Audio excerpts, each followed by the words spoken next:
All right. I know it was at 0 for way too long. I apologize. Welcome in, trainers. Underdunk 85. It's a very special Underdunk. Underdunk, it's not Underdunk 250 because it's not the 250th. But thanks to a couple donors, we have $250 on the line tonight. We have 21 teams playing today. It's a very large bracket. And Husky, we are so back. It's been so long. It's so good to see you.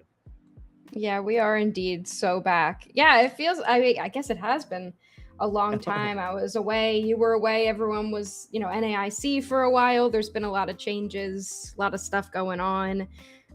So I'm excited to get back into it and kind of pick back up. Things are happening in this game. So yeah, it's pretty crazy. There's a lot of changes. Unfortunately, I got the rundown on why we don't really have data, which sucks. But the game is going. We move on. And big shout out, Husky just dropped a ton of gifted subs. Day. I don't know. Happy Mercury retrograde, everyone. Mercury is so in the microwave. Mercury is Gatorade. Yeah.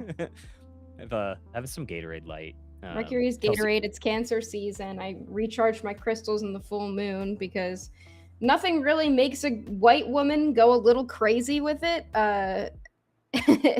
like a full moon, and I feel like that's worth it. I've got my crystals right here. Okay. Here's some of them. They're nice. They're lovely crystals. They all do different things for me, apparently. They help me with focus and self-love. It's something we all need these days. Something we all need nowadays.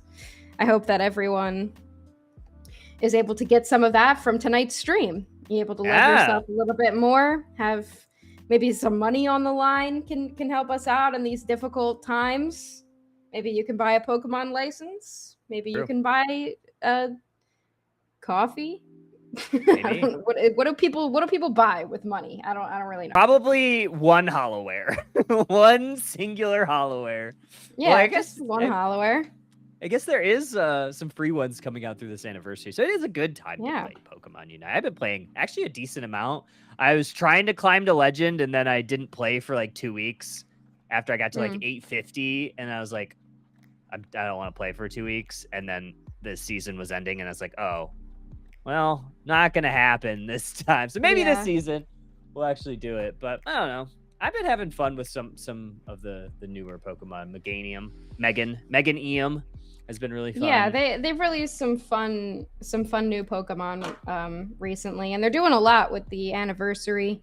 Releasing a lot of new Pokemon, opportunities to get the Pokemon for free. It's pretty cool. Like, I'm glad that they're doing that. I still am not fully convinced that they're not just shuffling out everything that they had in the bank, but they have been leading me a little bit more away from that opinion with them talking about releasing second move paths and things like that. Like they've clearly got some stuff cooking.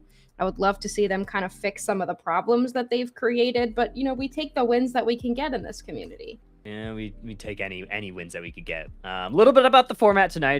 Do have a little bit of time to kill, or sorry, time to KO. We do have some time to John KO. Pikachu, yeah. Don't come for me. Okay. Yeah, John Pikachu, John Gengar. Tournament bans for tonight. We have no bans for like the first time in a very long time. Everything is on the table. So if you want to play Quackwivel, you can play Quackwivel. No one's gonna play Quackwivel. No one's gonna. It's bad, right? From what I've seen, it's not very good. I feel like it has some potential. I don't know if it's like competitively. It's an all-rounder, right? Yeah. I feel like there's just like better there's things. enough. Like there's just like if you want an all-rounder, like you would just play other ones. Mm-hmm. Anyway, do we want a tarot reading for the game ahead? Yeah, we have House Sect and Ground Zero is gonna be the first match of the night, so I'm excited for that. A little bit about the format. We would normally run Swiss bracket, but because tomorrow is a holiday, I have off, so I could be up a little bit later than normal. We are running a double elimination bracket, so super excited for that. Yeah, that's a little bit about the format today. And Husky's going to finish the tarot. We have pulled reverse 8 of Eggcorns, which is wands here. I'll show you what the card looks like, but I did pull it reverse. Beautiful deck. This is like a snake of some kind. So let's go ahead and see what that means. Let's go ahead and read that reverse description here. Oh yeah, it is an eel, I think. Reverse description for Eel 8. Agent Kyle. Give new ideas thought before delving into unknown waters. Remain confident and move ahead when it feels right. If you feel that you're at a standstill, be patient. Ideas will flow when your energy is ready. What I'm getting from that is that the game ahead will have some comfort picks in it. Teams might try to jump into something a little too crazy and then have to kind of fall back a little bit. We'll see how it shakes out, but we might want to be getting too excited trying all these new Pokemon, but at the end of the day, sometimes you just got to pick what you're most comfortable with and what you're best at. We'll see how that goes. Reverse keywords: obstacles, blocks, chaos, stress, impulsiveness, lack of stamina. So we could be seeing a block here, some obstacles, we could be seeing a lot of defenders coming up. So it causes some stress for the enemy team, potentially a lot of CC coming up in this match. So we'll see how it goes. We will. Everything's going to be best of 3 on the top side, BO1 on the bottom side. Midnight Claws will be in effect as well. Yeah, that's Eel Agent beautiful. Kyle right there. That's Eel Agent Kyle. Yeah, that's exactly right. That's exactly right. I think we're still waiting for our ready checks / everybody in the lobby. But it's going to be very similar to what we've had in the past. Higher seed will have option for side selection or map. A lower seed will then have the option of whichever wasn't picked. And then in game 2, loser of the previous map will have that option going forward. Anything else that I'm missing? Obviously, I know big elephant in the room, maybe a Caparaja in the room, is that we don't really have stats. And Don unfortunately, I know. Don fan? Yeah, I think Don fan's a little bit better. The Don fan in the room. Yeah. Of course, Spooky. Ow. No problem. Husky's the goat. And yeah, I think I'm a little sad because one of my favorite things was going over all the stats in this. I know, I love a stat. In the pregame. Just like a good stat. So unfortunately we don't have those. I do have one little bit of an announcement for everybody. So I just want to fade into that. And that is starting next week. We are going to be running the Underdunk Electrode Volleyball League. What that means, it is going to be a multi-week tournament. There's going to be open qualifiers for the league teams and then break weeks every week or every other week where there's going to be essentially a relegation system opportunity for teams to get involved. And the format's going to be super fun. Sabina and Lordy have been kind of tag teaming how we're going to do this. To start off, there's going to be 6 bands total for like the entire league, starting with the open qualifiers. And then every week up until the very finals, there's going to be additional 2 Pokemon that are going to be banned. And this is all going to be voted on by the players involved. So I think it's going to be an ever evolving meta. It's kind of a quick mode. Should be really fun. Pretty low commitment. So if you're interested, stay tuned. We are going to be posting in the Discord as well as on the social media channels for signups. Yeah, so next week, that's going to be what you're going to see on this channel is our Electrode Volleyball League. So it's going to be super fun. I'm really excited to be part of this. I think it's just going to be a fun like summer thing to do. So if you're looking to maybe get involved in a little bit more of a low key, low stakes tournament, about 2.5 hours, I think is what we estimated the timing for these weekly events. Should be a lot of fun. I'm really excited. So yeah, you'll catch that starting next week. So stay tuned for more information on that if you're interested. I hope you're interested. I'm interested. I think it's gonna be fun. Who did Husky, are you gonna cast that with me? Yeah, I'll cast it. Who did the banner? So the art is all done by Bina's brother. Oh, So it's so cute. Yeah. Isn't that good? Yeah, she did. Or It's so Bina's sweet. brother It's so cute looking. did all the art for. I think there's a couple more that he's working on, and some of the things that we're working out, kind of details, is that winners of the tournaments and like the top placing teams are going to get some of these sticker packs, which I think is going to be really fun.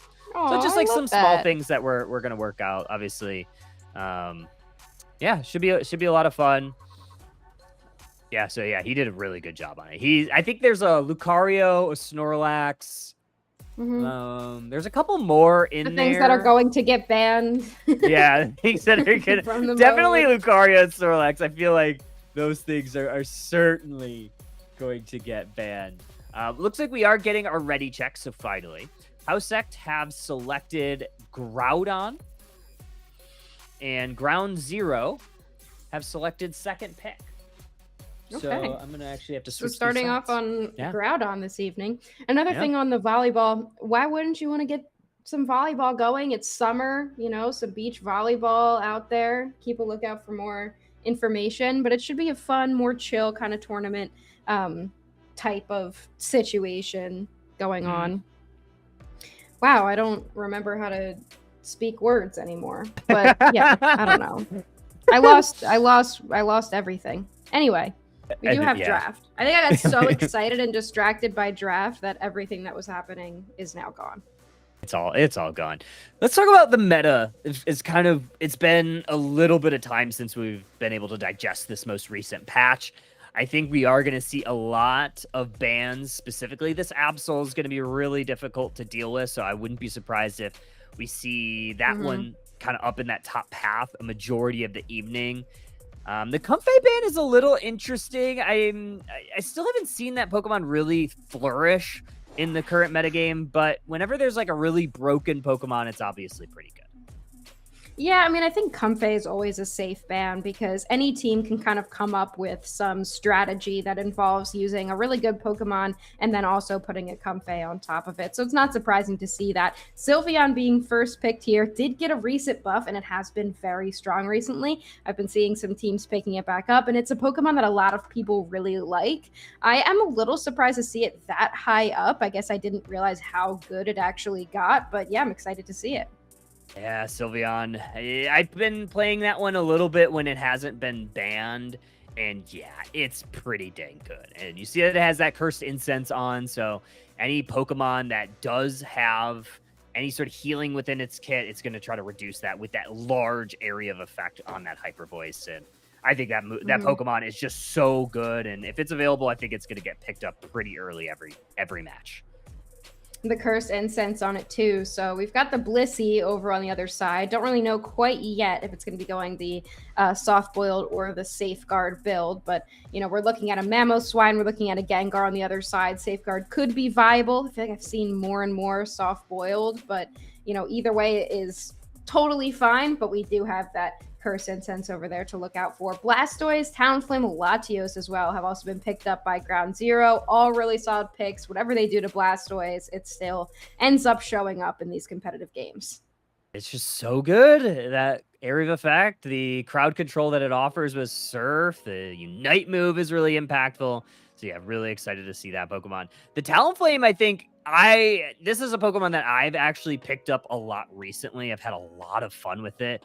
When you start to see some of these attackers show back up in the meta, Talonflame always peeks its little beak around the corner just to kind of put them in check because it could really get through that front line, dive on that back line with that fly.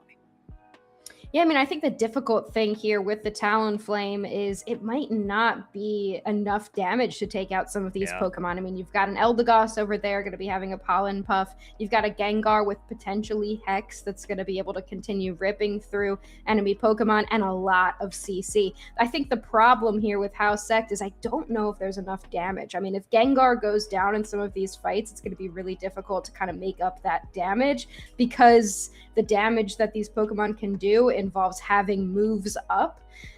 So that could be difficult, whereas, something like Garchomp just kind of rips through everything. It always has damage going. It really does. I love the Latios too here. I makes me believe just with the composition that they have. I imagine we were going to go Meteors. It feels like that's kind of the play still. However, we saw in, the most recent competitive tournament at NAIC that players like Curios, they were taking Dragon Pulse from time to time. So can't really count that one out. So let's get into it. This is game number 1, winners bracket round 1. House Sect going to be on your purple side. Ground Zero going to be on your orange side. We are taking Gengar to the central area for House Sect. Yeah, smart movements and both speedsters, and both of these teams are rainbow comps, so it might not be Pride Month anymore, but the rainbow lives on here in game number 1 of Ground Zero versus House Sect. We've got the Garchomp Buzzwole kind of classic top path matchup. Garchomp's just going to want to try to stop this Buzzwole from getting any stacks in. I actually forgot to check if it does have a stacking item. I would assume that it does, but either way, both these teams are going to have to, so then Gibble goal here is to try to keep this Buzzwole from getting anything, and they do steal that away. Yeah, Buzzwole does have some good prowess early, but this Gibble, you can't really sleep on it. Gibble is going to have to try to run away because Buzzwole is starting to heat up that beast boost. We'll see if they get its last hit too. They do steal that away from Ground Zero. Big plays here early. Yeah, great start for House Sect. Now you've got the Haunter up in the top path. Talonflame's up here too, but Haunter definitely has a little bit of a stronger level 5, and they do see that Talonflame already. The Hex rips them apart. Great start for House Sect. Gengar. I wouldn't be surprised if we do see Safeguard on this Blissey, but can't really do a whole lot about it right now. So Blissey, currently a Chansey, already back to the Pokemon Center. Gibble able to stop some scores here. That 20 was trying to go on in from this Buzzwole, and they're holding this A button down. They're putting a lot of pressure on both the Eldegoss and the Buzzwole, and neither of them are able to deposit their Eos. Yeah, that's a lot of damage coming down on those two Pokemon. They can heal up, but you definitely don't want to overstay. You can't underestimate a Gibble. Even in the early game, those basic attacks can do quite a lot of damage. But so far, for neither team has scored any points. No stacks have gone in for anybody.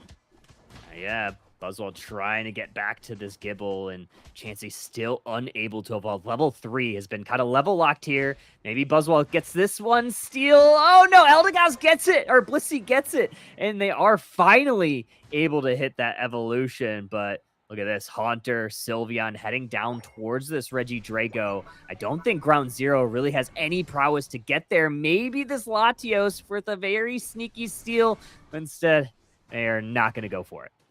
It's going to be tough to try to deal with a Gengar, especially if you're an attacker and you don't quite have the Talonflame online to be able to do anything and threaten that Haunter at this point. So it's best to kind of just stay back. Latios at this point in the game anyway is really not going to be doing too much. It shines much later in the game when it builds up those Eon stacks. If it can get any Draco Meteors raining down on anybody on the opposite side, they're doing a good job right now.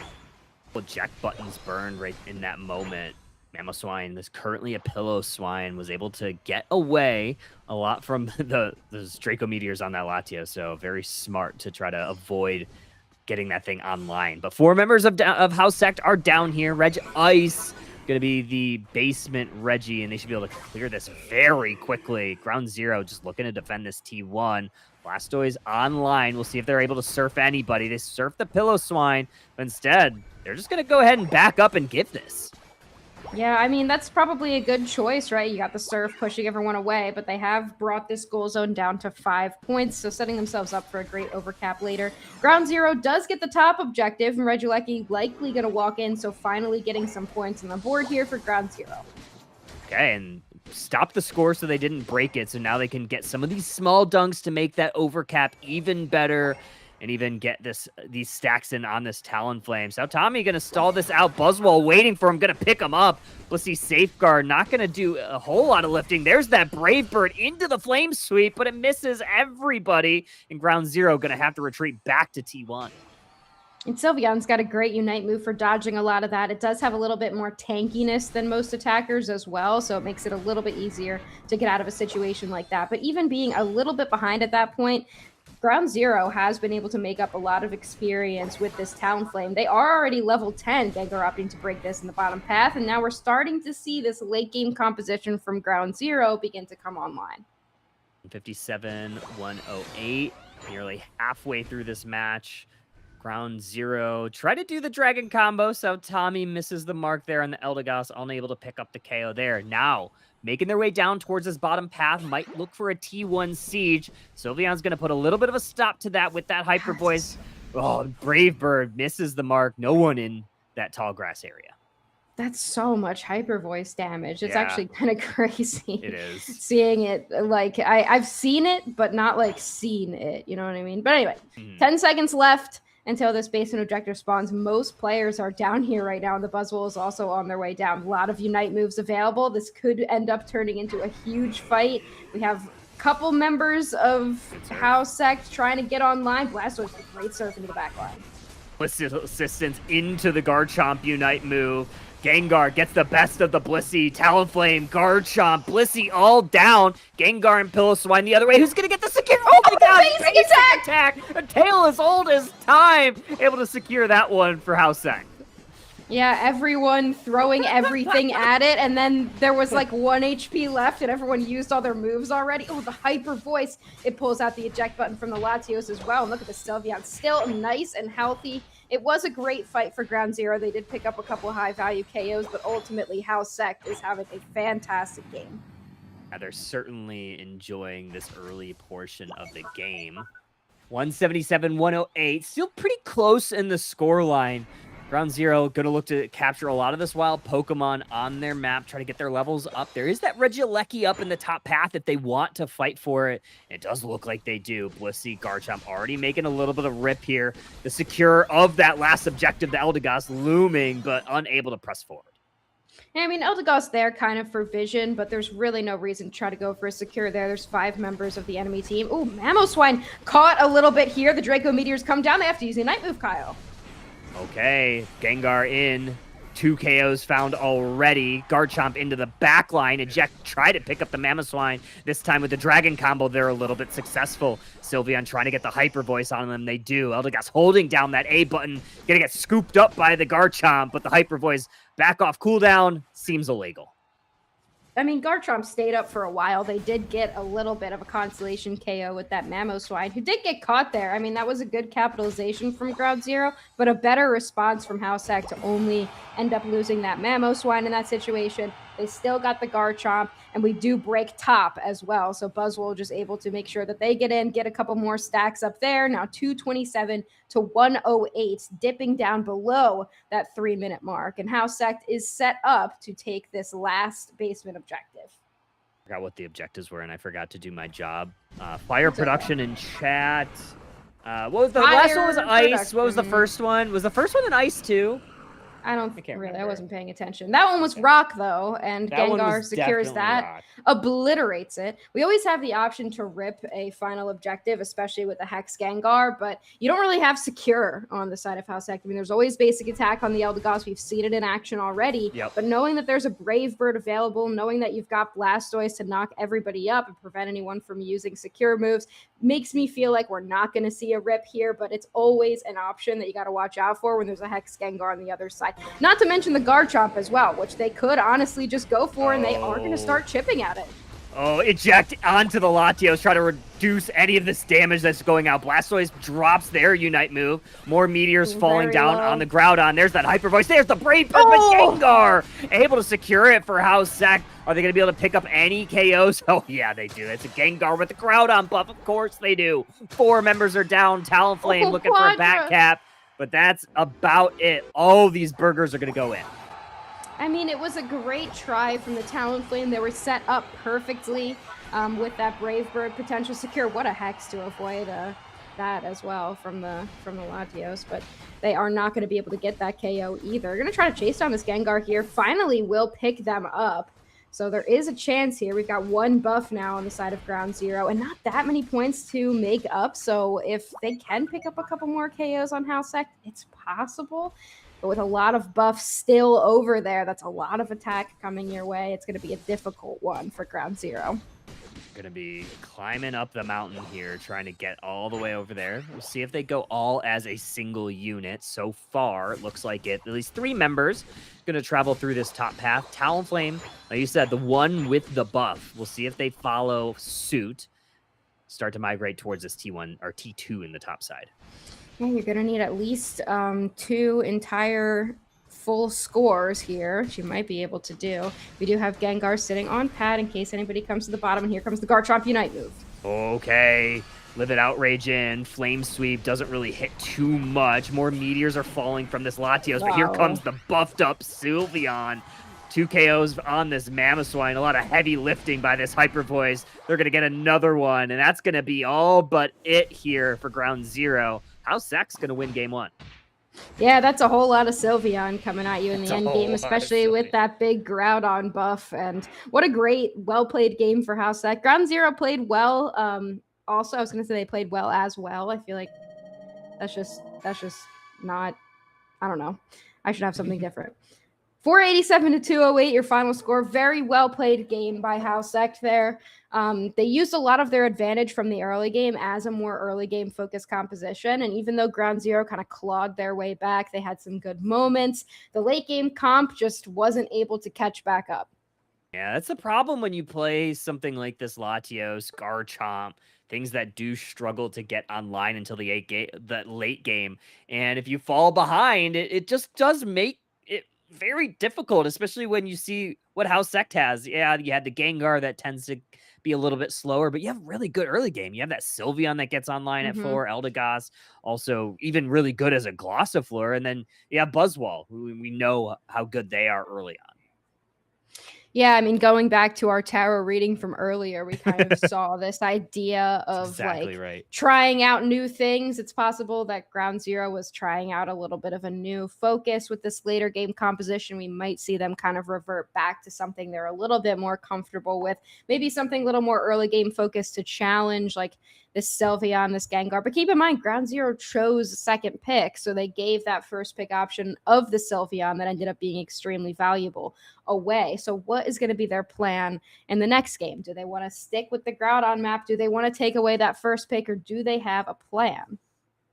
I don't know. We'll see if they have a plan. I don't know. I don't have a plan. I'm just here, man. I just work here. I just work here.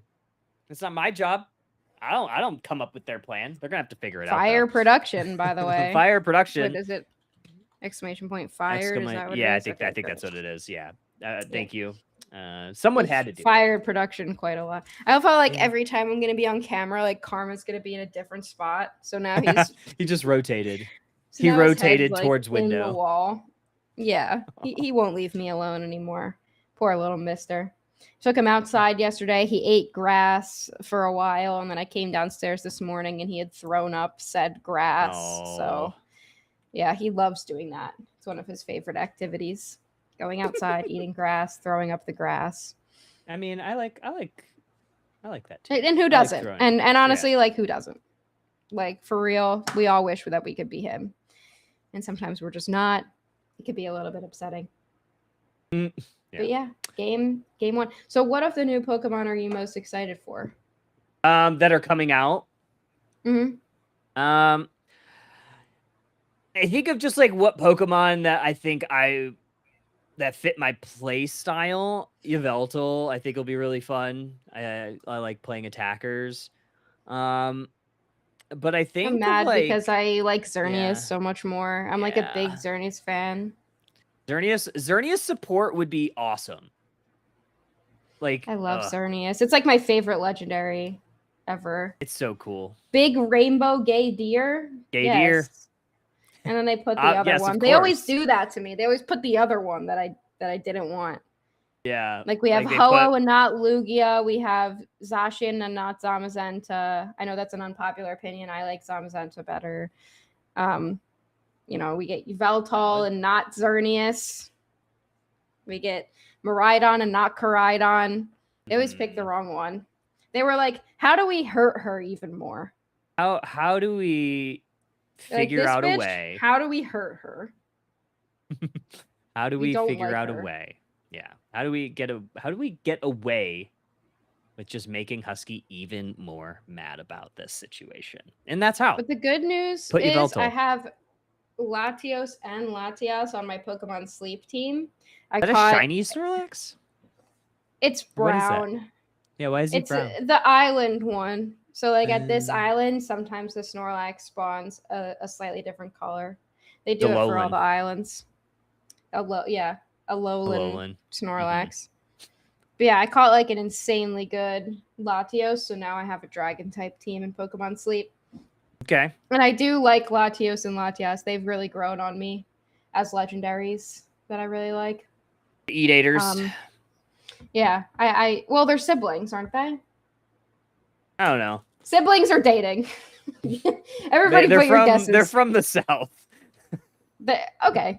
So, the lines are blurred there. We're not really sure. Maybe they're cousins. It's fine. It's legal they're like third cousins or something. Yeah, they're third so like it's kind of fine. Like their parents don't really know each other, but they've been at the same family reunion. Yeah, they're like, oh my god. So this actually happened to somebody that Bren knew in high school because I don't know, no one in that town leaves that town, like where she grew up. And in high school, there were two people that were dating, and then they ended up meeting at a family reunion where they were like, oh shit. And they like found out that they were related. They were like distant cousins, like distant enough cousins where it didn't matter, but it was like still weird. Still a little they weird. Were like, man. They're like, darn. But like imagine that. You're like, oh, I'm busy this weekend. Oh, I'm also busy this weekend. Like, I'm going to a family thing. This is like, oh, me too. That's so weird. And then you're like both there. Crazy. It's like the plot line of that episode of Community, if you've ever seen it, where Garrett gets married. I have. Yeah, he gets married to his cousin, and they find out at the wedding because of like the great grandma. Yeah. Oh, that's crazy. This is a guy that knows how to love his cousin. My crystal. Another reason I'm glad that I moved out of my small town, and I got Bren out of her small town, because when no one ever leaves the same area, like as much as it's nice to have your family around and everything, sometimes you just gotta like leave. Yeah. I don't know, because everyone there is like I went to the same high school that my mom went to, and we had like the same teachers. Like, I feel like after a bit, you just gotta like let that go. You gotta move on.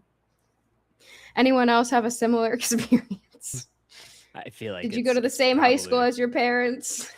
No, I did not. My mom and all 6 of her siblings went to the same high school that I ended up going to. And I had some teachers that my mom and her siblings had. You know? That's crazy. Yeah, like 20 years later or whatever. Yeah, it's wild. And it was common. Like a lot of people who went to my high school, their parents also went there.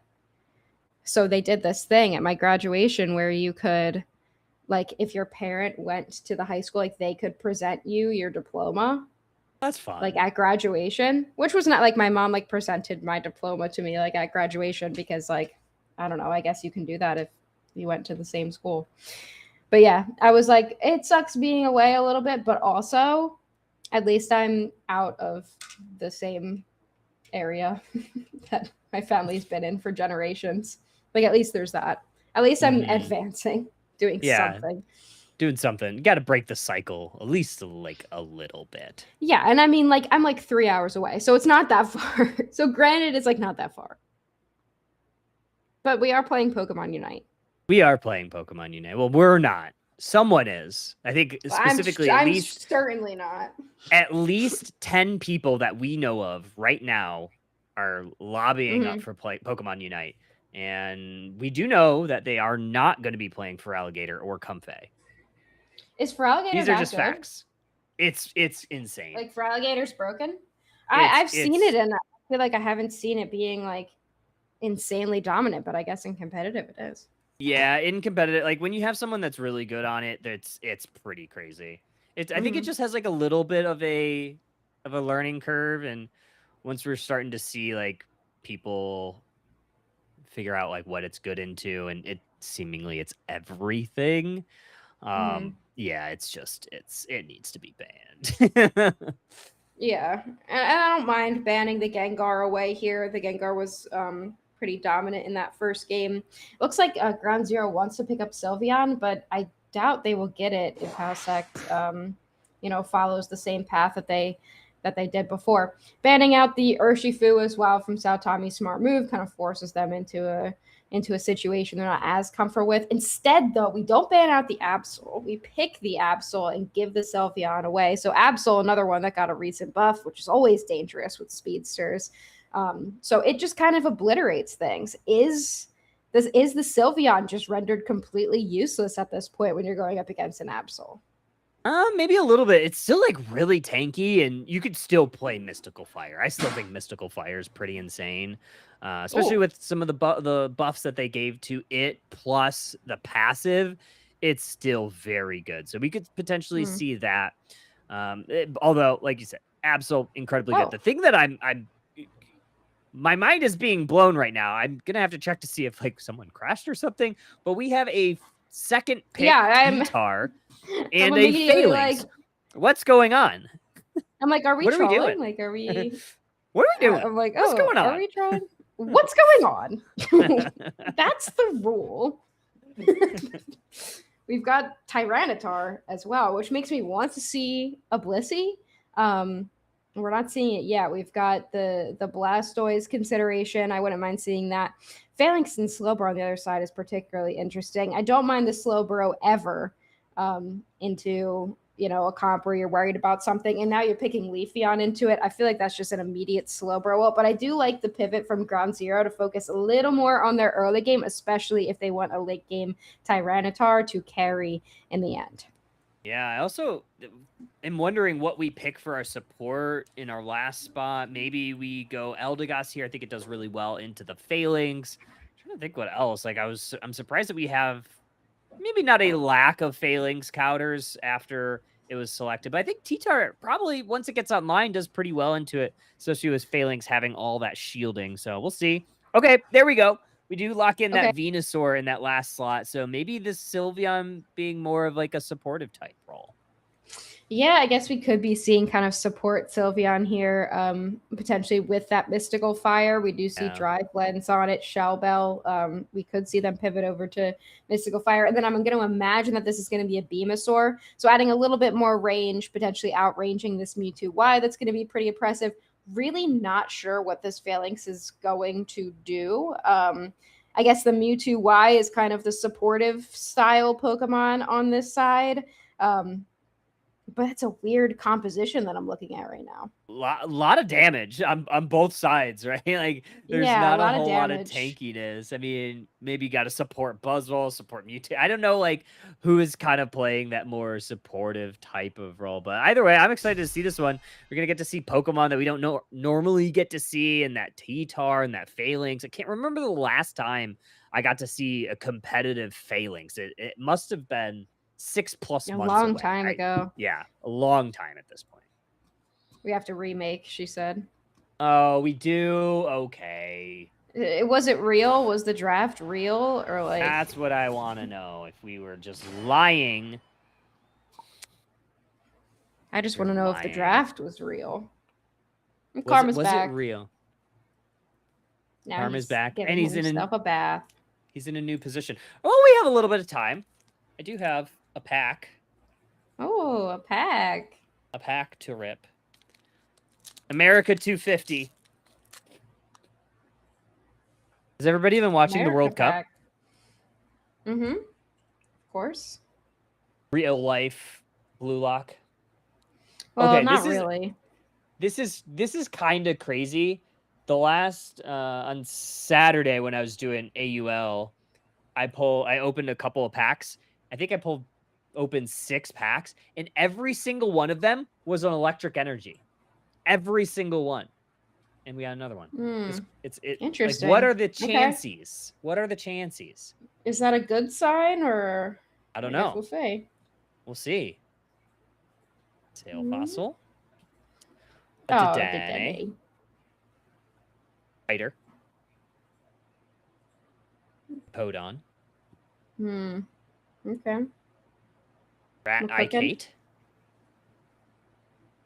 Lumiose Gale. Bunnelby. Oh! Is that Drapion? Yeah, I got a full art Drapion. Oh, no way. Joe Bren. Brad. It's Bren's favorite Pokemon. Do you want to see it? Come here. Did you win, by the way? You didn't win. Whoa. Look at him. He's showing his little butt. Whoa. Big moves. And no double hit, but and ugly ass, stupid fucking loser ass, ugly bitch. I hate those things. The genies. The genies are so creepy. They're creepy. I hate them. Like, what do you like? And you got one that has like a very questionable tail. Like, you're just like a guy. Like, leave me alone. I hate the ones that are just like a dude. Like Mr. Mime. No. It's just like a man. That's just some guy. Machamp, like, no. That's like a person. It's just a man. Mewtwo X, just a man. Like, it feels weird if your favorite Pokemon is like a guy. Like, so you just like went and caught some guy and now they're living in your house.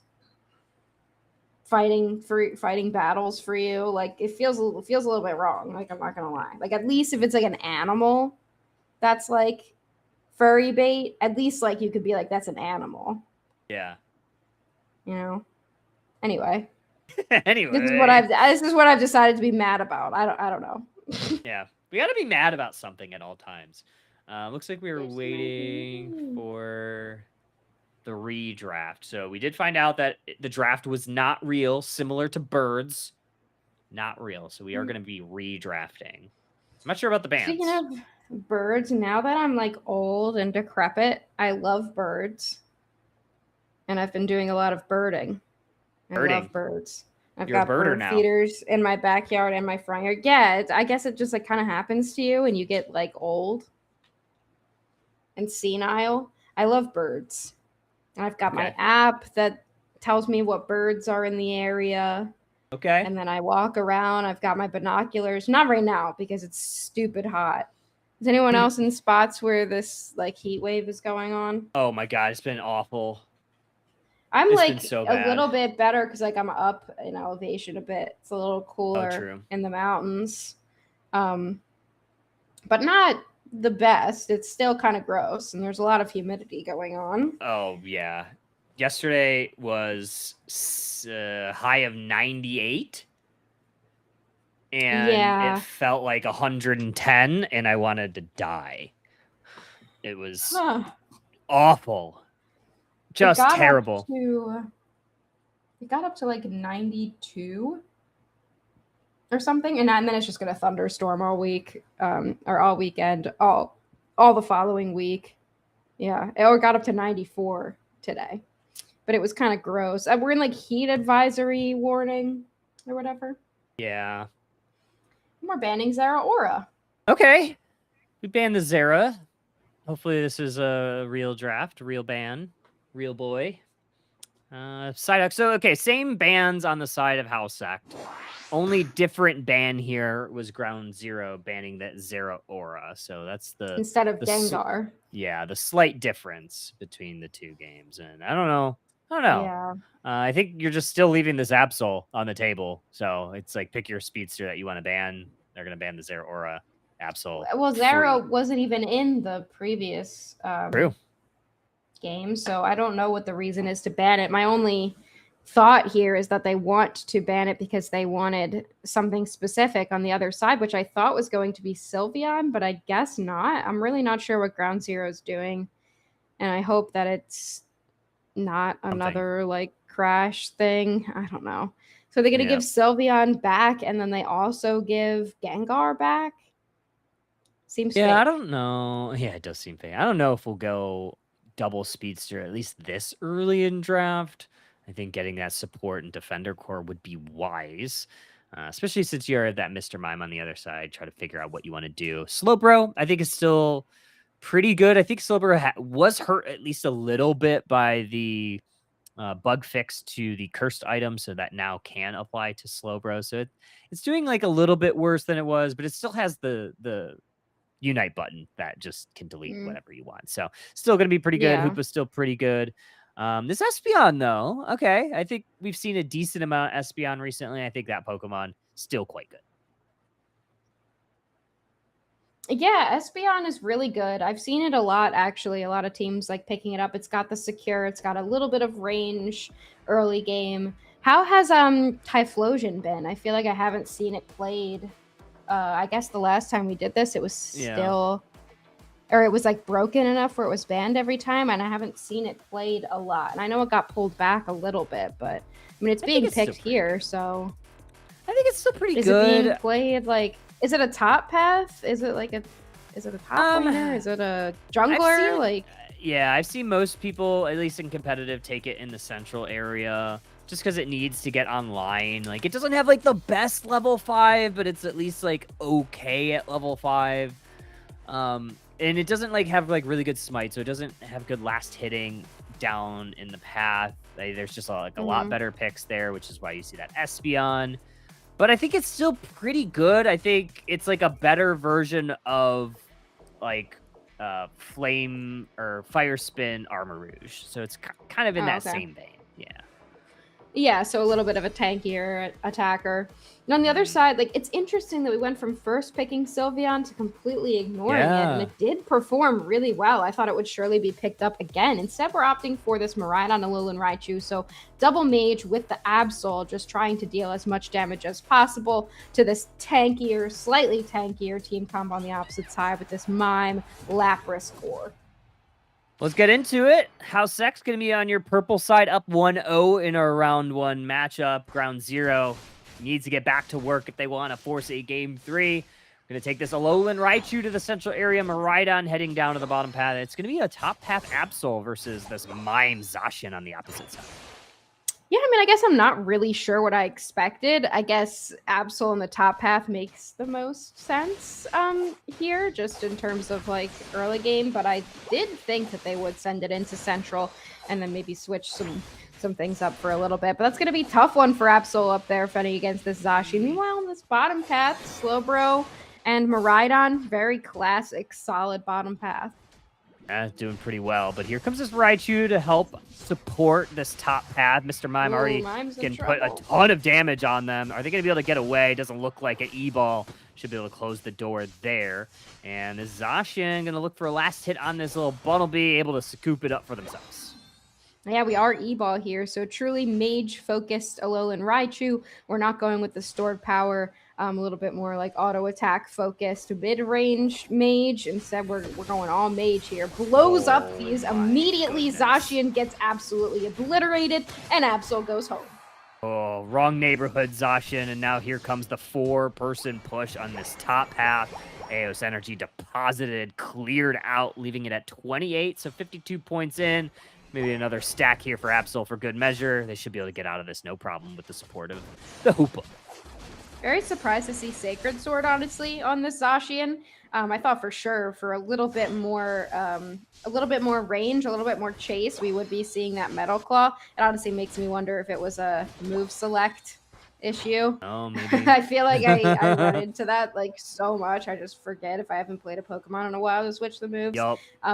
Or they just like Sacred Sword better, and I'm kind of giving them an out with the move selection. But it does kind of make me like scratch my little head a little bit, especially with an Absol. You can catch up to it after it does that first Night Slash if you have that Metal Claw. Level 7 on this Typhlosion, so they are online. Looks like Miraidon off screen was able to take that Regidrago for House Sect, and now it's Ground Zero looking to push this T1. Support from House Sect coming up towards this top path. Alolan Raichu gonna find a couple of them. Typhlosion actually gonna be able to get away. Mr. Mime not as lucky, and House Sect wins another little scrap here. 720 birds on the horizon. That's just weird positioning, honestly, from Ground Zero. They kind of saw everyone coming up through that bottom bush, and I guess they thought that they could get it, but not able to here. Sacred Sword tries to go in. Absol wants to push a little bit. That's a lot of damage coming down from this Mr. Mime, but no one ends up taking down the Absol so far. It's a pretty powerful level 7 on that Pokemon. Look at bottom path. Lapras was able to take out that Alolan Raichu. That's a big KO for Ground Zero. See what they're able to do with it. Objectives on the map now. Hoopa going to lay that highway down. We'll see which way they want to go. 3 members in the bottom path for House Sect. They're going to start making their way towards this basement objective. Registeel already at half. Might be leashing a little bit. Here comes the Espeon with that stored power. Who's going to get it? Miraidon, of all things, able to secure that. I believe that might have been the Charge Beam secure. Yeah, great Charge Beam there from the Miraidon to be able to clean that one up. I didn't see where the Psyshock went. I'm not sure if Espeon just didn't have it available at the time, but unfortunate loss of that Registeel for them. House Sect definitely having a great start. No points have gone in for Ground Zero. So once again, even though they kind of went with a little more early game focus this game, we're still not seeing them being able to shine. Telekinesis picks up that Lapras, and the Miraidon lays that electricity all over Lapras. However, it's so tanky, it's able to survive all of that damage. Milkshake here on the Hoopa might get exploded here by that Typhlosion, and they do. Absol gets the best of that Zacian, and this Regieleki is going to walk right in. More points in. Absol going to try to take the KO on the Typhlosion. They do. Unite move available. They use it. That's a triple KO. You're going to recharge that Unite ability with some more scores. Yeah, let's break down that play a little bit. So you got Hoopa distracting 2 in the central area, which ends up being a huge brain play, massive brain play from the Hoopa, because they know Absol is going to beat that Zacian in the top path, and now we've got a goal zone break. I feel like that's a play where you wouldn't really know that the Hoopa was the enabler there. That's exactly what a support like that is supposed to do. Absol in a little bit of trouble, but they do go down. They tried to make it back to the portal in time. That's going to be a big KO for the Espeon. Hands in the cookie jar moment there. Britches too big. Slowbro trying to get away. Mime Wall puts a stop to that. Typhlosion with the Incinerate that's able to just eruption that explodes them. We have a basement objective coming up. Another Reggie Roulette down in the bottom path. Raichu, Hoopa here. Unite move available for Hoopa. We'll see if they want to use it. House Sect does want to play with tempo. Ground Zero hiding in this tall grass. Reggie Rock on the board. We'll see if anybody wants to walk in. Absol lining us up. Here comes Typhlosion. Here comes all the damage. Typhlosion able to take it. Absol Unite move, but they might go down here. They paid for it. Yeah, I mean, this is a great fight right now for Ground Zero. They do end up getting the objective and then moving forward a little bit. Double KO streak for this Typhlosion. And finally, we're going to see some points on the board for Ground Zero. And that's an even break. Unfortunately, they didn't have the time. I guess they didn't think they had the time to do the math. But House Sect had left already. They definitely could have taken a couple extra seconds and figured out a good mathing opportunity. Regidrago spawned in the central area. No one really cares about it. Instead, both teams are going to pivot towards this Lecky. Yeah, Hoopa still has that Unite move if they want to use it. Ground Zero is here with the defensive buff. Hoopa brings the team in, rings unbound, stunned up. Hoopa gets the secure. Psybeam's going to hit the mark. Absol going to look to find a KO. They're going to find that back line. Meteors raining down from this Miraidon. Espeon trying to run away, but the Thunder chases them down. More fists from this Hoopa, and this is a home walk in Lecky. House Sect in full control of this top path. Yeah, I mean, I think House Sect was so willing to just leave that fight in the bottom path because the real fight they wanted was up in that top path to send that base goal zone Lecky walking and really just give them the opportunity to take over in this bottom path, which they're trying to do now, leaving 2 in that bottom path to deal with the Alecki and trying to send everybody down to this bottom path instead. We got a couple KOs going. Slowbro goes down and Hoopa goes down. Absol does take down a couple, but I don't think it's going to be enough, Kyle. Not enough. Typhlosion also goes down in the Unite move. You can attack it and target it if you're in the flame circle. And that's exactly where House Act was lined up. More points in here for them. They're going to leave this goal zone with 19, and that's going to extend their lead to 45-80 at this point in the map. And there's only 40 seconds left until our Kyogre here. How do you think Ground Zero needs to attack this fight going into it? I mean, they might get Slowbro here, which could be big. Oh, Oblivious is just so good of a passive. Ends up healing a little bit from that Surf. But Ground Zero is in a good position to try to take this objective. You got a Regirock, bulk your team up just a little bit. Try to withstand some of this major Absol that's going to be coming at you, level 13. But Ground Zero isn't that far behind. You know, you'd love to see a little bit more levels. You'd love to see Espeon tick into this 13, but they're really not that far behind here. The thing they really have to watch out for is if this Absol just absolutely obliterates their 2 attackers. But if they get a couple picks, which we've seen that they're able to do, they could absolutely win a fight here. They set up a little bit of an ambush. Electro Ball is going to hit onto the Lapras. Also going to hit on a couple of these guys. Here comes the Zacian. Hoopa's going to force the Rings Unbound. Unite move from the Zacian. Can't get the KO. Slow Beam is going to help take out that Zacian. And this Typhlosion might be getting caught in a bind here. Slowbro hits that telekinesis into the Surf. And 4 members are down. That's a clean team wipe for House Sect. 3 KOs from this Raichu. And this Kyogre should be free.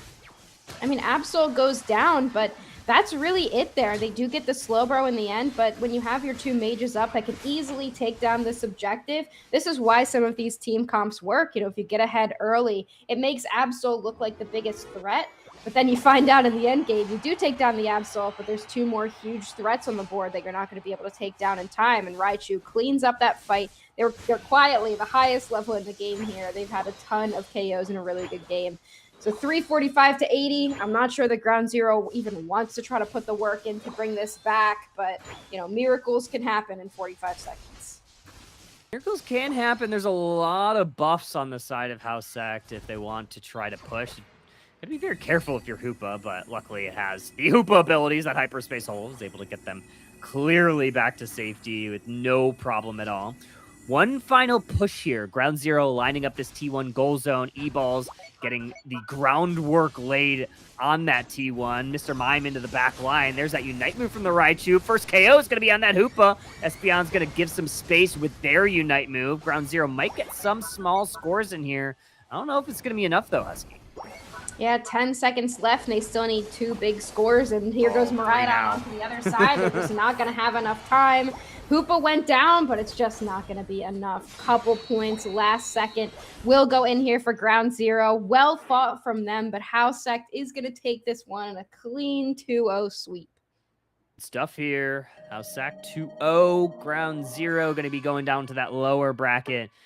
445, 216 your final. It's Ori. 10 KOs, 6 assists, leading the charge there. I mean, Alolan Raichu it didn't seem like Ground Zero really had anything to counter this thing. It felt like it was just zipping around the map for free, dodging every cooldown from Sautami. It was just a great pick here all game long, it seemed. Yeah, I mean, your focus ends up being on this Absol because that's the one in your face dealing a ton of burst damage. So you've got this speedster in your face. Meanwhile, the Raichu is kind of standing out of sight, throwing electro balls at you. And you really can't get to it until you deal with that Absol first. I think that's the biggest problem that Ground Zero had here because they really didn't have anything with Dive. The Zacian had Sacred Sword, and we can see with the damage, it really didn't do much. So, you know, maybe Metal Claw would have been better, but honestly, I just feel like it was so well played by House Sect that, you know, their team comp and their early game were really, really strong. Yeah, we talked about, I yapped about how Raichu was in touch. The Miraidon only took 13k, so it didn't seem like Ground Zero really had a game plan for them either. So very unfortunate for Ground Zero. Very fortunate for House Sack. Fortunately, this is a double elimination, so Ground Zero's night is not over. They'll have to fight that BO1 gauntlet down in that bottom bracket if they want a chance at that $250. Obviously, everybody wants it. A little bit of that piece of the pie. Well, there's only one slice of the pie. Winner gets the whole 250 is what I've been told. That's what I've been told. Well, so. then you got to split it into 5. So. Yeah. So I guess they do get a piece of the pie. It's 5. Yeah, there's like one pie, and like the team gets like a whole pie, but then like they'll kind of divide that up later. And if you need help with the math on that, I know Unite players aren't necessarily the best, so if you do need some help with the math there, let me know. We can work something out. I'll run the calcs, do a little bit of a simulation, potentially run some code, and then we can work on it. Yeah. Okay, perfect. So everybody make sure to contact Husky winners. Yeah, contact Husky to get the math figured out. But either way, we're going to take a quick break while we get the next round set up. So don't go too far. We have more Underdunk after a very brief break and whatnot. Okay, bye-bye.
All right, welcome back, trainers. I started it before the timer expired, so I would like some We made praise. up time.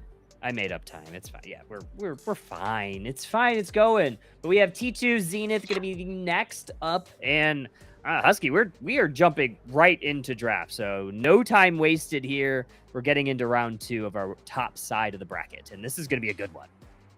And we love to see it. What a team. Hello? Yeah.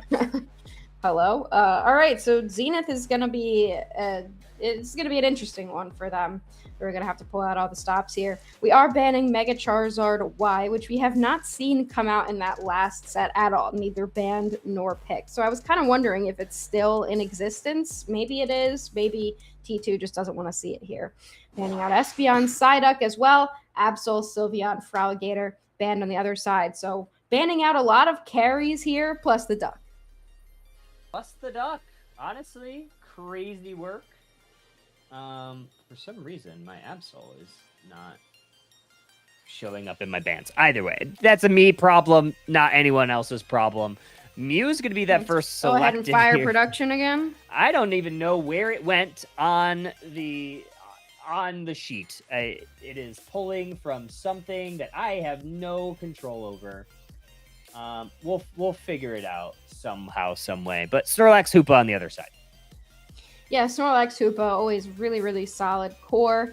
That also gives the opportunity for T2 to pick up some picks of their own. They first pick Mew, particularly interesting. And we got some Zacian, and we are going to see this Comfey locked in. So Rex was hovering it for a while, considered a couple other picks, ultimately going to end up back on this Comfey. I feel like we're heading back a couple years here with this Comfey Zacian. I'll have to see what they end up picking for a defender slot. Meanwhile, Zenith considering a couple of all-rounders here. Moltres still very solid. Cerulege also very solid, but they are going to go with that Typhlosion.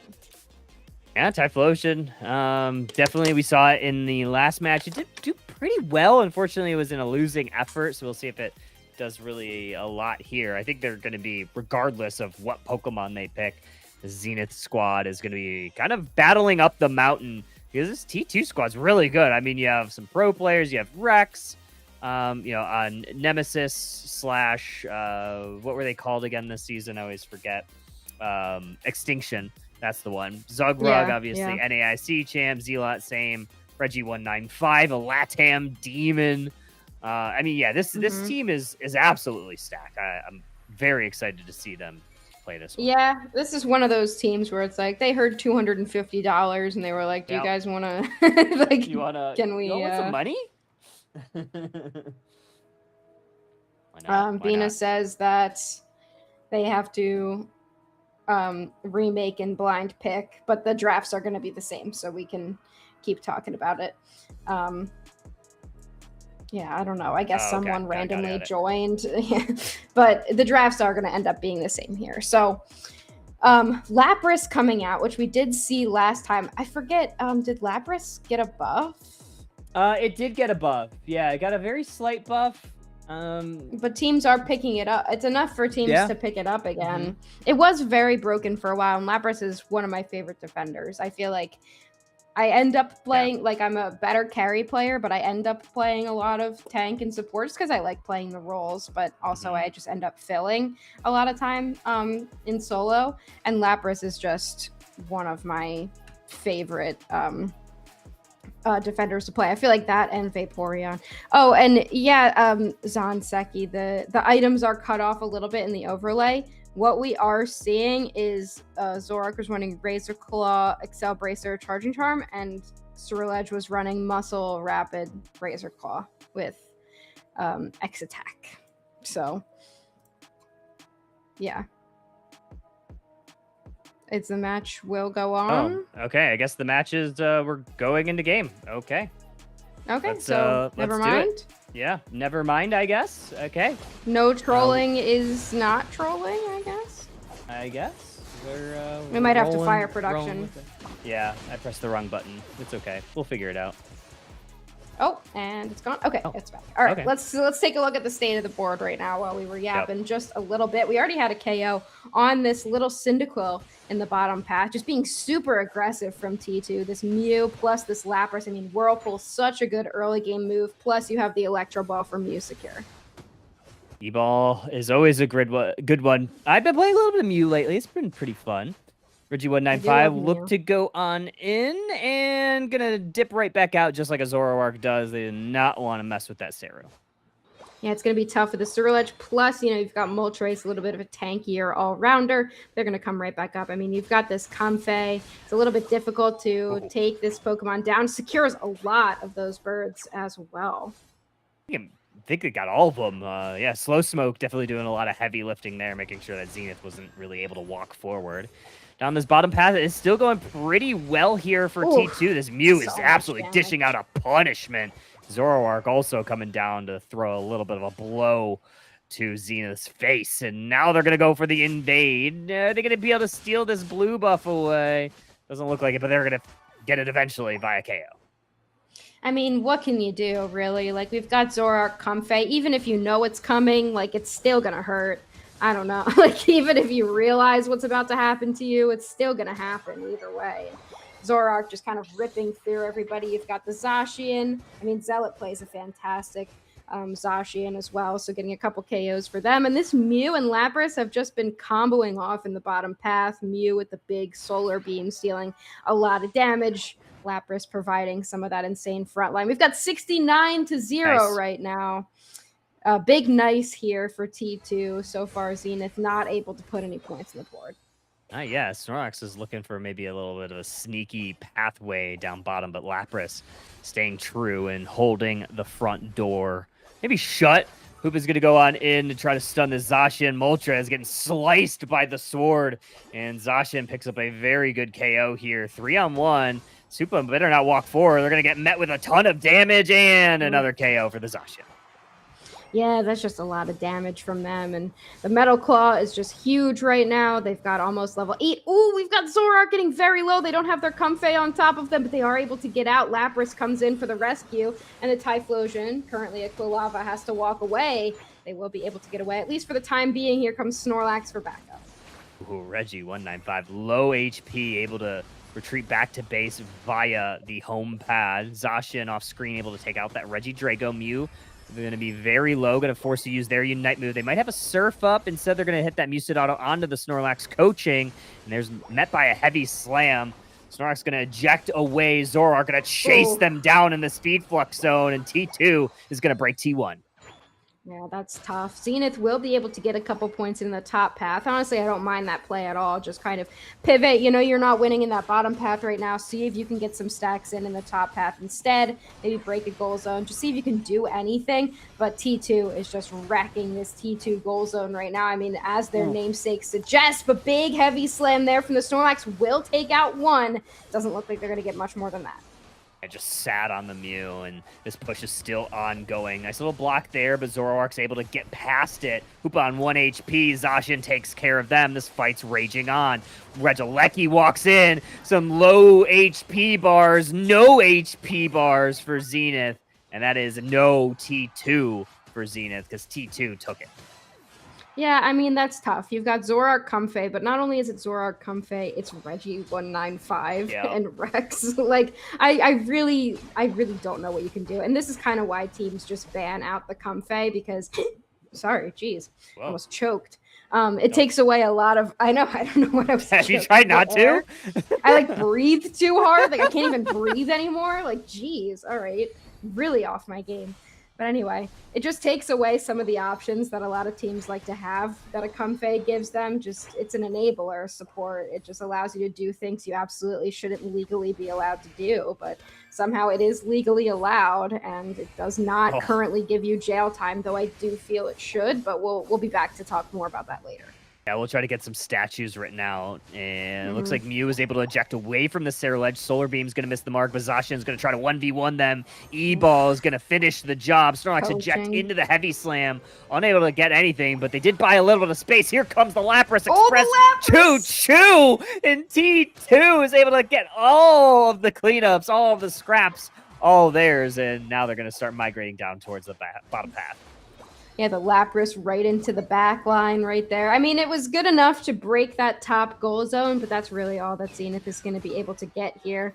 And in the central area as well, taking down the Moltres is going to be able to clear up this experience.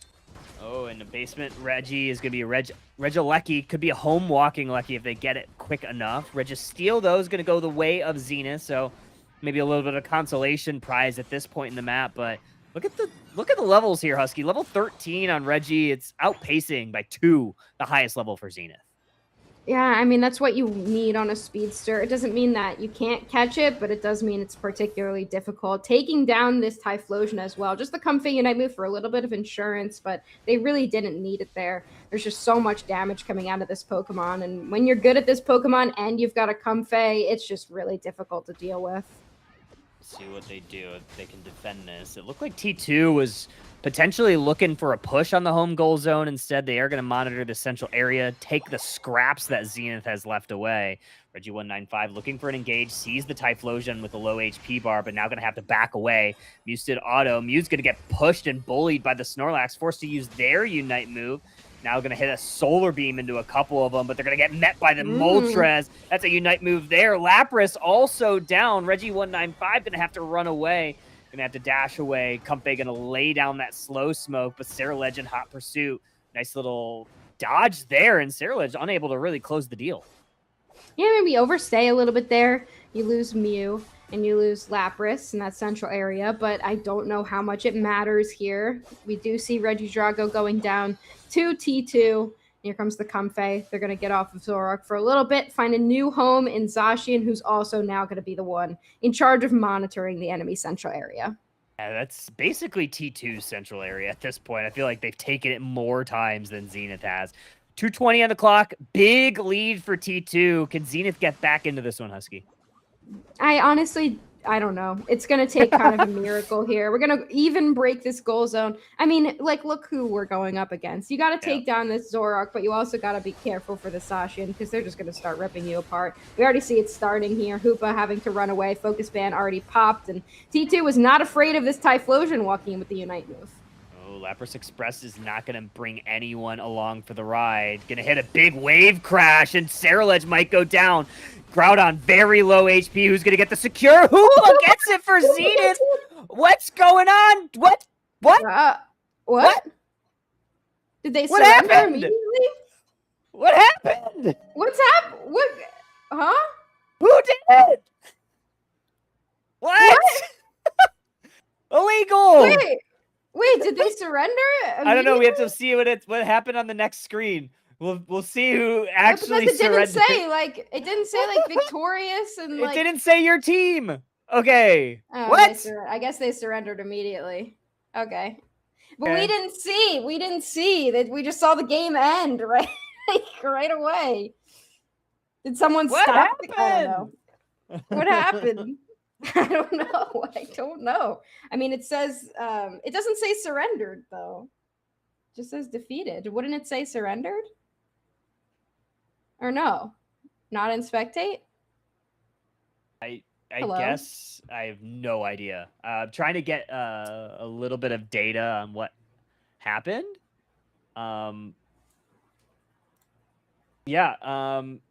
It looks like maybe that account was in the spectator spot. Just ended the account. Oh. Yeah. Like what we said we were going to restart and then we said we weren't going to. Trying to figure this out. Interesting. Yeah, they did get the Kyogre. Yeah, I don't know. Yeah, they got Kyogre, but somebody joined the lobby like as a spectator and like as an admin and then ended the game. So nobody actually surrendered the game. There was just like another random account in there as an admin that ended the game. Don't know how they got in there or something, but I guess we'll decide I guess the teams will decide what they want to do. There was a chance there. Zenith got the objective, which is kind of unfortunate. I'm not sure why we wouldn't just remake when we first noticed that the account was there. So I'm not sure what that was about and why we wouldn't just remake. I don't know. So I guess we wait and figure out what teams want to do there. I don't know. I don't think it was T2. It wasn't like someone associated with the game. Yeah. I think it was somebody that was watching the observer feed and ended up joining the lobby. No, I mean there's players streaming too, right? So I think oh, yeah, someone I don't think it was either affiliated with either of the teams.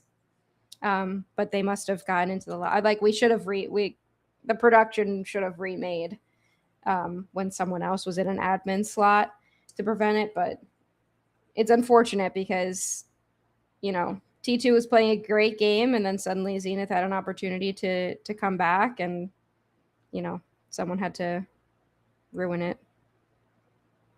Someone's got to ruin it. I mean, unless it is a conspiracy and T2 is hiring people. Wow. If they lose an objective, end the game. Yeah. That could be it. That's exactly right. Devin asked, how can you join? This is a closed tournament now. If you join the Discord, the Underdunk Discord, you'll be notified of whenever signups are available. But we run this essentially I guess like every week. Yeah. That's what we're trying to figure out, if the game's going to get replayed. I guess the teams have to discuss and consider what they might want to do.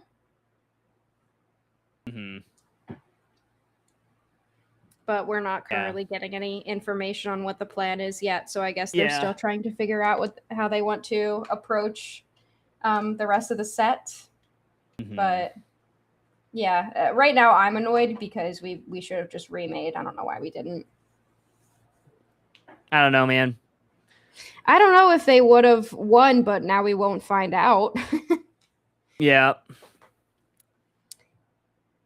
But breaking down the fight that we did have, did seem like T2 was a little bit overconfident potentially. And the best thing for Zenith to do in that situation is just rip. See if you can pick up an objective and then start picking up KOs. Just rip it off the map, see what you can get. But yeah, they ended up getting Groudon buff. We could have seen a fight win there for them, but we don't know. Okay, so it looks like we're replaying with same draft and assuming that game one that first game that we saw didn't count. Is that the plan? I think that is the plan. Yes. That is the plan. Yes.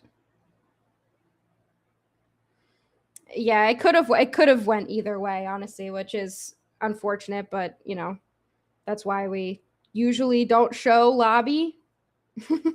That's why we don't like show lobby so that random people can't join, but also like anyone can stream the game. So I'm imagining someone who's streaming, you know, people are trying to troll them in their chat. But yeah, we should have remade. Yeah, Hoopa did end up stealing. I mean, they had a great rip there. Yeah. So we could have seen like a really, really good end game there, but it's just, you know, unfortunate that we didn't end up remaking. I guess the teams like didn't say that they wanted to, or just were like, whatever, like play it out. I think we could have assumed that would happen. Yeah, I think it was also like we couldn't assume that T2 was going to win just because they were ahead, and we couldn't really assume Zenith would be able to push because no one on T2 got KO'd or was KO'd at the time. So it was kind of like, yeah, I think that was at least the decision on that. But either way, I mean, we try to trust. We shouldn't. We should. So we move on. We do move on. Game one, replay. We'll do it again. Same team, same draft. This is technically in blind pick now, so let's go to it. Hoopa looking for an invade. I know that was a blue ball. My balls are literally blue as Yeah, hell right now. seriously. As blue as this Lapras, to be completely honest with you. But we are going to see this bottom path first. We're going to see this bottom path. Once again, you know, we're seeing just this super aggression from this Lapras Mew, which, you know, you really can do, even if it is against the Snorlax. Like, this Lapras just has so much power here. Oh, Hoopa ends up stealing that red buff, it looks like. Or no, maybe they went to their own red buff. No, it looks like they did steal it away from the Zoroark. It's going to be a huge start for them. That's a really good start. They'll get maybe a little bit of a consolation battle toy here and there. They'll eventually get their level 5, but either way, Hoopa stealing it very gratuitous for Zenith. We'll see if they want to push even farther. I don't know if it's going to happen. What was that noise? Yeah, I mean, that's huge. That was annoying. What noise? I didn't hear noise. Oh, there was like a... Hell, I think you're crazy. I think you're going crazy, actually. I think this game... Crazy. I think this game has made me slightly crazy. Or maybe I just wasn't paying attention. I can do that. Like, I can just, like, block it out if I don't really feel like it right now. Big KO there for that Zoroark, getting the first couple points of our game 1.5. Mm-hmm. 1.5. I think it was, like... I think what it was the Hoopa... Or not the Hoopa, the Comfey healing sound was, like, replaying, and it was just, like... Wee wee wee, but like it just kept going for no reason. No one wanted to hear that. Interesting. Here comes Zashi into the bottom path. A little bit of a rotation for them. They're just going to leave the Moltres up there and instead pivot down here. They do pick up a KO on the Ceruledge, which is pretty valuable. Mew looking for some secures as well. And T2 is just looking to try to roll over this bottom path. They're just going to leave top. Yeah, might as well. I mean, they kind of lost at least a little bit there. Find some benefit down here, and they certainly do. They found the Snorlax, they found the Ceruledge, and we still do not have a Typhlosion online, but looks like Zenith over here is actually getting plenty of value up in the top. In the chat, we ask, what's the female equivalent of blue balls? It's still blue balls. Yeah. So, I don't know where... Yeah, still the same exact thing. I think it's still the same thing. Yeah, it's the exact same. Oh my goodness. But anyway, the top path. Top Scoring path a couple more. I mean, yeah. Zoroark's still stupid.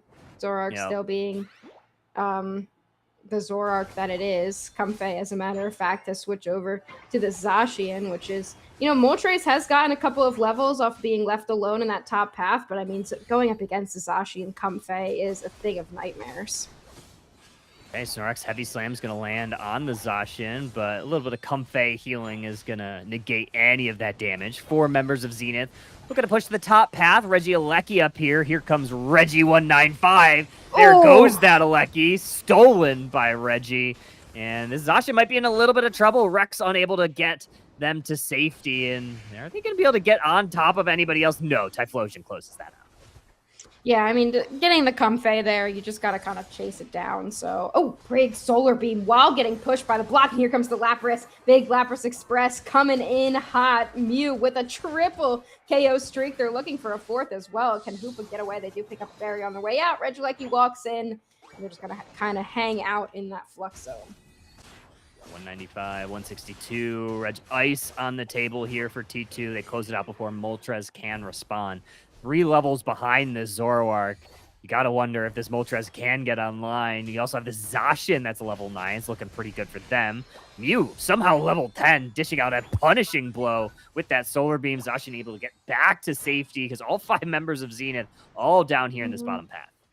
Yeah, I mean, all 5 members down here, and it's just a Zacian and a Mew. While the Lapras hanging out top, Zoroark in the enemy central area, but still, they're just too scared to try to walk in because these Pokemon are just so powerful. Another 4 points go in. Big Solar Beam chunks down this Ceruledge, and here comes the Lapras Express. Zugrod coming in with a force, and now we have 4 members down. Good cleanup crew action here from Reggie195. I believe that should be all of them. And now they're going to look to push this T2. No jump pad means this one might be gone too. It certainly is. 320 to 66 for T2.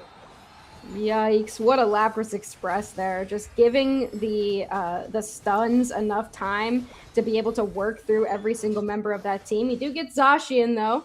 a bit of consolation prize back the other way, but that's likely all Zenith is going to get here. Now it's 320 to 66 on the other side, so it's going to be a difficult one to claw their way back. I have to try. Top path is going to be the play here. Reggie with the Comfey collar is going to mostly just harass this central area, take all of that wild Pokemon for themselves, while Zenith is going to try to grab this Regieleki for themselves. This time it is successful. Moltres takes that, but these levels are starting to get a little bit out of hand. We'll see if Hoopa wants to bring them in. They do. Rings are unbound. Lapras going to front line, try to hold the line. Points are trying to go in for Zenith, but so far it's been unsuccessful. Block from the Snorlax is just going to push the Lapras into a KO for the Typhlosion. Mew's Solar Beam is going to close out the Snorlax. Now T2 is on the offense. Yeah, Zoroark absolutely nowhere to be found, but it doesn't even matter. I mean, you had the Hoopa, Unite move coming in and just not enough damage to deal with what T2 is bringing. There's just so much that they have access to, and they've had such a strong early game that at this point in the match, just every fight, no matter how many members are there, Zenith is going to be behind. Ceruledge now low. Mew picks up yet another KO. Lapras is going to try to break this goal zone with 25. It's a 21-point overcap for them, but Mew does go down here, Kyle. Yeah, not too bad. Lapras just going to be a little bit of a bully with that large HP bar. Zacian forced to use their Unite move. Now gets caught in a little bit of a blender. They're going to try to dash away. They do somehow, some way, as a legal activity for Zealot. And Reggie195 also able to get away to safety, going through that top part of the map. And Typhlosion in the central area gets that Regidrago. So maybe a little bit of a win there for Zenith, something that they desperately needed. Yeah, I mean, Hoopa goes down. You see the Mew's Solar Beam come out of nowhere once again. Now Lapras in a little bit of trouble. They're going to try to fight their way. I mean, they're so tanky. Gosh. They still take down this Typhlosion. Now 2 more members. And then Lapras takes down another one. Snorlax goes down. What? Can they get to Ceruledge as well? They can! Kyle! Triple KO streak. And Zugrug will just kind of stand there and admire his handiwork. Yeah, he definitely says you're welcome after that one. Certainly. That was some illegal activity by one of the better defender players in the world. Watch out gaming right there. Watch out gaming. 2:25 on the clock, 389, 111. We're going to try to redo this Groudon once again. What does Zenith have to do this time to get in this? Hopefully no resets. I mean, rip and flip and try to get a pick, and I mean, they're not as well positioned right now. Lapras is very well positioned. They know exactly where all 5 members are, and I just don't even know if they're going to be able to make their way into this central area. Regieleki walks in. Mew is in the back line, dealing a ton of damage, so Moltres even has to reset here. Here comes Hoopa looking for an opportunity to set up a potential rip. They throw the portal right into the pit, but they are chased down immediately, Kyle. Hoopa's down, damage onto the Groudon. Zacian in. Unite move from the Ceruledge. They get it again! Zenith able to converge on that, and 2 members are down. Mew and Lapras, and now the Zacian. Oh, it's a clean team wipe! Zenith is going to have to come back. They're going to need a lot of scores. It looks like they're going to be just slightly ahead, maybe a little bit behind with what they have. Ew, no, they're down. Oh! Down 2 points, but they don't know that they're down. They have all of their buffs, and I mean, you've got Moltres with a full pocket. You can easily walk in there and score again, but now everyone's coming back. Zoroark has a Unite move. T2 doesn't know that they don't have to score right now, so they can just sit here and defend, but they're likely going to try to conjure up something. Teams are going to have to think it's like 2-point differential with a minute left here. And somehow Zenith claws their way back in. They're able to pull off the rip and get that last second secure. Yeah, we'll see how it's looking here. Zenith looking for a last moment push. 4 members down towards this bottom path. Here goes Zoroark. Yeah, Zoroark might be able to 1v1 this Hoopa. We'll see, or I guess 2v1. Oh, they get it. There's that point lead. So they're going to have to maybe push even further. They still have plenty of buffs in tow. Big damage from the Moltres. Here comes a Revenant Ren from the Ceruledge, and they are they're going to win this game. T2 home, and that should do it. Zenith's going to come back here. Wow, Zenith comes back. I mean, I guess we saw what that first game would have played out like when Zenith ends up getting that secure. They pull it back as well. Game number 1.5, I guess. In this version of game number 1, they're able to bring it home, and that plan to just send Hoopa in, pop a Unite move, and it doesn't really matter if you can't get into the central area, Hoop will find a way for you to be able to get in. And Zenith ends up taking this game. And it wouldn't look like it when you look at the stats. 10 KOs for Reggie195, Zugrug with that well-earned MVP over there. But Yeah. Zenith ends up taking it. What a crazy end to that game. I mean, it might have played out the same way had game 1 played out. And I don't know. It seemed like T2 had full control over the game until they didn't at Groudon, right? You get like one pick on the Mew, and Zenith had that opening to go ahead and just rip it, and Cerro Edge able to do what they do and secure. Because T2 didn't have really any secure tools at that point. They were probably really relying on an E-ball from Mew to try to secure if something was contested, and without Mew, he just had nothing to secure. Yeah, I mean, honestly, from the way that fight played out, it seemed like there was a little bit of ego on all sides, and the team kind of stopped playing as a unit and going after like full team KOs. Instead, they were kind of more playing for, their individual KOs. And when you let the Hoopa kind of walk in, you don't pick up that KO and let it get its Unite move off, everyone kind of walked away. They didn't get the Hoopa, and everyone moved away from the pit, even knowing that the setup was going to be to start ripping the objective. But instead, T2 kind of pushed the opposite way, away from the pit. And that left Mew open to be targeted there. And that was kind of their secure tool at that point that they needed to be able to take the objective. Zenith capitalized on it. It was well played. I mean, that's the exact thing that you had to do in that moment. Like, you have to just take the objective and hope for the best. And that's exactly what we saw. Rip it and flip it sometimes. That's my favorite thing to do when I'm playing a game and I'm down is grip it and rip it. Just rip it. Just go ahead and rip it. Just go ahead and rip it. See if you can get it. Because a lot of times, like, a team that's super confident in and the lead that they have will make those mistakes in that end game. And they will be able to, pull out wins that they didn't, or they'll figure out a way to lose. That's what I like to say. When my team's ahead, if I'm playing a game and my team's really ahead, I'm like, they'll figure out a way to lose. Don't worry. Indeed. And it's usually just like that overconfidence or like a little bit of ego, like, oh, I can just walk in and I'm going to KO every one of them. How do we lose this fight? Because, how do you lose this fight? But they figure out a way. Mm-hmm. All right, well, game 2. Game 2.5. 1.5. Game 2 real. Game 2 real. So we are in all-star mode. So we aren't going to see anything that we saw in game 1 and game half. Dude, we didn't even say that. That's true. We didn't, did we? Because I was all surprised in the first set. Like, why aren't you taking what you took last time? That's why. My stupid. We're in all-star mode. We are in all-star mode. Yeah. We are all-stars. Our games are on. And we're going to play. Well, we're not going to play, but they are going to play. Looks like who wants to win.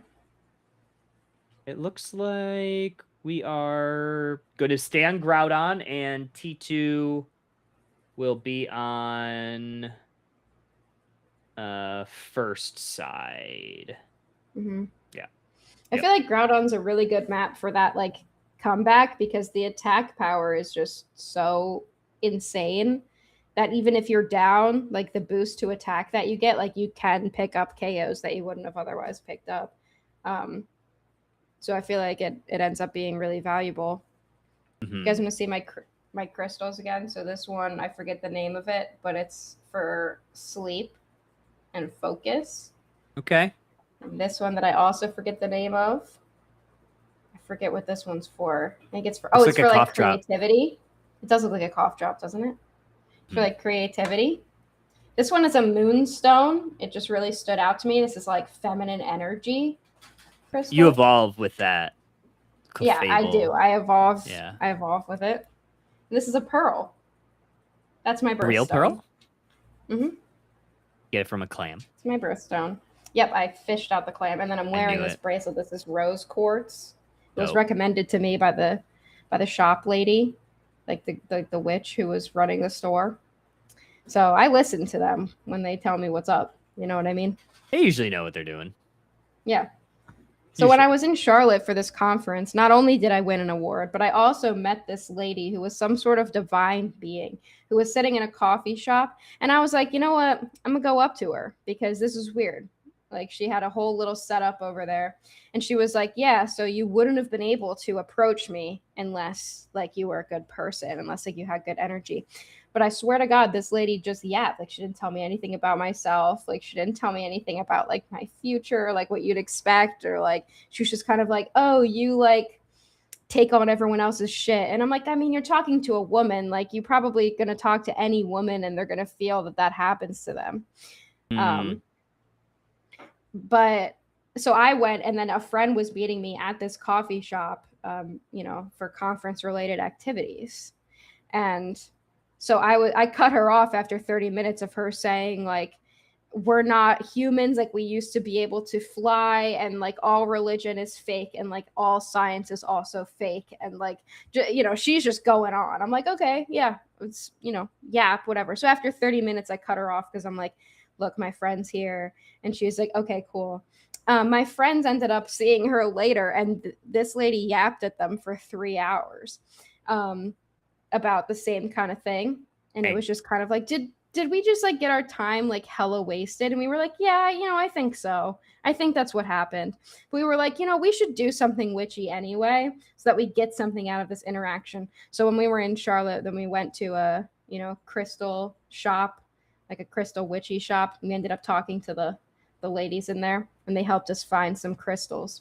And since it was the full moon, I charged them. Apparently, that's what you do. You put out your crystals, and they charge under the full moon. I don't know what that means exactly, but I guess that makes them more effective. Yeah, I'm still new. You got to charge them. You got it. Everybody knows that you have to charge your crystals. Hanging with the Etsy witches without me is crazy. You know, we can hang with them. Now I'm like, I'm entering midlife crisis mode, so I think I'm just trying to blame the elements on everything that's wrong with me instead of reflecting on a personal level, which you know, that's just a common white woman experience, honestly. Real. All right, let's get into game 2. All right, game 2. So All-Star Charizard draft mode. So I think some of the bans that we saw in game 1 will probably stay, but obviously you don't have to ban anything that was played last game. So we aren't going to see the Reggie 195 Zoroark. We're not going to see the Comfey again. We're not going to see any of these 6 Pokemon either, but T2 does have a few options here. Blissey is available. I think Rex would be very inclined to pick that, especially if Reggie 195 wants to play another hyper carry, but we'll see how they go. Yeah, I mean, there's a lot of options here. Hovering Vaporeon currently, so either they want that or they might switch.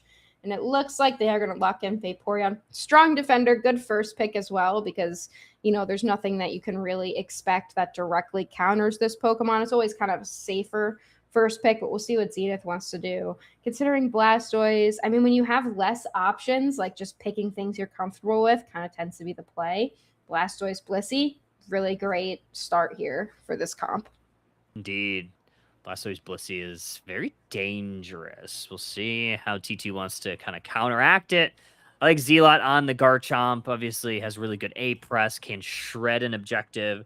G195 grabbing the Talonflame, a Pokemon that we've talked about a little bit tonight. Yeah, I don't hate that either. I mean, Talonflame is always just really solid. I think the difficulty with picking a speedster early is like Zenith can kind of draft around it. And they're actually going to go double all-rounder here, so that makes it a little bit more difficult for the Talonflame. But it's Reggie 195. Like, I'm really not concerned with how effective they can be on a speedster. Yeah, I think really any speedster in their hands is going to be pretty good. We'll see how they want to line up these last couple picks. Zugrug took the Lapras last game, kind of hovering over this Umbreon this game. I think you have a few options here. I imagine we're going to go probably more of a traditional build with this Umbreon, more defender focus with the foul play Snarl, but could be wrong. I have been Yeah, I mean, you could, like, Umbreon and Vaporeon can both kind of flex support defender. I feel like usually Umbreon is the one between the two that ends up going defender, and Vaporeon runs like that Aqua Ring move set for a little bit of extra healing. And we also have that Zapdos, really, really strong early game. Did get pulled back a little bit in terms of later game damage, but it's still really solid. And rounding out Zenith's composition is this Inteleon, which is interesting to me to go up against a Talonflame with. Talonflame is, I think it's really strong. I think I like the Charizard X into it because it does really well in those brawly situations, especially in that Unite form, in the Mega form, where it gets a little bit of extra healing. So we'll see. I mean, I think your primary targets here for this Talonflame are going to really just be this Inteleon, making sure that they don't get online. Yeah, and I mean, I feel like the Mimikyu is kind of a quiet, like, insane pick here. Especially if it's got that like Shadow Claw, like it can dive pretty well. Charizard X is going to be like loud and obnoxious and like tanky in that front line. Like I really could see this composition working out really well. Blissey has a lot of Unite move targets, and then it might just be that Talonflame's so distracted by Inteleon in the back that it struggles to deal with anything else in the front. I wonder what Inteleon will go. Probably Liquidation here, right? Maybe. We'll see. I mean, that's why we play the game. Game number 2.5, T2. Gonna try to get this back even to an even series because they did kind of lose that last one, very surprisingly. Didn't really expect them to be down in this situation, but here we are. I would love to see Zenith take another game. Just pretty crazy. Set us down to losers bracket early. That would be awesome. But here we are, already dealing out some secures over here from Umbreon. They currently have 11 points, and trying to get all of their secures going in the bottom path. Yeah, gotta get the secures going. And we do have Umbreon online already, which is absolutely massive for T2. This Vaporeon playing the bully role already. And now this Fletchinder is here to maybe put an early stop to anything that Zenith wants to do. They have to be very careful because Charmeleon does not have typically a very strong middle stage. Yeah, Charmeleon's a little bit tough, but I mean, it does have some pretty consistent damage, and you can take out a Fletchinder pretty easily. But here comes the Mimikyu as well. Not quite that level 5 just yet. They do hit that level 4 here. A lot of that goes over to Zenith, but here comes the rest of the squad. Blissey goes down pretty easily. Yeah, it's a pretty big one. Fletchinder going to have to avoid some of this fire, unable to score until that goes away. Eventually does hit the mark and able to deposit that 23 points in. Mimikyu trying to play the defender role here because T2 is looking for another invade. And this is what they did all game 1, so expect them to play a lot of pressure here. Yeah, and here comes the Vaporeon, Umbreon. You're sending your support and defender EVs into that central area. They're tanky enough where Zenith isn't at a high enough level to really contend with them, at least for a long time. Like, it takes a long time to take these Pokemon down, so they can just kind of be annoying, which we see here from Rex. They've got a Hydro Cannon that they throw out here. Blissey does take that red buff, but, I mean, I think being annoying is kind of the goal. And they're doing a really good job of it right now. And this Vaporeon might be able to get away. So I do see acrobatics on this Inteleon. Leads me to believe that we are likely going to go that liquidation. Unable to get the KO on the Vaporeon. But here comes Talonflame. And it's going to make Drizzile pay for that push. They were being a little bit greedy looking for that Vaporeon. And it just did not happen. However, Zenith able to secure that Regidrago away. Yeah, they do end up taking that away, but Zapdos with a big thunder. Is that that's thunder? Is that one? I don't remember. The one that slaps onto the ground. The one that the first move. What is that one? The square. The square is Thunderbolt. I always forget Thunderbolt. Which. Okay, yeah, it's Thunder something. I mean, they don't really have that creative of moves for electric types. It's like Volt something, Thunder something. It gets confusing. Zap something. Zap, yeah, Zap. Like, okay, great, thanks. It's named Zapdos, like, I guess. They will secure that Regieleki there in the bottom path, walking towards that tier 1 goal zone. Regirock getting pretty low as well. T2 should be able to take this one. Mimikyu is contesting it here, but you take them down. Inteleon! Oh, not quite able to get it done. Unfortunate there, but here comes Zila with a big Livid Outrage into the eject button's going to take 2 with 1 hit. Make it 3. A 4th is going to fall, but that's going to go over to Vaporeon's credit. 40 points in. They could have gone with a little bit more, but instead they're just going to go ahead and allow that break to happen. Charizard going to get met with a Flame Sweep. A full heal is going to cleanse that. 4 members converge on Umbreon and take them back to the Pokemon Center. Yeah, a little bit too excited there for the Talonflame. They are a little bit squishy, so sending them into the enemy central area, into 4 members, a little bit difficult to come back from.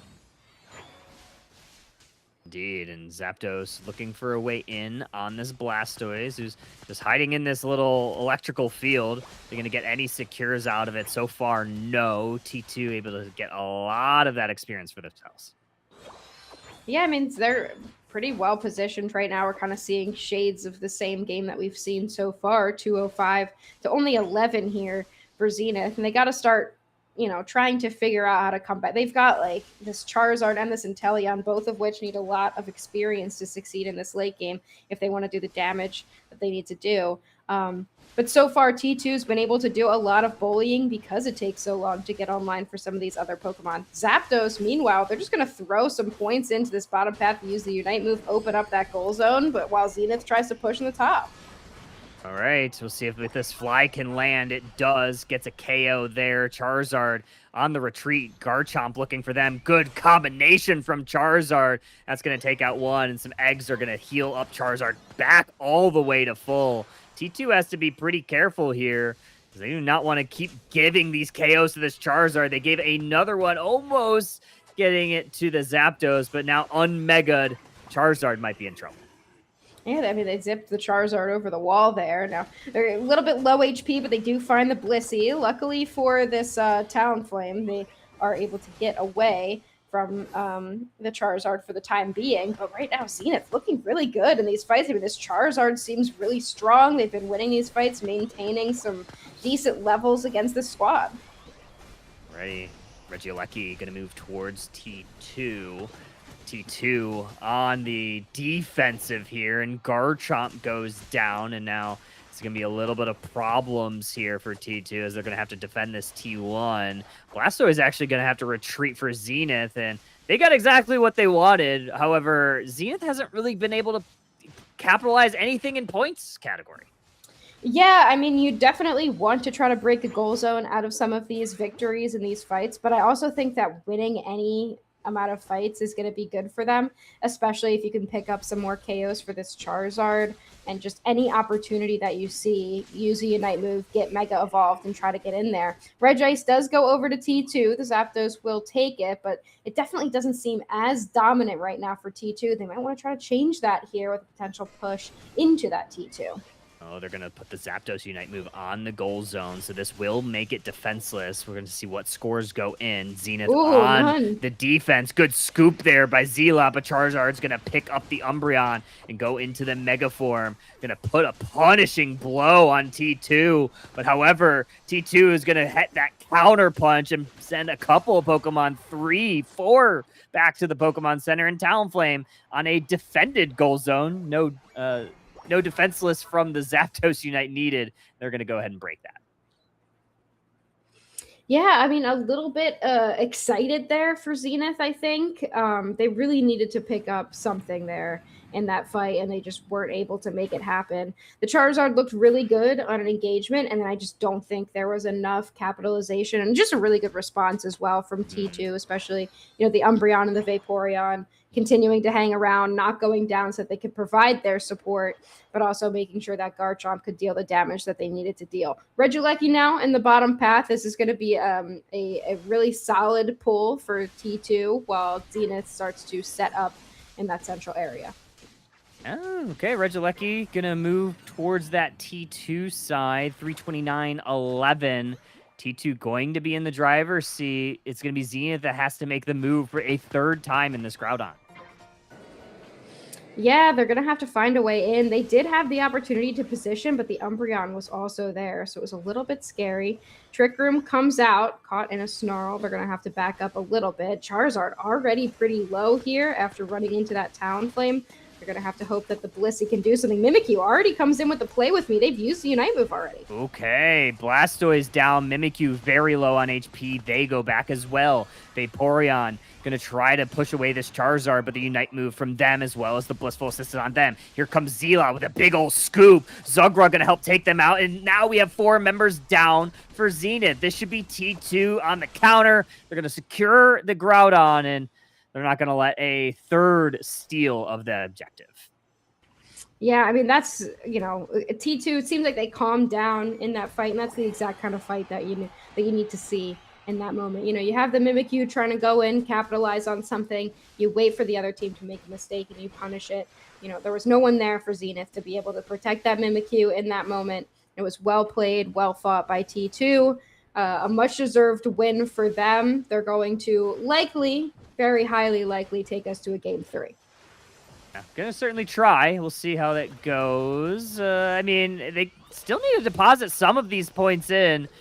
We'll see if anything can happen from Zenith. No, okay, we lost a couple of bits of the front line. That should be all but over here. So we're gonna go into a Game 3 for this second round match.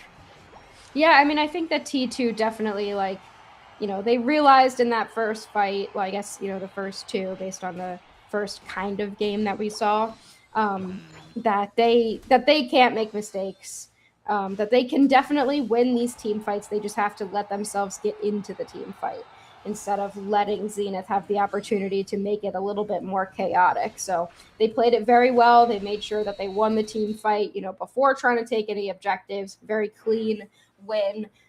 Huge win for them, by the way. It's like 400 something, 500 something. I mean, they scored a lot of points at the end, but 967 to 11. So yeah, in the 900s, only 11 points scored for Zenith in that game too. Yeah, not too bad. They definitely came back after a little bit of a rocky start to this set, at least in the terms of securing final objectives. But they calmed down. They had a really good Groudon fight there, very front to back focus. Was able to pick off, I believe it was Blastoise that went down first. So frontline won there for T2. And then I believe it was Yuta on the Mimikyu that went down next. And then T2 was just able to kind of converge one by one. Very clean fight there. So didn't even give Zenith the opportunity to rip. Yeah, they just couldn't get in. There was really no way for them to do it. When T2 was playing as a unit, they just can't lose that fight, so very well played by them. But now, since we go to a Game 3, we have even less of a Pokemon pool to pick from. And I imagine that still some of these powerhouses that have been getting banned, I imagine these teams aren't going to want to suddenly see them now. So that just means that we're going to have to reach into the depths of some of our Pokemon pools. Yep, certainly are. This is gonna be really fun. It's gonna be really fun to watch, kind of how these teams want to combat the last part of the Fearless, the All-Star Draft mode. So there's going to be a lot of picks off the table. I'm going to try to get the overlay working. It wasn't working earlier, so hopefully it'll play nice for this set or for this last one. We'll see. Yeah, we'll see. I'm trying to get it. It doesn't tend to be very nice to you. Plus, Mercury in retrograde and all. Yeah. Mercury, nobody asked, but Mercury is the planet of communication. Actually, Gemini is ruled by Mercury. It's the planet of communication, which is why when it goes into retrograde, we see a lot of issues with common communication things like technology, for example. So we see technology shitting itself, your car shitting itself, things like that, which I've had a lot of over the past couple days. And I think it has to do with the fact that my Mercury is in Cancer. So yeah, it's got to be it. Obviously. But I actually was trying to free up space on my phone because I just have no storage on my phone. So I was going through and trying to delete some apps I don't really use. And I accidentally deleted Omnipod, the app that gives me insulin. Oh, that's not good. You can't just re-download it and everything's fine. You have to completely reset it up. Yeah. So I had to take off my brand new pod, waste it, get a new one. and then I had another allergic reaction to my sensor in a certain part of my arm, so I had to take that off too. So a lot of Mercury in retrograde things. And you shitting yourself. Yeah, exactly. It happens. Yeah, It happens. It's all connected. It's but all the good thing about a retrograde is you don't have to take responsibility for your actions, which is great. Obviously, we don't want to do that because it makes us have to think a little bit harder. So we don't want to take responsibility. So we can blame it on things we have absolutely no control over, which is really helpful. It's really helpful, especially for white women in their 20s. That's right. Don't you agree, Kyle? I agree. Fellow white woman in her 20s. Yep. In another lifetime, reverting. Maybe. I started teaching for the summer semester, and I've just been under the impression that I'm not that much older than my students, because a lot of times, like, I look fairly young. People still think that, like, I could be a college student. So, like, I've just kind of, like, got it in my head that I'm like, oh, I'm young and cool. Like, these students are, like, kind of close to my age. Like, we'll have, like, a cool, fun relationship. So I, like, said it kind of, I was like, yeah, I'm not that much older than you guys or something like that in a conversation. And one of the students was like, well, you're 10 years older than me. And I was like, oh, okay. I guess I'll kill myself. Like, what do you mean I'm 10 years older than you? That's not possible. Anyway. So that was upsetting and a little bit humbling. Do that. 10 years older than them? That seems fake. It does seem. I was like, huh? I thought our conversation was about, like, oh, I know what you guys are talking about, and I know your memes and stuff because I'm not that much older than you. And you're like, you're actually so much older than me. I'm like, oh, okay. Guess I'll die in my old age. I got humbled real quick. It's okay, but at least I know I can always humble Kyle more. True. It's actually very true. I can always be like, Kyle is old. Yep. And it happens a lot. How old do people, like, think you are? That's what I'm. I don't know. Like, I feel like people.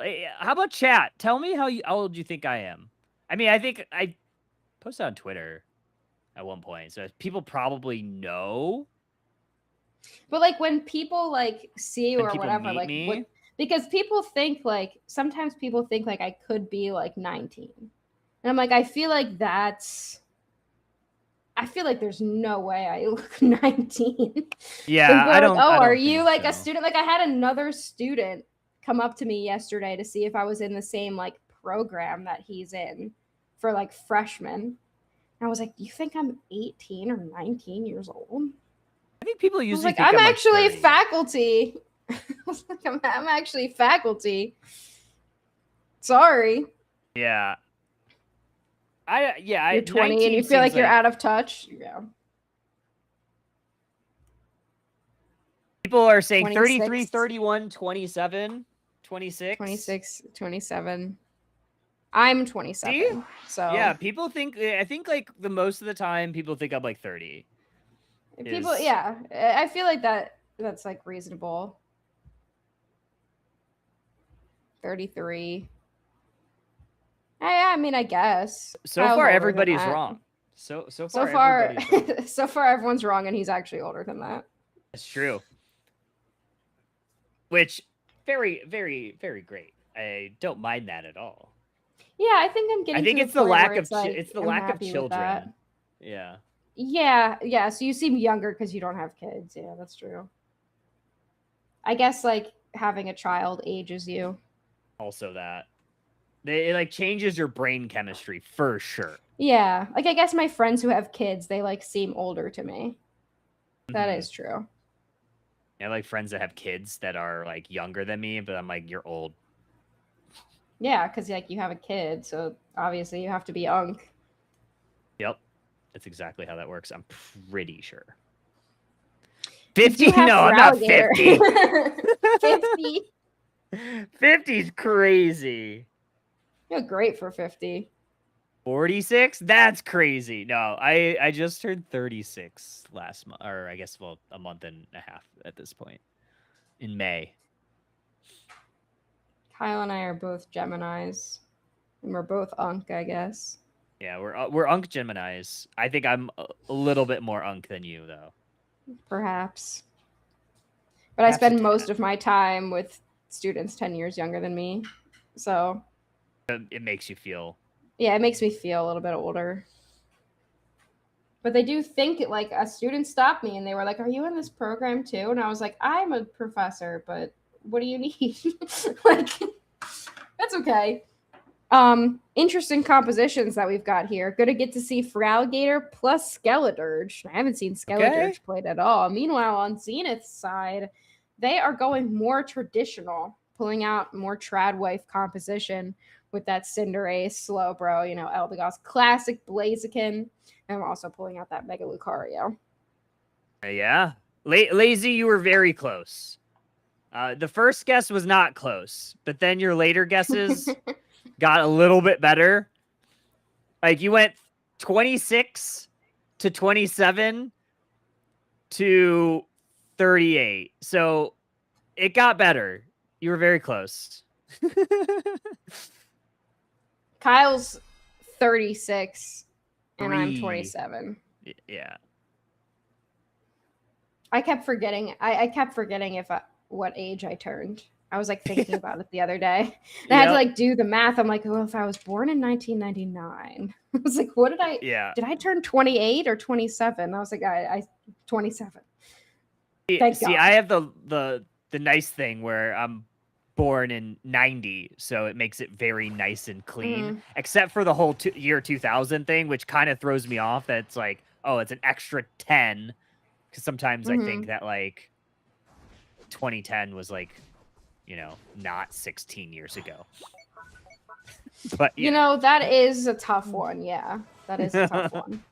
There you go. You mean it wasn't like 5 years ago? Look at Totodile with his little Totodile's so feeties. cute. Oh, look at Fuecoco with him little feeties. I don't even think I've played against a Fuecoco since it's so annoying.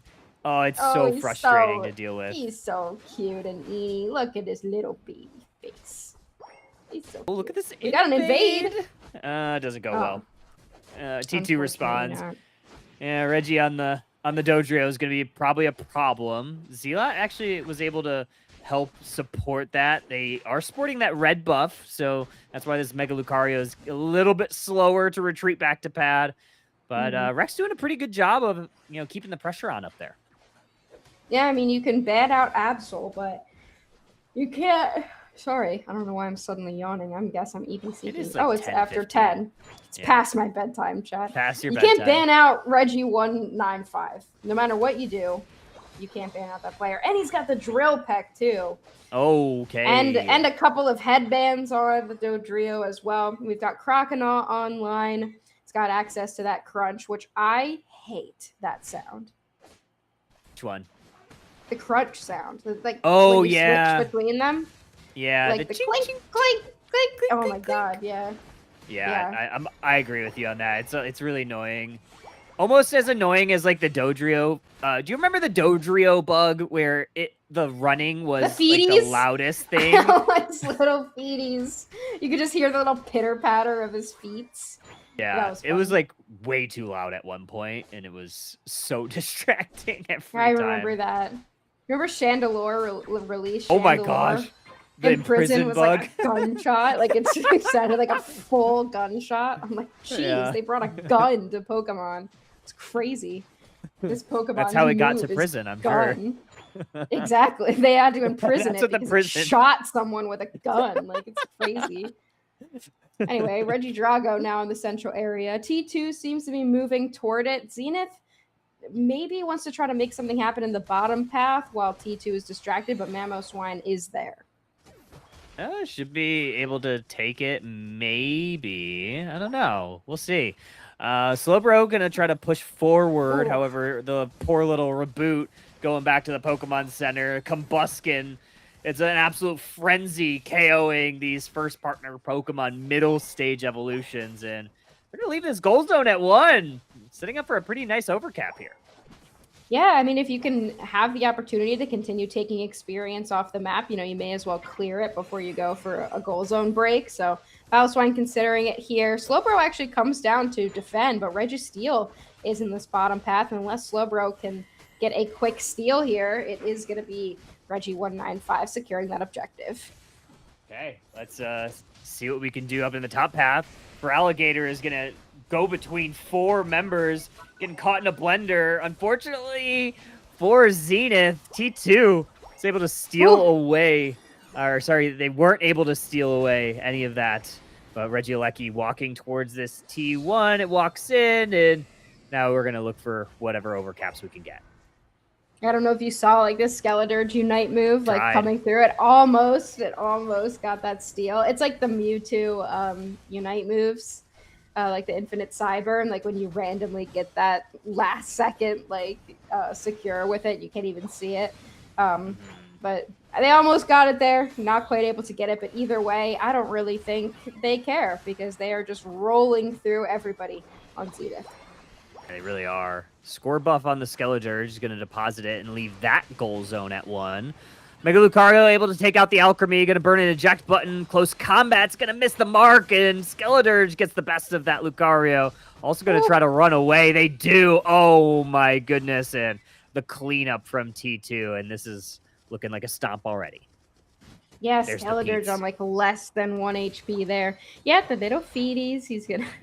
It's so funny. I remember it was global. Everyone was like, what's going on with this? Here is this What's going on? What's going on? As well. What are we doing? What's going on? What's going on? That's the rule. That's the goal now. I kept doing that.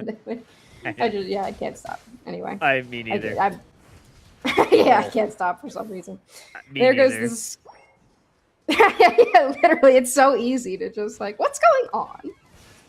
It's so easy. I'm glad that I'm not the only one that's doing that right now. It's just, I was like doing a vocal it. stim. Yeah, I guess. Like, we were just doing it at the conference so much. Like, me and my friends who were like rooming together in a hotel. We were just the whole time, like anything would happen. What's going on? Anyway, big Ice Fang there. Yeah, Zugrug just doing Zugrug things right now. Considering a potential push into this T2, right, following their namesake here. Here comes the Feraligatr, big waterfall into that back line. Big crunch will take down this Eldegoss, but here comes the Cinderace as well. The goal zone does break, but we do get Dodrio. Okay, yeah, Slow Beam is going to be able to help take them out. And then the Mega Lucario was able to help close the deal. Zugrug going to burn and eject over the wall, get away to safety, close combat onto the Feraligatr. Lucario very low, misses a power-up punch, might pay for it. He does. Double KO for Zealot, and great push there. Eldegoss able to Cotton Cloud Crash, and that is a good KO for T2. Blaziken back from the Pokemon Center, going to try to take down the Skeledirge. A little bit of healing there from the Alchemy, and the Skeledirge able to get the best of the other Fire-type starter. Here's another Fire-type starter that's going back to the Pokemon. That one's Cinderace this time. We're just missing the Charizard. I was going to say, how many Fire-type starters can we get? Yeah, Delphox. Yeah, we need Delphox and Cinder. Cinder. As well. Yeah, we need Delphox. Or Delphox and Chars. And we had Typhlosion already in the previous one. But, yeah. I guess I understand. Oh, geez. Wow, scoring base and everything. I guess I understand why Feraligator's banned a lot, because, yeah, this thing seems a little bit stupid. Here comes with a crunch ready. Cinderace looking for an opportunity to secure here, but no, huge crunch there. Just takes out like half the HP at the end, trying to take down this Regieleki and just obliterates this Blaziken as well. I mean, I don't know, like your Cinderace, like you just get chomped a single time and your HP is like half gone.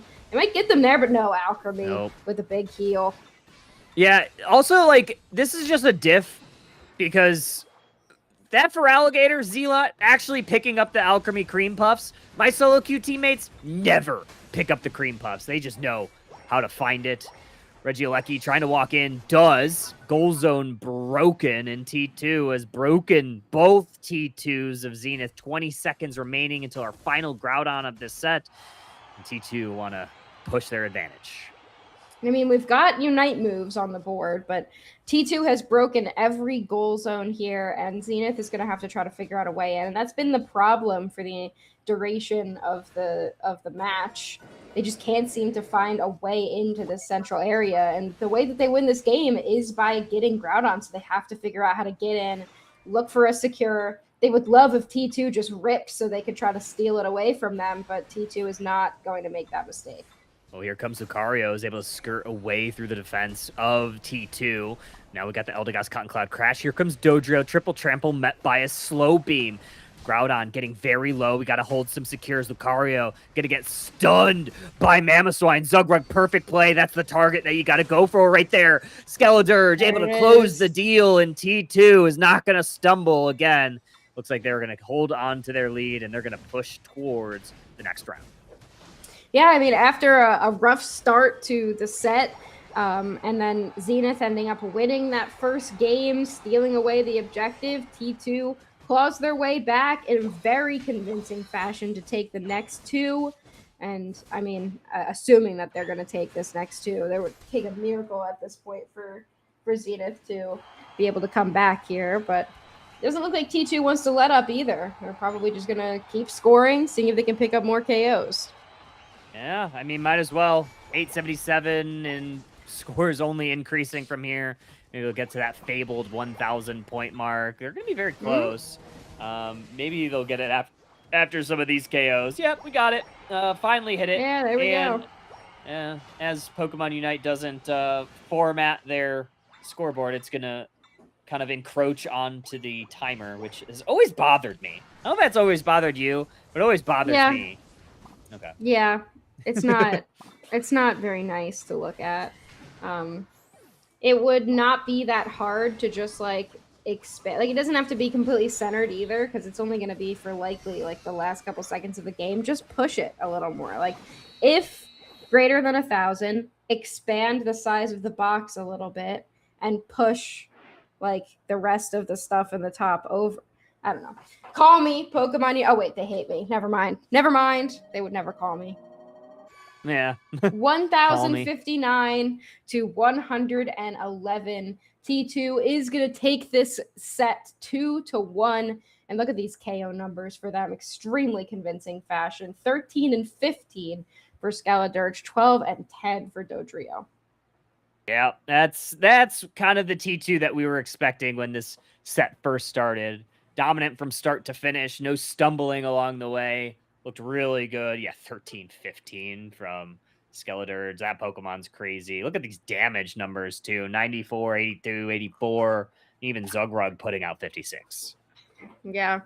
Yeah, just a lot of Pokemon Unite talent in that game. But yeah, great set, and that's what All-Star Draft is about. Like, you get to game 3s and you get to see some interesting picks, you know, some bands slipping through the cracks there, and that Feraligatr comes out, and I can see why it was continuing to get banned so far tonight.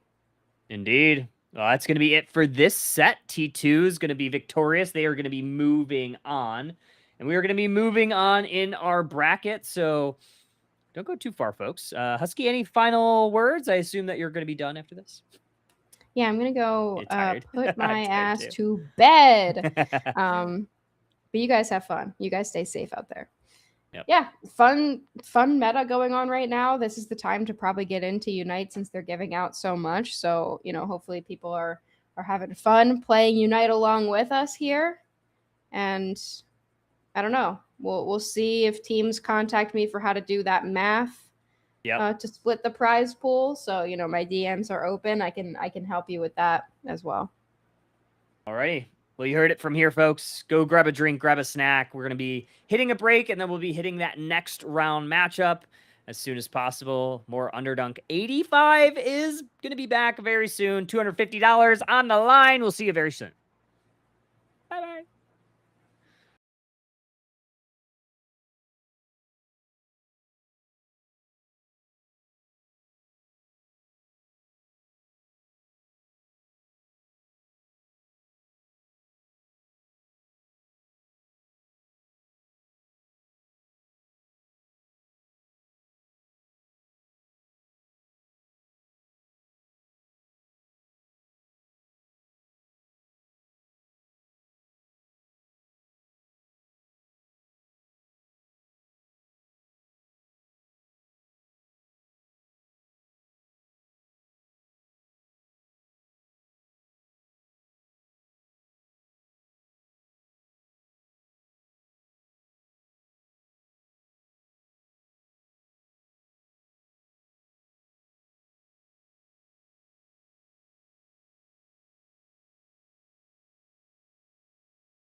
Welcome back, gamers. It's your boy, Jonathan Hyde, coming back at you, and I'm not alone. I am joined by the one, the only GX2 Unite. GX, how you doing?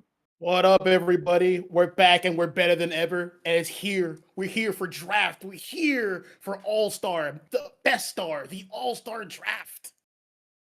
Absolutely. New patch notes that came out not too long ago. Already, Chud Leon is going in with that, putting them to the test. Sylveon coming in, but Hades not far behind. They said, we're going to go with the OG Evolution Espeon coming your way. Yeah, Sylveon with the first pick. They're pretty confident with the buffs that this mon is given. Hyper Voice, Calm Mind, all these moves are no joke. I'm very excited to see how it plays out. I still believe it has a bit weak of an early game, but like until 4, but then once it reaches 4, it starts steamrolling. So we're going to have to wait and see. Absolutely, but we're already going to go in on the side deck and the Hoopa double supports with a nice tanky build there on this, well, not tanky build, a nice tanky-ish mon with that Sylveon there. Already, though, Lus is going to be looking at the Buzzwall. Lock that in instantly. What goes in? Crayola says Eldegoss, the attack, auto-attack nightmare supporter coming your way. All right, let's see these last two picks over for, I'm going to call that team Chuds, the purple team over there. We're going to have an Inteleon. We need a long-range attacker. We got to keep those Mons at bay. We got to keep that Snorlax. We got to keep that Buzzwole away from him. That is a strong Mon. Look at those muscles.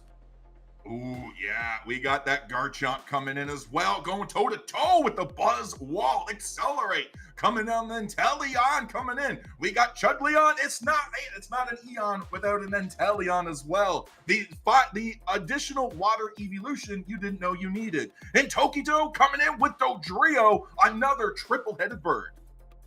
All right, I do like the support pick. We have some attackers. You don't want to be jumped on. I know, for example, Sylveon can only Hyper Voice in one direction, and it commits right to it. So if you get right behind it, that's going to be a problem. But it does have some good peelers. It has the Hoopa. It has the Psyduck. So that Dodrio's got to be very careful. Yeah, Dodrio's got to be good, but also Inteleon's got to watch out for it. Dodrio is infamous for being able to get into the back line. It goes from scoring, crosses your central path, and straight into you. So got to be careful. Players have 10 seconds for their final preparations. So already, I'm looking at Chudleon's team. I'm thinking they got the late game hands down. But La Sierra, that early game is going to decide how everything's going to go down. Oh yeah, they got an Espeon on the team and a Snorlax. That's probably going to be their bot lane. That is very tough to deal with. So Chudleon's going to have to put in some lot of extra work to get a very strong start here. Absolutely there. So Snorlax right now. Yeah, Snorlax, Eldegoss, Espeon, great early game. Hoopa, and trying to get the Sylveon online a little bit there is going to be really how Chudleon's going to try to get ahead. But the game is on. Underdunk 85 going into the winner bracket of the quarterfinals. Chudleon, your purple team. La Sierra Satitas gonna be your orange team. Oh yeah, I believe we have an issue already. No one in the orange base is moving. Interesting. So a problem has arisen already, but we'll look away from that. Let's talk about a little bit how we think who we're gonna have winning this initial 850 gank here. I believe Chudleon does have the advantage there. We're gonna have Get Bite hopefully at that point moving the farm along, or we're gonna have Intel trying to get some critical hits with the basic attacks. But Dodrio does pop up at level 5. Ideally, it would be the jungle. We're going to probably start this match over. We're going to keep the same bands, same draft as before. We might skip the draft for brevity's sake because we're falling behind on schedule here. But what do you think, Hyde? Honestly, I think it's going to go either way. Like I said, we got really good late game there for the side of Chudleon there. So Sobble and Gibble are actually really good into their individual lanes, despite being great late game mons. They're triple evolution, so it is a little bit harder to get experience into their pockets there. But Gibble has a mean top lane game. If you underestimate, if you try to push for those stacks, you are going to get devoured. Meanwhile, down in the bottom lane, we do have Sobble. Sobble is strong in that secure game as well, but Sabo's not going to be down there. It is going to be in that central path. So it's going to be entering whichever lane it's going to go in for the gank as a Drizzile. And again, that is going to be solid because we have those 850 birds coming in, Swablu's, Alteria's, Satitas is not going to know what hit him. That's why it's very important for them to make sure they get their evolutions. They got to get the Eldegoss and they got to get the Espeon, and they got to try to get that Snorlax as close to level 5 as possible, because once it comes in, Chudleon, I think, is going to put a lot of pressure and be very aggressive. Yes. Lucentis or has the engage comp in spades. Meanwhile, Chudleons, they have some engage, mainly from the guard chomp, but it's pretty much alone in that venture. Also, probably with the Sylveon as well, with the Hyper Voice. Using the Hyper Voice to lower those defenses for the Inteleon, that should be the main play here. Same with the Hoopa. Hoopa has his Unite. Hoopa push strong, putting in a lot of stuns, putting in a lot of damage. This is a comp that is pretty well put together. I do like the double support comp. That's one of the compositions you probably pretty much see if no team wants to run a defender. And meanwhile, over at Lucentis, they also have a more traditional comp. They have balance pretty much spread out. They got the defender, they got their attacker, supporter, speedster. Balance, they can pretty much hit every area, but they don't really excel in any one in particular area. That's kind of the downfall of the balance composition. So we're gonna have to see how things play out. Yeah, I mean, like I said, like they got really good early game with the Eldegoss and the Snorlax. That's going to be how they're going to get that. Buzzwole does have strong secure, but Gibble is going to eat a lot of experience if they go to try to contest that. So it's not going to, it most likely will not have its level 5 by the time the Dodrio hits its lane, because we're most likely going to see a top lane gank. That's what most teams like to favor. So that's how that's probably going to go down. But the Espeon could change a lot of things. If we're able to get Espeon online super quickly, then we might be able to do a 5-man into the top lane. So we're not that far away from it. We're about 50 seconds away from being able to know exactly what's going to happen. So Espeon has to get that level 4 and make it to the top lane if that is on the table for the side of Satitas. Yep, that should be very doable. It's only level 4. You should get that around the 9-minute mark and send people up. Are we going to do, I think we should end it here because no one from Orange side moved yet. They might be a little bit behind, but, well, actually looks like we're just going to play it out. They're going to be a little bit behind, so that's going to be a huge detriment for them. They're going to have to work double time now. They're, like, behind. They have to get that farm, too. La Sieta was like, listen, you got a 20-second head start. That is the handicap you're going to need because we're going to take this game all the way. And again, maybe that's exactly it. Maybe it's all planned. They were like, you know what? Let's just pause it out. Let's do a little bit of this, a little bit of that. But we do get a nice little bit of a dance down to the bottom path here. Snorlax doing a great job zoning out Chudleon, but they're not able to get it. Yeah, it's going to be tough. Even as like an EV right now for that's soon to be Espeon, that Swift has actually a pretty strong secure in its own right, and same with tackle attack from Snorlax. Looks like we're going to have people move up to the top from the orange team. It's about time for AFC the Kink. Everyone's here on time. It's going to be a 3v4 up top, and everything's going well. That Dodger's running tri-attack. Down goes the Gibble. That's kind of to be expected. He's going to be overrun here, and they're going to have to let that go. They were behind, and like now they turn that around. All of the glory to these guys. Absolutely. I love to see that. They sent the Snorlax up in the top to make sure that they had the extra CC, but there's Drizzile trying to get it in. Tokito trying to back out there, but no! The eject from Accelerate, not able to get it. Surrounded, gonna get taken down as the Screamion comes in, tries to save them, not enough. We have Snorlax coming in, nice heavy slam as it ticks into level 5. Dodrio coming down with the KO and the Sylveon, quick stack of 5 points, little bit of XP, little bit of immunity, and they're able to back out. That was a lot of important KOs. That's putting purple team down behind in tempo, which is what you don't want against a Dodrio team. Dodrio's getting all the momentum on his back. He's going to try to sneak in that Hoopo. Here comes the Hyper Voice to dissuade him. Who's going to get the secure? It's going to be Dodrio.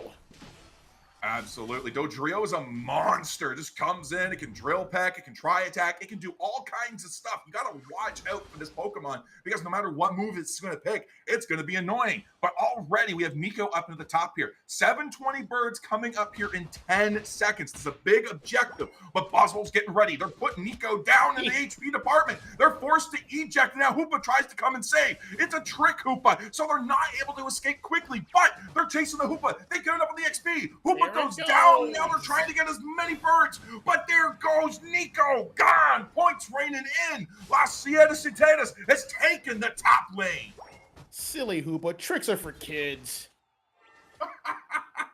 They absolutely are. Just put a pair of long ears on it, and there you go. Already, our lane objectives are spawned in. Regilecki into the basement there. Going to be a Dredgy Roulette. Don't know which one yet. Into the top. Screamion goes in, but there's the Espeon. Secures the Regilecki. We take down Screamion there, and now we got Snorlax going for the block. We do have Deloan getting isolated and alone taken down. There we go. Now we have Regilecki going in. They're trying to go in. Buzzwole gets the Regirock right in the nick of time as they break the basement pad. You would not be able to tell like this is gonna be the path the game takes based on how they started, but they just got momentum on their backs and they're just taking all the form, taking all the momentum, taking all the XP, taking all the fights they need to take. Buzzwole's getting big and strong on the top. That is a mismatch. That Buzzwole is level 9, using that Gabite as a battering ram, and it's gonna get some KOs. Gonna back up here to preserve Snorlax's life, and yeah, the score is 13-170. It's only gonna be growing up from here. Yeah, we take a look at the levels. Level 11 on that Dodrio. Only one Unite move on the side of Chuglion, and that is in the hands of the Sylveon, and only because it gets to that level 8. We got to make sure we use that to our advantage here because La Sierra already has 2 Unite moves in the pocket, but they have more on the way, ready to unlock. Snorlax comes in with the block. Accelerate has to eject, but the Espeon comes in with the Psychic Solaire. Boom, comes down. Now the Psy comes down to reduce the damage. Will it be enough? Sylveon's putting the pressure on to keep them away from the pad. It's only a 5-point break, but that is it. La Sierra Satitas has to back off. That was a wonderful engage with the Espeon Unite. That's the other way of using it. You gotta use it as like an dive tool, or you could use it as a good engage. Great follow-up for the Dodrio, getting some clean KOs as Alan was working its way towards the bottom, getting some free scores in. And Sylveon aiming the Hyper Voice the wrong way because it was doing farm, so that was a bit unfortunate, so it got some points in. There we go. The triple trample comes down. Now we're looking for it. We find the Accelerate. Take it down. Double KO now for the Dodrio. With a little help from the Espeon there, getting the second KO. Trying to dunk whatever points we can in, but Psyduck being an absolute nuisance. It's just being a menace on the field. But great job from the Snorlax here, being able to put up the wall, being able to be like, you know what? Nah, you ain't getting by me. Nice appeal for their team. This Dodrio pick was such a clutch pick. And it was the last pick, too, I believe, for our orange team. There's no answers on Chodelions to, deal with the Dodrio. It's able to run free, so good observation skills from our orange team to make that pick of a strong speedster. And down goes Sylveon, too. So there you go. I really liked what that Snorlax did. They plopped themselves with that power nap right in front of Accelerate. They tried to go for the snipe on the Regilecki, but they body blocked it so well. Unlike Decidueye, those arrows, these shots from Inteleon do not go through. Snorlax getting a nice push through. Regilecki connects. Now we got to do a little bit of math. Can we get the 34-point over? No! We're going for the 44 over. That's a huge amount of points. The Drew's going to have to back up a little bit. He doesn't want to get KO'd and give away that experience. It gets taken down by Inteleon. He flew way too close to the sun. Snorlax, well, we have a Store Power Espeon who's going to be able to take care of that. Down goes the Psyduck. Next on the chopping block, it should be Inteleon. Oh, it's a mutual destruction. Double KO there. Mutual destruction, indeed. Buzzwole's going to be looking to take on Nico one-on-one. Kato's doing really good. Gets the KO. Double KO into the top side there. Also taking down that Psyduck. Now it's going to be up in the top there. Now it's going to be looking to try to get the points. Can they get the over in time? No! Great defense from Chuglion. They want to take it, but Regi says, I'm just going to walk away from this as the Rings Unbound comes out. This was a very good time for Orange Team to break that top pad. They're really working on bottom pad, trying to minimize all the XP available for Chudleons. They don't want to break top pad too early. And broken it out in the late phase of the game around the 3-minute mark, which is good. So there's going to be at least one more round of farm that's available. That's going to show up right there, and now it's gone. 13-383. La Sierra Satitas is now running away with this game on the points department. Dodrio running away on those levels, level 14. This is where they're putting all their experience into it on. Chudleon's trying to find a way because La Sierra Satitas is having their way with the central lane. They said, you know what? This is ours. You ain't walking away with this. We're about to reach the Kyogre fight here. For the first 8 minutes, it was basically 2 separate fights happening, one at top pad, one at bottom pad. But let's see how things mesh together. Let's see how Both teams are going to fight out as one unit each side, 5-on-5. I'm excited to see what happens. Dodrio opted to take the Regieleki. That is straight to the home pad. That's win condition for Las Ciudadesitas. We can't just ignore that, but we are. Chudley are going all in, looking to take this team fight. We have the Psychic Solaire coming in as the Dragon combo comes through. Their Livid Outrage comes down. They're hunting the Espeon. They know it's the problem, but they're not able to get it. Espeon Scorch Power running away. Block comes out from that Snorlax. All of a sudden, the team is revived. Hoopa is gone. The ring's unbound. Not much of an issue for the next few seconds as the rip on Kyogre begins. All right, Dodrio's done a wonderful job pressuring the back line, taking out the Inteleon, not overextending, and now everything's falling into place. They don't have any more tools to deal with this team. 3 members are gone. There's only going to be Sylveon and Hoopa left. Hoopa has an ult. He's going to try to hold it and try to bring in more teammates. Down goes the next one. Orange team is still holding out strong, and now it's time to bring her home. BTP going in. They're trying to get that. No, they're taken down. That's it. All of it is gone. It's now Psyduck in a dream, and they're not able to get it. Las Ciudadesitas is going to be taking it. It's Garchomp in a dream as we're now looking for Hungo Burgers in this cookout. That's 100 right there. That's the burger. There's going to be 30 right there. White Holland's got to push everything off the pad. This is pretty much all wraps. Everyone, this game's done. Game 1 is going to go to our orange team, Los Santos. Yeah, and what a great way they were able to do it too. Again, they had a lot of early game pressure, and they were able to utilize that. That 40-second penalty at the start that they had, that just didn't, or sorry, 20 seconds, didn't really impact them at all. They're like, whatever, 20 seconds, we catch up. And catch up they did, and they just flew with it. Now, again, like Sobble, Gibble, they have really great early game lanes, but again, they're triple evolutions, and Las Ciudadesitas took full advantage of that. Oh yeah, well, this is All-Star Draft, so these 10 Mons are gonna go away. I'm looking forward to see what's gonna happen next. Who are gonna be the next 10? Yeah, who are the next 10 to be sacrificed to the altar of all draft? Who knows? These teams will in about a few seconds there, but I absolutely love the concept of all draft mode. I love it. You just got 10 Pokemon, and they're banned. Now you got 16 Pokemon banned out going into game number 2. Now, maybe this is a way to try to get ahead, try to say, you know what? Maybe we can do this. I mean, just figure out how we want to try to get some Pokemon in. Maybe you could use the bans to sneak a Pokemon in, you know? I mean, we've seen that a few times. Maybe that's what La Ciudad wants that for Alligator and Machamp and Charizard wide ban for. I mean, we're pretty sure that they just want them gone because they're super busted, OP, and broken. Yep. But you never know. You never know. So yeah, one other strategy I like to see more teams employ is this banning's actually optional. So the later it gets into All-Star Draft, the more some of these important picks are become like even more important. Sometimes you just shouldn't ban some Mons. You want them to be available. You want the other team to really make a decision here. Is like, do we let this Mon go, or do we try to ban it for ourselves? If we do that, then like we can't cover all the options here. You know what I mean?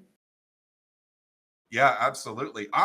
Again, and this speedster really worked in the fact of Dodrio in the hands of Tokito. This Snorlax in their hands as well. Absolutely demonic. Absolutely love to see it.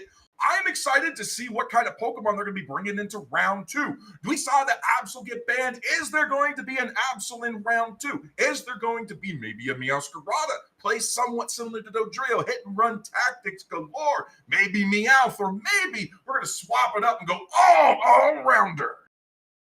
Yeah, I did notice here that they've banned 2 species, so they might have had some insider knowledge of like, hey, this team, Orange team has a scary species, we can't let that go off, but there is enough species in the game where it's just too hard to cover with just 3 bans. So they might try to ban more species coming into the next round, or they just might try to let it rock and try to pick some monsters that can really counteract with species, like really bulky frontline.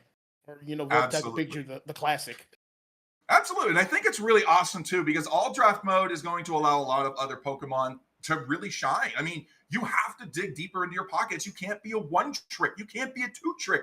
You might have to actually be a 5-trick. You might have to dip deep into your pockets for which Pokemon to bring in, because if the other team knows what you're going to do, that's an easy target ban. Hands down, easy target ban. You don't want that against you.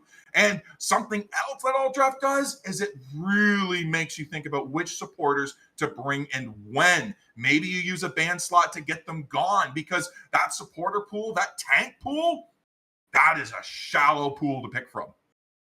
We have a little graphic showing the mons who were previously banned. That's pretty nice. Kai, you Ooh, I said like- this. Oh, thank you, Kyle. We appreciate it because that is going to be handy for us because we will Yes. forget. It's very helpful. All right, we see some bans here. We're seeing the Umbreon ban here, and same with Fraligator, same as before. Another species they're getting rid of Leafeon. That's an actual good idea. It is a species that scales very early. It's an EV after all, so they're just getting rid of it. And they're also gonna ban Absol again once more. The champs, pretty much the same bans as before, except the Zacian that's now online. Maybe Purple Team wants to pick up Zacian. Yeah, Zacian, strong early game, and it's got a really good secure with that Sovereign Sword. Might be the brawler that you need, or maybe it's a bait. Maybe it's like, hey, La Sieta, we know you like Zacian. We're going to bring it in, we're going to let you have it, and then we're going to dunk on you for it. You never know. It could be a risk-reward type of play, but all we know is Nico's going to be locking in Lapras. Lapras, that's another one that's been buffed up. I believe it has more healing on its boosted auto, which is a key factor in sustainability. That paired with Water Pulse, every time it procs Water Pulse, its boosted is now being able to be activated. It shoots it out. I believe it does about 4 or 5% healing based off its health, and it's going to be living forever. So, interesting choice to have this defender out already. There's usually others ones get picked, such as like a Mamoswine, a Blastoise, or even a Trevenant. So, interesting they went with Lapras here. What are they up to? Yeah, I mean, Lapras did get a recent buff as well. It has been a Pokemon that has been neglected in the tank department, but hopefully with the damage increases that it's going to get, the cooldown reductions from the latest patch, I hope that's going to be what's able to bring it online. It's always been a great Pokemon. It's just been a little bit outshined, outclassed, so maybe this is the threshold that we need to just bump it up a tick. But it's going to be BTB with the real epic locking in the Duraludon Blissey combo. That is nasty. Although La Sieta going to be locking in Zapdos with Alcremie. Yep. Seeing all of those bonds in the front line, such as the Lapras and the Blissey, picking a strong mage like Zapdos that just rules the early game in whatever lane it's in is a good choice. And they have a healing support and Alcremie, and another good choice. Looks like this time Orange Team's going to be running a double support of themselves. And to note, they took the Zacian away from these guys, from Purple Team. Since it's not banned, you might as well take it. Like I said, the Zacian might have been a bait. It might have been just banded out. Now we're going to get rid of Umbreon. We're going to let it back in. We're going to bait them into picking it. Yep, they absolutely did. Now we're bringing Duraludon, and now we're bringing Metagross. Now we're bringing in Scyther because these are hard Pokemon that Zacian's going to have. They're a little bit tanky, and then Duraludon, even though you can kind of dive on it, it just chunks your HP away. So even if you're able to get on top of it, even if you're able to take it down, if the Blissey doesn't Bliss Assist it, you're just going to get bumped up by that with that bump, but you're going to get bumped up by the Bliss Assist when it goes in, and then you're going to get dominated by the rest of the team collapsing on you. Yeah. Looks like that is not a Scizor due to the full heal. I believe that should be Scyther. That is going to be a tough mon to deal with. Given the team composition, they might be able to handle it. They might not. They have to really protect that battle, and they have to really keep an eye on that Zapdos. That's going to be a key factor dealing with that bulky front line that Purple Team has. They have Lapras, they have Metagross, they have Blissey. That's going to be tough to chew right through. Yeah, but we have to look at La Sieta as well. They do have that Mr. Mime. Mr. Mime is absolutely nasty with those showtimes. Lots of stuns with those barriers and confusion combos there. Maybe you want to get a little bit frisky. Maybe you want to throw up a little bit of power swap with some sidekick action. You know, dance around with that as well and be like, hey, I can keep you alive, Duraludon. Just throw. Or maybe I'll just take you down, reduce your damage, reduce your HP. We're going to slowly tick away as we're keeping ourselves online. But game number 2, as in the winner bracket quarterfinals, is going to be kicking off. Scyther and Zacian taking their respective central lanes. All right, heading to the top is what you expect. We have the all-arounders with their supporters, and we have the defenders with their attackers. Mr. Mime's defender-like. So here it is, Zapdos getting that discharge ready. Here it is, a lot of damage, a lot of secure. Zapdos pretty much got all that. It's holding it on to 16 points, and that's just the power of this mon. The power of one, as we call it, when Zapdos debuted into the Pokemon movies. Coming in your way, coming through. So now we're going to be seeing Kaito coming in there, knocking in those Natus, trying to take him down. Boom! There we go. Not able to get a secure on anything, though, but the Zacian's now here. The Blissey's caught out. BTB has to eject, but it's not enough. They're taken down, and that's massive points in the pocket of Zacian. All right, looks like Scyther here's a bit sandwich. Oh no, this is Gang City. Oh no, you gotta get out of there. Station getting caught up. Wait, nope, still got it. So the mechanic with Metaclaw is it's gonna come in contact with the first like mod it comes in contact with. It got stuck on the farm, but it didn't matter. Still got the coverage. Still got another Metaclaw proc. Do the passive. Yeah, and that's a bonus of all those points that we were able to pick up. Tokido's doing good on point management, man. We dunked all them down. Now we're going into Central Path. We're trying to lock them out of a lot more experience. Accelerate already onto their shenanigans. Now jumping into the Central Path there. We now at 30 seconds away from our first objective as Accelerate looks to now take the opposing Central Path, but the two supports are coming his way. All right, Zapdos can handle himself. This is a good idea. Stall this Scyther, let the Zacian get the farm, and then base over. They're not going to let him leave for free. Of course not. He's going to have to juke and slide over through. He looks like he's going to try to take this fight, but Mr. Mime and the Alcremie should be enough for Scyther. He's going to retreat down to the bottom. He's pretty much stuck alone on an island here. Zapdos is actually backing up. Might be able to help out here. Oh, another wall. He's getting stuff. You might get KO'd here. Zacian's here, but it's too late. That is a KO by Alcremie. Double support? Nah, double attackers is what we saw there, taking down that Scyther 2v1 scenario. Now we're going to see DeLowan pick up a little Citrus Berry. Duraludon trying to get those levels up a little bit more. Chudleon is in trouble here. They're now slacking behind, but we hit the level 7 power spike on the Duraludon, and we're now 30 seconds out from our lane objectives. All right, another key feature about Zacian here is running player off, so if it comes into contact with you, it will stun you, and it has damage reduction. So that is a good choice against a speedster like Scyther. Yeah, absolutely. They're dunking onto this pad here. They want to get those points in, but their double attacker combo in the Patchy and that Alcremie combo there doing really good there. Lapras tanking it like a beast, though. Must be those buffs. Nah, it's just that good. Like I said, it only got outclassed, and now it's really able to shine. All right, that is to secure there with Zapdos with a Zap Cannon. Gonna walk that Regieleki to the pad. They don't have to fight and die for this pad, but it looks like they're gonna be able to do that. We're gonna have Duraludon here in the back, laying suppressive fire, but it's gonna be a tough task to deal with. Now look at all that damage Zacian is doing, all those Metaclaws. You can only do that Flash Cannon for so long. And yep, Regieleki's gonna walk in. That's gonna be a lot of points. Zacian probably doesn't want to go here because it's Zacian, you know what I mean? It's gonna get some points in. Scyther is here. That Zapdos is in trouble, but he's gonna be able to eject right out and move over to safety and get some more farm. We're going to be keeping the pad up, opting not to break it for Las Satitas. We're going to be backing off. We didn't put the Luca or the Zash in there to score points. We got what we wanted, and now we're backing off. We're going to keep the control of the experience on our side. Flash Cannon comes in, but it wasn't quite in range of the birds, but it was enough to put La Sierra at their disadvantage to say, you know what? No, we're not going to come a little bit further. They had to back out, but they are going to get these Central Swablu Altaria combos, and Mr. Mime hit into DeLowan. Oh, no. All right, we're leaving a Mega Lucario with not a Metagross. That is a big mismatch. Over here on the bottom pad, we're going to have Alcremie ulting in, giving her team a chance. We're going to have a score here from the Scyther. 7 points right there. We're going to have, looks like Duraludon's going to be ulting here. I was waiting for this to buffer right here. That's going to be a major damage here so far. So over at the top lane, I would like to say that Metagross is having a tough time, but he's just going to have to stick with it and try to get whatever advantage he can get.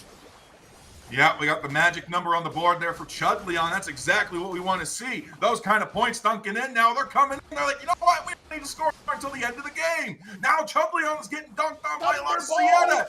Boom! Here we go. Getting taken down by one more. That Scyther's gone. They're putting the pressure on for that Lapras. Trying to take the pad now. This has been an interesting development for this game so far. No pads are broken, so a lot of farm for both sides is up for grabs. So in my mind, Orange Team has the momentum on their backs. I would say they'd be winning overall, and like the score also supports that. But since they're not breaking any of the pads yet, they're still giving Purple Team a lot of chance to come back with a lot of XP on the table here. Metagross is going to the Central Path, trying to get caught up on the levels, leaving Mega Lucario up in the top to just get all of that experience. Like you said, GX, they haven't broken any pads for La Sierra. They just said, nah, we're not going to do it. And that keeps control of all the experience in their hands. They're winning these team fights. They're winning these 3v3s, 3v2s, 3v4 fights. So they're doing incredibly well. They're keeping their all-rounders together. The double attacker combo mixed with the Zapdos, that's actually doing really good. Regice now playing for the side of Chudleon. That means Chudleon's got to put the pressure on in the bottom there, because now we're going to be seeing these all-rounders come down. Regilecki down to half.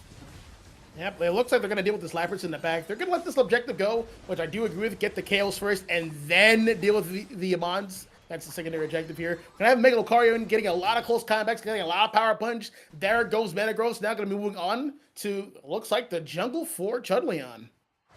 18 seconds now until we have another Regidrago into this map. 4 minutes remain, 2 minutes until Kyogre spawns, and that's still a lot of time for Chudleon to make a comeback into this game, because it's only 128 to 69. That is not a deficit that you just can't come back from. This is a totally winnable game. Now, we do have levels in favor of Las Sietas, but I think Chudleon's going to do it, and this might be the moment that they could take that for that. Yeah, that's one of the key factors of having some of the farm up for so long for both sides. Both teams are able to pretty much be even level-wise, so Chudleon's doing a good job hanging in there, so they're not going to try to take some advantage here for the Regidrago here. Sage is going to try to secure that with a Sovereign Sword, and it actually gets it. There's the Metagross ult, there's the Alcremie ult, and there is the Duraludon ult. Ults are flying in. Sage is going to eject in, trying to get its target, which is the Scyther. There's the playoff, there's the damage reduction. Scyther gets out of there. No, he gets taken out by Alcremie. Was that the auto attack following it? Now, we did get 40 points into the basement with the Blissey, but in return, level 13 Zacian, 12s on the Zapdos and the Lucario, the main damage carries. 13 now, which means we swung a lot of experience in that fight away. I just wonder what that could happen if we had a Bliss assist during that fight, because there was still time to use it and get it back quickly. I think it might have made the difference, because both Nico and our Duraludon just went down super quickly, because La Sieta was like, you know what, Blissey? Take your 40. We're going to dunk on your team. We're going to get on them, and we're going to wipe them out, KO them, and farm them. Yeah, that was the fight to win. Now, the team that won the fight got more positioning. They got even more farm. They got an objective with Regice. Everything kind of lined up in their favor. So now we're going to have Chudleon kind of group up here towards their side of the pit and try to make something happen here. But still, the ball is in Orange Team's court. They have the Zacian. They've all else souls they can rip and secure. Absolutely. We're now 6 seconds away, 215 to 119. And while there's Kyogre, the game's not over. We're going straight into this. A Duraludon comes in with the Flash Cannon, Zap Cannon fighting back, cannon on cannon action from our sniper. Zacian looking for a way to find into it. Not able to get through. Can't even check the bush because of the Mr. All Mime eyes on barrier. Mr. Mime. So low, and now it's there. We go for the Lapras Express right into the Mega Lucario, who still hasn't Mega Evolved. They're able to get away, but the Compute and Crush comes in. The walls go up, and there goes the Fluffy Cream Supreme. 1, 2, 3, 4, down for Chudleon. Accelerated the dream, and the dream is shattered. That was such a good Alcremie ult. We know Metagross is looking to hone in on someone in a high value target, but as long as the Alcremie is on top of that, it's gonna slow down that KO by a lot. And then you still have Zapdos, Thunderbolting, and Zap Cannon wait for your troubles. So that was just a wonderful game sense there from Alcremie. Good show. Yeah, Chudleon had an opportunity to try to stop these attacks, but they're just not able to, because Kyogre turns off the healing and shields of the pad. That's right. It's a pseudo Zapdos, because it doesn't just create the ultimate scoring of just being instant. Nah, can't do that. But wow, it does make defending a lot harder. And yeah, great job from Las Satitas. They're going to take this set 2-0, but Chudleon taking it down to the wire. Yeah, but this part's just formality. This is going to be some stat padding, some good Mon choices here for the second round of All-Star Draft. That Alcremie pretty much sealed their fate during the team fight. I wanted to reiterate, having a strong support like that to try to shut down team advances is a really powerful tool. It's something you want out of your support. A Mon like Blaziken can do the same thing, but it takes a lot of lining up. You're usually going to have a Mon like Metagross or Scyther lining that up. They try to dive right in, they go in engage, and you have Blaziken with a follow-up. But again, Alcremie shuts all of that down. It does. It absolutely does. It's massive shield, so it becomes hard to take down. And it just throws out healing team wide indiscriminately. It's just like everybody on my side gets a little bit of heals, gets a little bit of food, a little bit of dessert coming your way. And yeah, we had a great showing from Chud Leon, but it just wasn't enough. And Las Cietas Satitas is going to be moving on to the next round. Oh yeah, this team played well. They deserved it. They were pretty much. Remember how like the first game played out, like with the delay. Again, like I said, all the glory to these guys. These guys came to play. They came to win. They absolutely did. And they're going up against a tough team, too, in the next round. 3 a.m. is going to be locking there. Hopefully, we're not here until 3 a.m. ourselves, but hopefully that's not a little bit of foreshadowing coming our way. But no, it's absolutely great to see how these teams are able to come through, clutch it out. Zapdos, Togito. Look at these. Hades and Togito just running up with 76k damage, but it's a real epic coming in with 97. Massive. That is so much damage. That's a lot. Something you want to see out of your Duraludon. He's just there creating space with his raw damage output. But you gotta have someone follow up with all that damage, and they just couldn't make that happen.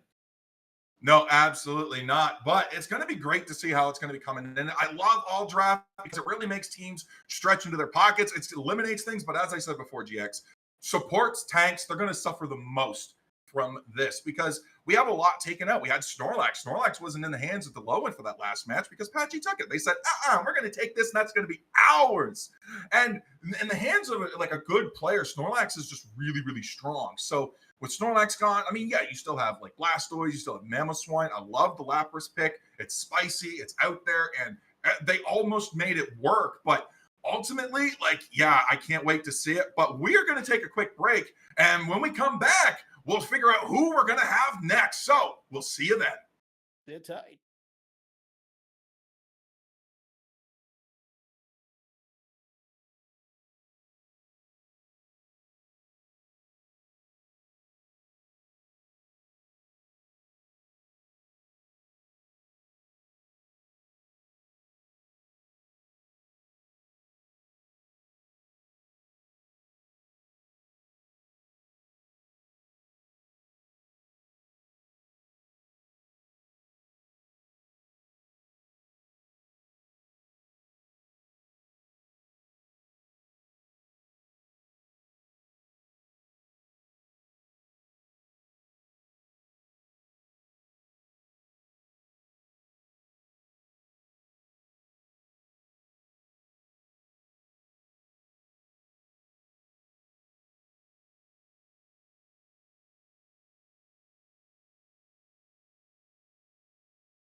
All right, folks, we're back again, once again. Quarterfinals, best of 3. We got 3 a.m. versus Losete. Our purple and orange team. Drafts already in progress. All-star draft. Hide. We're here. This is awesome. How you guys doing? Pretty good. I mean, we're seeing a couple of new bands, specifically Meowth. So one new band. Leafeon Zacian, Feraligatr, Machamp, and Charizard. Why? Just gone. Qatar gonna be locking in that Snorlax though, and instantly Hades goes to Espeon, their go-to Pokemon in the opening. Pachi's gonna have to pick a different one because Qatar took that Snorlax away. But what are they gonna reach to? Nah, they're gonna stick that later and go Crayola. You're on Psyduck. Crayola grabbing the yellow crayon here. We're going to have Delmise. No, we're going to have Surfetched, a strong all-arounder, doesn't know the word die. And we're going to have one more pick. They have about 5 seconds left. Who are they going to hone in on? They've been cycling around. They're going to pick a healing supported Elagos, another good choice. And they're going to have Lucario. That is their top lane established. Alrighty, we're going to see a nice Eldegoss paired with it. I love to see it there, but Kaito moving along, going to be like, you know what, Crustle? No, we're going to go to Garchomp there. This has got 10 seconds. Pachi still indecisive, glaring at Qatar, being like, why'd you have to pick the Snorlax? Why'd you have to do it? But Kaito bringing in the Garchomp there, and Pachi's locking in Hoopa. All right, turns to Snorlax. No one can really counter Snorlax, at least on the defender side. He's kind of just out there in a tier of his own. But looking at these last 2 picks over for 3 a.m., lore on that team name that we'll go over in a bit, but they're gonna hone in on looks like Sylveon, and we're gonna have Talonflame. But last pick's gonna also fall over towards our orange team on another speedster in Absol. Man, you know what? I would love to see speedsters make a comeback, and it looks like they are tonight. I miss seeing them. You know, we got the rainbow on the side of 3 a.m. They got one character for every single class in the game. They just said, we're gonna bring it in. I think Eldegoss might be a little bit mid-classed. I mean, it's secretly just an auto attacker. You know, that's exactly all it does, but with a little bit of healing on the side. But yeah, exactly. You know, but I love the fact that they bring it in the Psyduck and the Hoopa there on the side of La Sieta, because again, these are 2 really great and disruptive supporters. Yep, and when paired with another mod like Espeon, which is also just attacking in name only, but it's really a supporter. It has a lot of stuns, has a good mobility choosing Future Sight. This mod is there to support its teammate. It's going to be able to do it well. There's some good targets to hit. I believe from what we saw last time, this Espeon was running stored power. I wanted to see if it's going to run it again. Maybe, but 3 a.m. is going to be your purple team. They're coming to you from the future. They started at 3 a.m. It's 6 now. They're the first ones to make it to Friday, so hopefully that gives them an advantage going in against La Sieta Satenis. The Lord! Yeah, these guys have been at it since 3 a.m. You guys, they're here for like your entertainment, and they're in it to win it. You guys got to show them respect here. But now, back in the lane, we're going to have a secure here, but it looks like Psyduck secured that with a confusion there. And another secure with Psyduck. They want to get this Espeon to level 4 ASAP. Same with Psyduck over here. Back at the top, we're going to have our supports and our all-arounders. Gimbal is no joke. He's going to want to chop away at you, but Lucario has the versatility to kind of just circumvent all that damage that Gimbal's going to be doing here. And that's going to be secure for Eldegoss.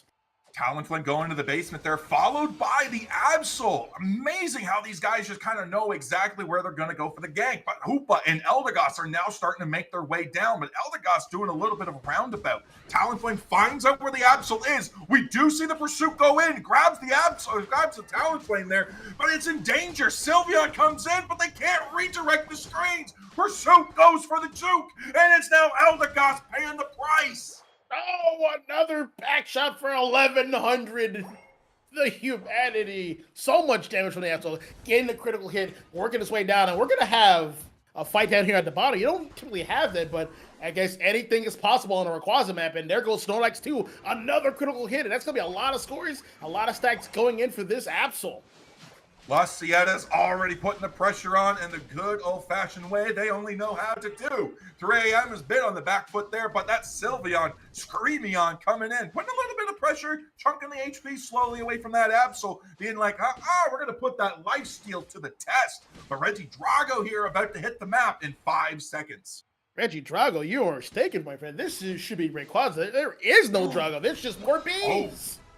Whoa, man, you know what? You're right. I absolutely kind of forgot we were on Rayquaza. Missed that detail. So used to being in the other maps. Who picked this for the first part of the game as well? That's insane, and I love it. All right, double KO again for Absol. That's something I love as well. We're going to hone in on Hoopy here. Just chilling in the grass. Doesn't want to show any vision for that Talonflame. It cannot fight it by itself. We're coming back here to bottom lane. We're going to have Stonex. Wants that level 7 really, really badly. Can't control as much space as it like. It's going to have to really rely on the Heavy Slam and the Hyper Voice from the Sylveon. But it's going to be tough. We have a Psychic from Psyduck. And we're going to have, looks like Side Beam from Espeon, along with the Stored Power. It needs to stay light on its feet. Able to get a lot of good hits there on that Snorlax, but not able to get the KO. But there goes the Sylveon sniping it away from the Espeon. This Mega Lucario is going to be taking a hit. That Lucario is gone. And now Kaito is finally able to dunk their points and get it in. Unfortunately, Absol not able to do the same thing. Well, this Absol is at least level 9, so he can start working on his Regieleki objective. And it's going to be able to secure that it has an ultimate. I think Element's going to try to go for it. It almost actually stole it. My heart skipped a beat there. But Elegance is going to go down due to its hubris, and that's going to be a big, juicy overcap here of, it looks like, 20 points extra. Talonflame, whoa. Blinky, you missed it. What happened? That's exactly what they did. They blinked right through the wall with that flame sweep, using the eject button with precision. They said, Absol's got to go. And boom, did they ever. They almost got the guard.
has a lot of mobility options, has a lot of escape tools. So I believe that's a strong pick. Yeah, going up against these brawlers is going to be Kaito on the Buzzwole. Buzzwole going toe-to-toe, trying to whip them around. Use one Pokemon to KO another. You know, that's got to be one way to do it there. Tokito going in with the Cinderace. Both teams have fantastic rip. Both teams have fantastic secure. Now it's going to come down to who is able to get into the position for the rip and flip right away, because both teams are ready, armed, and are dangerous. All right, couple seconds remain for final preparations, and this might be the final game right here. Orange team is on match point. This is a 2 out of 3. Kyle has to go to bed soon. Don't you, Kyle? I know he's all tuckered out. He's done a lot for us here. It is a Thursday night after all, but hey, Thursday night. Well, there's going to be a mod coming out very soon. Yvolta, I believe that's how you pronounce it. Ooh, another yes. scary attacker. Yeah, absolutely. Although, speaking of another new mon, it's off the table. It's legal. Quaquaval. We haven't seen it a single time tonight. Yeah, Maybe if we get into a Game 3 scenario, we'll see it. But for now, we're going to see Score Bunny and Torchic, our fire starters, going into the central path. Fuecoco decided, nah, I'll take the bottom. I won't be your jungle buddy tonight. All right, Cinderace in the jungle. That's a good choice. You want to invest in him. He doesn't get another move until level 6? Actually, sorry, 7. That is a big investment until then. It's gonna have to be able to hold its own. I believe Fuecoco here is a good landing mod. It could be either jungle or lane. It has good security. It also has growl, which has the fear effect. If it activates, if it procs on enemies, they're gonna be walking away from Fuecoco there. So that's gonna be pretty advantageous here.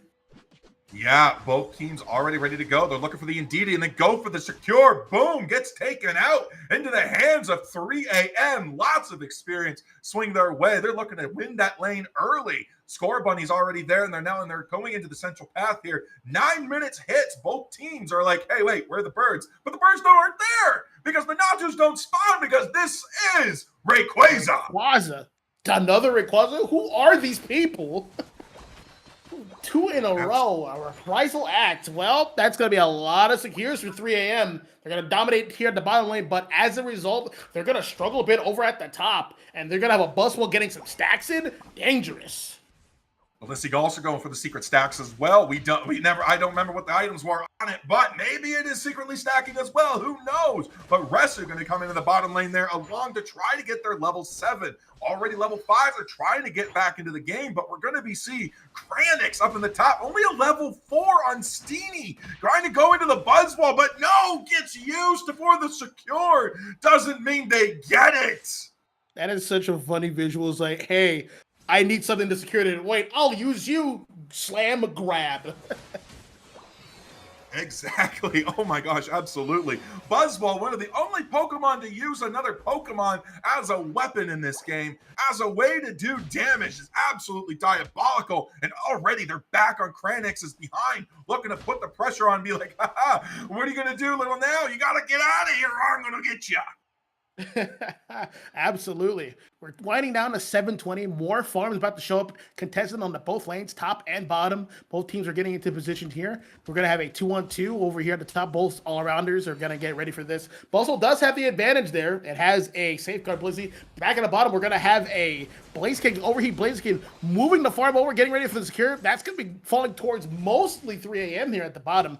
But I believe it's going to be going better over there at the top for Ocentes. Yeah, absolutely. 21-49 points, not really much of a priority for either team right now. So to really tell who's ahead, you got to look at the levels. Level 8 on the Cinderace, level 8 on the Blaziken. Blaziken fully online. Buzzwole going in for the huge beatdown. Serena comes in with the double stop. Buzzwole goes for the smackdown, not following that up, knowing the War Turtle's there to help follow up with the Serena, who was off cooldown. All right, we're going to have this snipe shot Inteleon.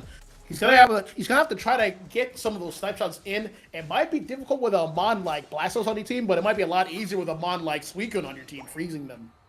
I told you before, Blissey got the best secure. Blissey with the secure on that Regieleki. Doesn't even need the point. Says, go ahead, my team.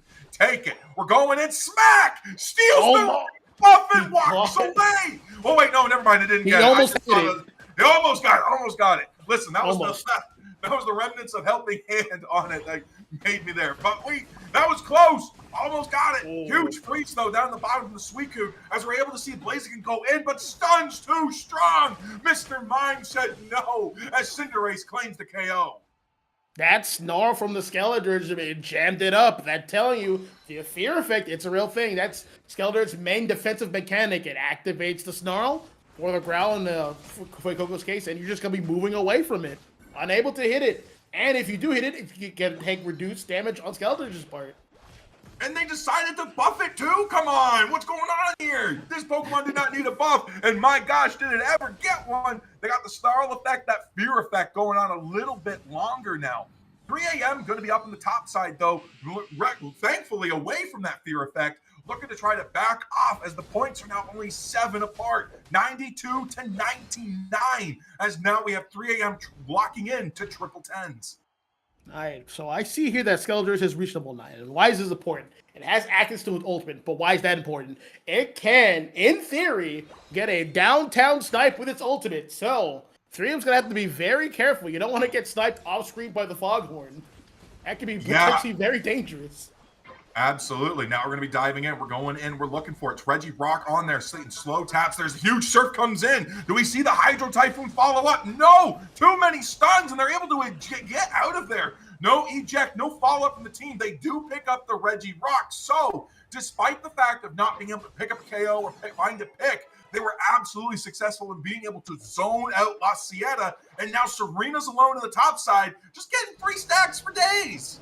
Uh-oh, this Blaziken is being caught out by the walls and the stall. I can already tell. That's a huge freeze, a double freeze, a serve. Blissy's like, I'll via this day. I am out of here. Buzzwole, hold me. Yeah, Blissey used the Bliss Assist to escape. That is very important to note because now it doesn't have it in the pocket. Now it can't use it for the defense, and it's going to be a very long cooldown. But Buzzwole says, you're not going to get it on my watch. But Blastoise says, watch me. 40 points go in for a huge overcap, and now La Sieta barely loses the lead. It's 192 to 99. Massive, massive switch. Yeah, that's the first time they've been in the lead in this entire set. Things are looking on the up and up for these guys. They've shown no fear. They're sticking with it. They're getting stronger as time goes on. Absolutely there. The fact they got a clean 100 points there from that last play, absolutely diabolical there. But Mr. Mime comes in with the showtime as we have the 2 attackers from the side of La Sieta. Oh, that's not a shot. Back into the fight. They said, Blastoise said, fear. What's that? Surf, let me show you true fear as he pushes them into the team. A wonderful combination from Blastoise and Suicune, and the follow-up from Intang, getting a clean snipe shot on the Cinderace, cutting that attack power for that little skirmish down by half at least. Yeah, absolutely. Now we're going to be diving in. Both water types now moving into the bottom. 3 water types in the hands of 3 a.m. 10 seconds away from the Reggie Roulette into the basement. The last one of this match, and maybe not the last one of the set with the way the points are going. Yeah, kind of winding down. Looks like they're going to be fighting for that bottom objective. It is, I believe, a Reggie Ice. We'll take what we can get. It's still universal experience. It's still going to be a buff. Restoring HP gradually. Pretty much a full apple of leftovers. You could think of it that way. All right, 30 seconds left. Winding down here for the Rayquaza fight. Another reprisal of Rayquaza. We're going to have Orange Team congregating mostly at the top. Serena might mess around and find out if it's not careful. Waiting in that position. I believe they don't know where it is yet. 10 more seconds, and we're about to have ourselves a big, fat team fight. And Talion is looking around, throwing snipe shots galore. And able to hit the Cinderace as they're barely able to feint out. Blissey taking a massive hit. Now as we're looking to try to find the KO, we are collapsing, but it's 2v4 in the top. Mr. Mime showdown as the Hydro Typhoon comes out. We're going to be seeing massive freezes. The flip is now being started. Serena is gone, but so is the Blissey. Now we go for the flip. It's going to be Blaziken coming in. Now it's 2 down, 3 down for the side of La Sieta. Through 2-man defense, but it's the 2 attackers, Cinderace and the Skeledirge. Blissey's now coming back, trying to save the Cinderace as but again, but it goes down as the points are raining in from Blastoise. Excellent job from the Blastoise, creating so much space, getting so much damage in. Mr. Mime was not enough. They had to have known it's like, hey, we're getting this Blastoise health down, but it has Hydro Typhoon to swing the fight back in its favor all by itself. And meanwhile, you have the rest of the team ripping and securing the objective, boxing out the Cinderace, who couldn't even ult to try to steal and secure. Now, they did lose a lot of shields. Now, we only have one shield left on Resu. There might not be one on Suicune, but the way Suicune's going, it might have another one. Serena's going into the home pad to try to score. It doesn't have a shield as well. We're dunking points as best as we can, but it's over. La Sieta is now 612 to 261. The game is just so far out of reach now. They got to get 400 more in, 430 in with 30 seconds to play. Yep, it's just not attainable at this point, especially when Reinforcement has arrived. We still have some Rayquaza buffs. Actually, there's got to be one left. Cinderace goes down, and there goes basically their offense at this point. Mr. Mime's going to try to ult in, but to no avail. There's only 20 seconds left, and that's going to be a triple KO for Inteleon. Absolutely. What a massive play from 3AM being able to get that. They recognized the flip. They knew it. I mean, the Serena and the Blastoise doing a great job of holding 4 members of La Sieta at bay. Once they saw where the 4 were, they're like, hold the line, and they were able to flip it. Blaziken got the overheat in there and just boomed it. Rayquaza into the pocket, and then they were just able to clean up. What a great play from both teams. Yep, because guys, we're in it to win it. Final score 690 to 261. We're gonna have Risu, the Inteleon MVP, absolutely 11 KOs, 6 assists, 130 points scored, 84 overall rating. This guy was gaming. Absolutely. Listen, I love the fact that we were able to do this. So it was absolutely amazing, and I love that as well. So I'm excited to see what's going to be coming in as well, because again, these are 10 more Pokemon that are going to be banned out going into game number 3. And yes, we're going to a game 3. And this is exciting as well, because now we're going to have not 16, but now 26 bans going into game 3. Teams have to reach even further. And with the clutch supporters and the Blissey and Mr. Mime taken from the hands of La Sieta, now they're in trouble. Now they're in trouble on the supporter front. All right. So what an exciting game. And it's now 1 up apiece. We're here moving into the final game. It could go either way at this point. Another 10 Mons out of here. That's 20 total. Still plenty of Mons left. About 70 or so in the roster size. Still a lot of good choices left. But hey, let's see what they pick. Yeah, like I said, and again, a lot of supporters already gone, but very few tanks picked right now. So this could be more of a tank-focused game. Maybe we see some Latias, heaven forbid, hopefully, maybe praying. We see a little bit of Sableye. I don't know, I'm just saying. But Alcremie still on the board. We do have Clefable still on the board too. And we do see Machamp banned out every game, but maybe this is the game to leave it up. Whoever has first pick, this might be the time to bring it in, crack it out, and just say, what's going to happen? What is going to happen indeed? Well, they didn't go with a speedster like they normally do with the Orange Team and Lil Siete, so that might change at this point. They pretty much got scared off to all the bulky front line, but I don't think they're going to be able to pull the same trick twice, so I'm interested to see what happens next. Absolutely. I'm excited to see what's going to come in, because like I said, supporter tanks roster's already gone, but now we have a lot of speedsters, we have a lot of attackers, all rounders, so much to choose from, so much to pull from. I mean, we still haven't seen a Venusaur, we haven't seen a Moltres yet, Articuno's still on the field, we still have Suicune's now gone, surprisingly, but Dodrio going to be taking the ban there, but Zashi and Leafeon, we've seen these before, and La Sieta is not changing. They said no, same 3 for only going to be champ. Charizard White, get him gone. Get them out of here. Let's see these bans. Yep. Get these pieces out of here. Don't want to see him. But Moltres, finally, a performance? Nope. We're going to see an Umbreon. A good first choice. We're going to be seeing the Umbreon indeed. What a good choice as well, because again, La Sieta, you pointed this out earlier, loves to play speedster. So Umbreon, great speedster counter, locking it into mean look, maybe swap it out. Hades going to be picking up the Mew. Pachysaurio going to be looking at the Mamoswine. Prehistoric in name and now prehistoric in character. All right, let's see these next picks here. Yep, Amazon Mew, that's going to be a very destructive bottom lane. Those two are lane bullies. We have the Ice Shards, we have the Light Screen, we have the E-Ball. That's going to be tough to beat. Who do we send after those two? After Mew and Mamoswine? Well, we're going to have a Surfetch, we're going to have an Alcremie.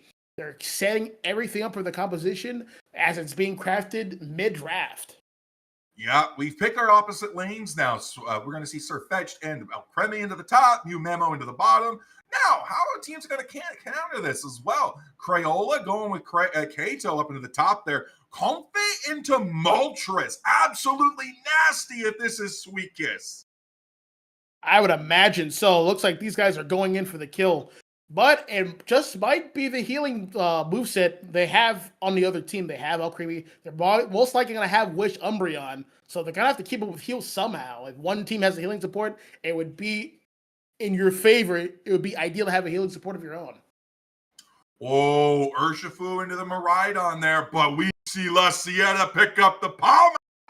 Alcremie's not going with the Moltres. He's just going to sit up there and lane until the Palmont shows up. Once Palmont's online, we're going to see some Sweet Kiss action. That's the hope, anyways. I mean, it could go heals, could prove me wrong. But I love to see it if it is Sweet Kiss. Sweet Kiss Palmont, one of the most devastating combos that I love to see in this game. All right. Wait, we see an Umbreon. Does he run Foul Play or does he run Mean Look? Mean Look is like the obvious answer. But you gotta find opportunities to run some not Slump, but Foul Play. I would still say run the Mean Look, lock somebody down like the Moltres or the Palmont, slow them down, and you have everyone else pour all your moves into that seal and get them out of here. Listen, I'm actually all for Snarl play here on the side of the Umbreon as well. Snarl mixed in. Now, bear with me. Alcremie going Razzle and Dazzle. Dazzling Gleam into the Decorate. You know, that would be a devastating combo. We know it's going to be heals. You got to keep the Surfetch. You got to keep the Urshifu healthy, ready to go. And those heals, the most broken heals in the game ever. I say this every time I cast, every time I see it, it comes out. It is busted. The most healing you've ever seen in a Pokemon game. Just absolutely diabolical. But we're going into game number 3 of our semifinals. 3 a.m. your purple team sending Kung Fu in against the Palmont of the La Sieta Orange. All right. Orange team getting ready for some easy secures. Ideally, there's the light screen, and that's going to fall towards, Mew holding 7 points. When it's secures there, Mammal holding 9, and they're going to not be so aggressive onto the opponent's farm, even though they have the tools to do so. They're just going to stick to their side. They're going to play it a bit safe. Absolutely. Going in for the secures, trying to get stuff down there. Surfetch now going to be chased out of the top. Going to be absolutely diabolical here now as Moltres looking to grab that Comfy. Comfy giving it a little bit of extra heals, just a couple of taps there. Almost reaching its level 4. Going to be ticking into that very soon. But huge brawl into the bottom as Swinub gets claimed as a KO. Meanwhile, Urshifu's now ready to go toe-to-toe. It is Groudon, which means we will see Drago this map. We're not going to be psychotic. We're not going to be crazy and pick Rayquaza a 3rd time. Oh, man. Not this time, but we're going to move on to the bottom lane here. The big fight is going up. There is the Sweet Kiss, as you predicted. Mamoswine going in with that tackle attack, taking down everyone in their way.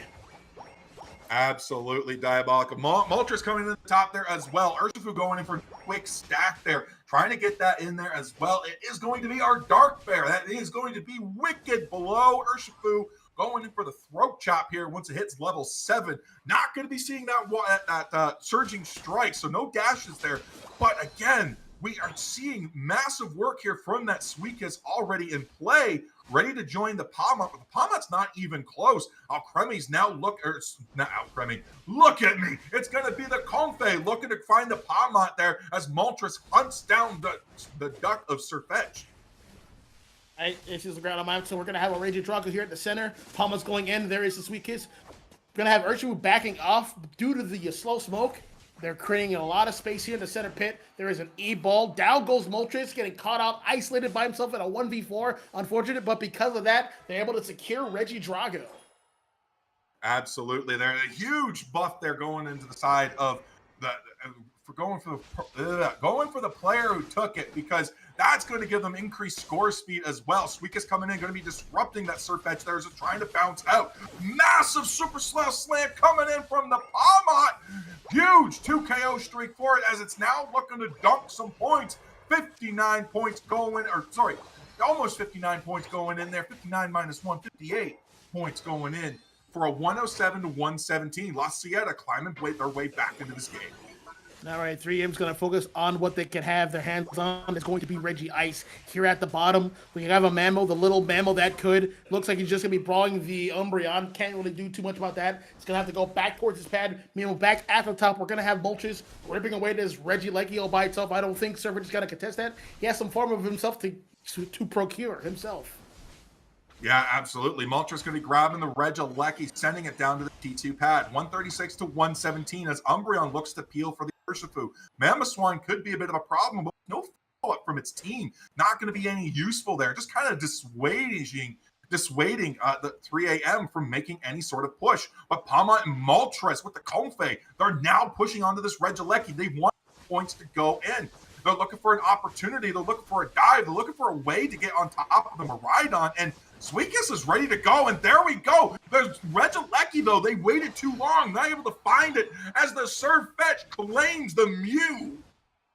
All right, there is the double sky tag. We're going to have Moltres get on out of there. Mew has went down. We couldn't punish the Surf Edge, who was being very vigilant when ripping that objective and being backed up on the Rhydon, but it's fine.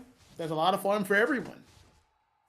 Yeah, absolutely. A great job from 3AM being able to claw their way back in. It's now only a 14-point game for them, as they're now able to claim another 2 points for the Alcremie. Get another little stack in, a little quick XP there, and it is level 8, and it needs its Unite charge, so get a little bit of that too.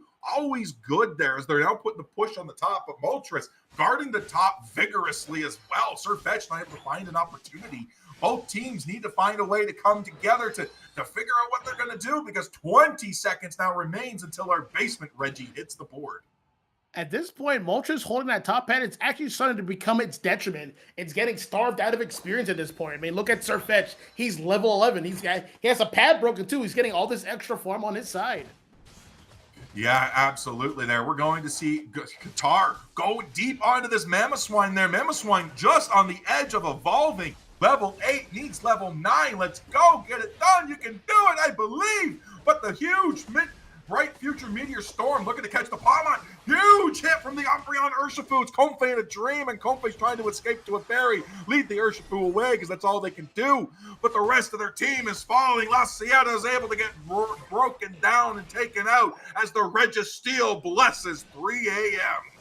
Honestly, at this point, you got to let some paths go. You need some experience. You are falling drastically pulling drastically ahead with winning all these team fights. Absolutely. And now 50 points going in for 42 over into the top. Never mind. 43 over into the top thanks to that helpful 1-point score from the Alcremie. Got to get those Unite charges, folks. Got to get those little bit of stacks, a little bit of experience as much as you can, wherever you can. Now we do have Qatar looking to zone into the orange side, trying to get a little bit of vision there as Reggie Drago hits the board, but nobody seems too interested in it. Yeah, well, Espench got some good vision, got his eyes on Palmont and Comfey and the Mew on the side. That means they are clear to start hitting this Reggie Drago, which is more universal experience for the team. He was solo beaming a little bit early. Could have had an E-ball ready for the Zakir. Universal experience, as well as an opportunity to find a pick and send it home. It's going to be the Palmont Comfey, extra experience into the side of 3 a.m. because level 13 Urshifu needs a little bit more food. Regieleki barreling down to the side of the T2 pad for the 3 a.m., but it's not going to matter because they're just going to rip it and take it out. Lots of experience no longer on the farm. As you can see in the map, now they played Pac-Man and they're pros. Yep, all the farmage taken. We're winding now. We're about to reach 1 more minute until the final fight of Groudon. As teams are winding down, at least 1 more round of experience is going to spawn in for everybody. First is going to be on 3AM side. That Surfetch is very well fed. It's level 13, just like the Urshifu, just like the Miraidon. And back over on Los Siete's team, it's only the level 12 Palmont. That is not good enough. They're going to have an insane engage coming into this team fight. Yeah, 13 Maridon, 13 Urshifu, 13 Surfetch. They all have their upgrades. Palmont needs to get it back. We're now poking out Qatar, trying to get them down, but it's going to be Reg Ice now playing and blessing the side of 3 a.m. That's exactly kind of what you want to see. Not a Reg of Steel, not a Reg of Rock, so not really worth contesting there for the side of La Sieta. Now they're going to be taking a position into this pad 15 seconds out from the ground on. All right, they're going to get poked out a lot by the Miraidon's Charge Beam. Meanwhile, Mew's Solar Beam's not going to do as much. There is a bunch of dollops on the floor. They pretty much self-sustain. Urshifu found a target and punch! 1 punch! There goes Mew. Their main secure. Also, Moltres got taken down, so now it should be easy streak at this point. But Palmont with Sweet Kiss is now a threat. They're charging the Sweet Kiss. They're looking for a way in. Sweet Kiss is now gone! They overcharged! Do it! Creme comes in with the Fluffy Cream Supreme and Palmont's gone! Kofi in a dream, but they're not able to get it! Surfetch plays the crowd on! They tried, but they jumped too late at the last second. 3 a.m. at the power of future gaming was just able to take it down. But with 1 minute and 22 seconds left, they're looking to get these overs in. These buffs can be transferred, so it's not over yet. That's one. La Sieta could be coming back. That's 2. Wait, this is actually very doable. Kids next door battle stations. We got to go back and defend. Surrench, get your last score in and turn around. They can afford to give up that 1 pad. They don't have to die for it. They have a huge lead. So honestly, give that up. You have the space for it. Regroup. You need more hands on deck. Honestly, you can give this one up too. You have that much of a lead. You don't want to die on this hill. You don't want to give them a buff like that. They break the Umbreon passive as the Miraidon comes in. Good, very good, They get more points in. But now they're coming in, but Moltres is low. Umbreon's on. One goes down. 513 to 330. They need more points. It's not enough. Moltres needs to follow up. It's Palma in a dream. And unfortunately, the dream got shattered as 3 a.m. claims a full team wipe and their spot into the what do you call it there? The winners finals. Oh my gosh. I ruined the momentum. Nailed it. There you go. Yeah, Miraidon with a Groudon buff on Charge Beam. Yep, it's no longer playing nice. You're going to feel that Charge Beam immediately. And I do mean immediately. Absolutely. As our teams are now going in, 3 a.m. game shows the power of gaming and underdunks, not from a Thursday, but from a Friday. Going to be La Sieta Satitas coming in, not able to harness the last 4 minutes that they've been able to have of a Friday, going down. And now 3 a.m.'s moving on. But what a match. Tokito was able to just dive in and get going. The Sweet Kisses were there. They choked a little bit on the Groudon engage, but overall they had really good. But right at the last fight there, they went in. And unfortunately, they didn't have follow-up from the Moltres because Moltres was just way too low on HP to engage. By the time it had enough HP, it was already too late. Oh, what a great match from both teams. Yeah, you have 2 all-arounders who are just always hungry for heals and sustain, and there's only 1 Kofi to go all around, and just it's unfortunate. One character's just gonna pretty much bite the dust. Meanwhile, on the other side for 3 a.m., you have an Alcremie. That's a support for everybody. He's everybody's support. Here, have some cake. Heal up, buddy. Get back in there. Don't worry, you can do this. Never give up. And it just keeps going round and round. Absolutely. But yeah, that's 3 a.m. moving on. La Sieta now going to be moving down into the lower bracket. They're still in this. They're not out yet. So their huge run is going to be just be hampered a little bit longer than they actually wanted to. But that's going to be all from us for right now. We're going to take a quick break. And when we come back, we're going to be entering the Midnight Clause.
draft, more bans, Snorlax, CharY, usual suspects. You already know what it is. This is Winter Finals, best of one, Midnight Claws. You guys took too long.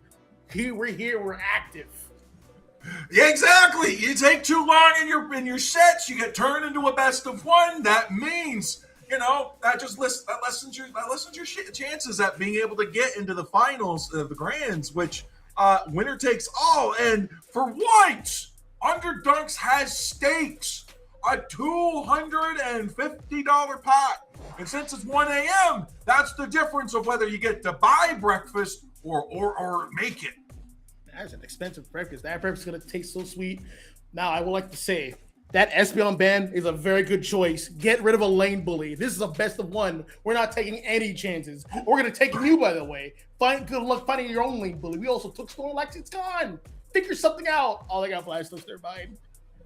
Yeah, Mew first pick for T2. Meanwhile, Qatar and Soar are going to be locking in the Hoopa and Blastoise there. Never mind, looking to lock in the Mega Lucario. Fight over Mega Lucario. Machamp still on the board, completely ignored. Yep. Next two picks here. We're going to go with Mr. Mime here. We're also going to pick it all around. It looks like they're going to want Garchomp. Is this going to be a Rip Secure composition? I'd imagine so. This is here on the Sky Runes. We're going with the Groudon variant. Groudon is a very strong buff. We're actually going to go with Eldegoss instead. No, I lied again. It's going to be Lapras. These guys love Lapras. That is an interesting defender choice. I mean, it's not bad, but I think they're stronger picks. Listen. But Lapras Express. And you can kidnap one of your teammates and you can take him to a pad to go score. That is a strategy I'm all on board for. I mean, even if you hit another Pokemon, sure, it knocks them up by a lot, stuns them, allows them to still be hit, to be KO'd, still really strong. But 3 a.m., still going to be locking the Blastoise in on Qatar. Resu going to be locking in maybe Screamion, but either way, that's a Sylveon. Oh, man, we're going to have Comfey. We're going to have Zoroark. No, we're not going to go for that kind of cheese. No, we're going to keep it classy. We're going to keep it simple. We're going to have this balanced composition on looks like both teams. Will Captain you go for a speedster? Yes, balanced composition. Anything can happen. We're going to be prepared in many different venues. So balance is the way to go. Yeah, Reggie going to be locking in an old classic of Zoroark. Listen, this is the time of the speedsters. Speedsters are back. I don't know what happened to them, but they're back. They're ready to go. It's Zoroark versus Zeraora. And it's a battle of the speedsters here, or a battle of the supports with Eldegoss and Hoopa. Who can heal more? Who can support more? And maybe it's a battle of the shields. Maybe Captain of the Cotton Guard will make their appearance. Yeah, when speedsters come back, that means their attackers were in effect. They're natural predators, speedsters. Whenever there's an attacker meta, you can bet your behind there will be speedsters. Right there. We're waiting to keep them in check. Both teams opting for a rainbow comp, and now their buff is gone. 3 a.m. was playing from the future on Friday. Well, we've hit midnight. It's now Friday, and T2 is now on a Friday too. So that means the power of the future is gone, and now they're playing on an even playing field. That's how that works, right, GX? Yes, it does. It would have been funny if their name just keeps updating based on their time. So be 3 a.m., then 4 a.m., then 5 a.m. as the sets go on. Should kind of do that. Exactly. The rules don't say anything about name changes, just player names, Yes, you can change your team name mid-set, correct? Give Lordy a headache all set long just by updating your team name. Make it an official rule, maybe. I don't know. I haven't read the rules, so maybe it is in there, and we just missed it because, gamers can't read. Yep, gamers can't read. They're too busy gooting on their games. Speaking of, at the bottom, we're going to have an Eevee in another dress. Go figure, getting ready for this secure. We're going to have one. Mew's getting a little bit late. Squirtle's getting that secure with the water gun and the boosted. He's going to be very aggressive on here, pushing people away.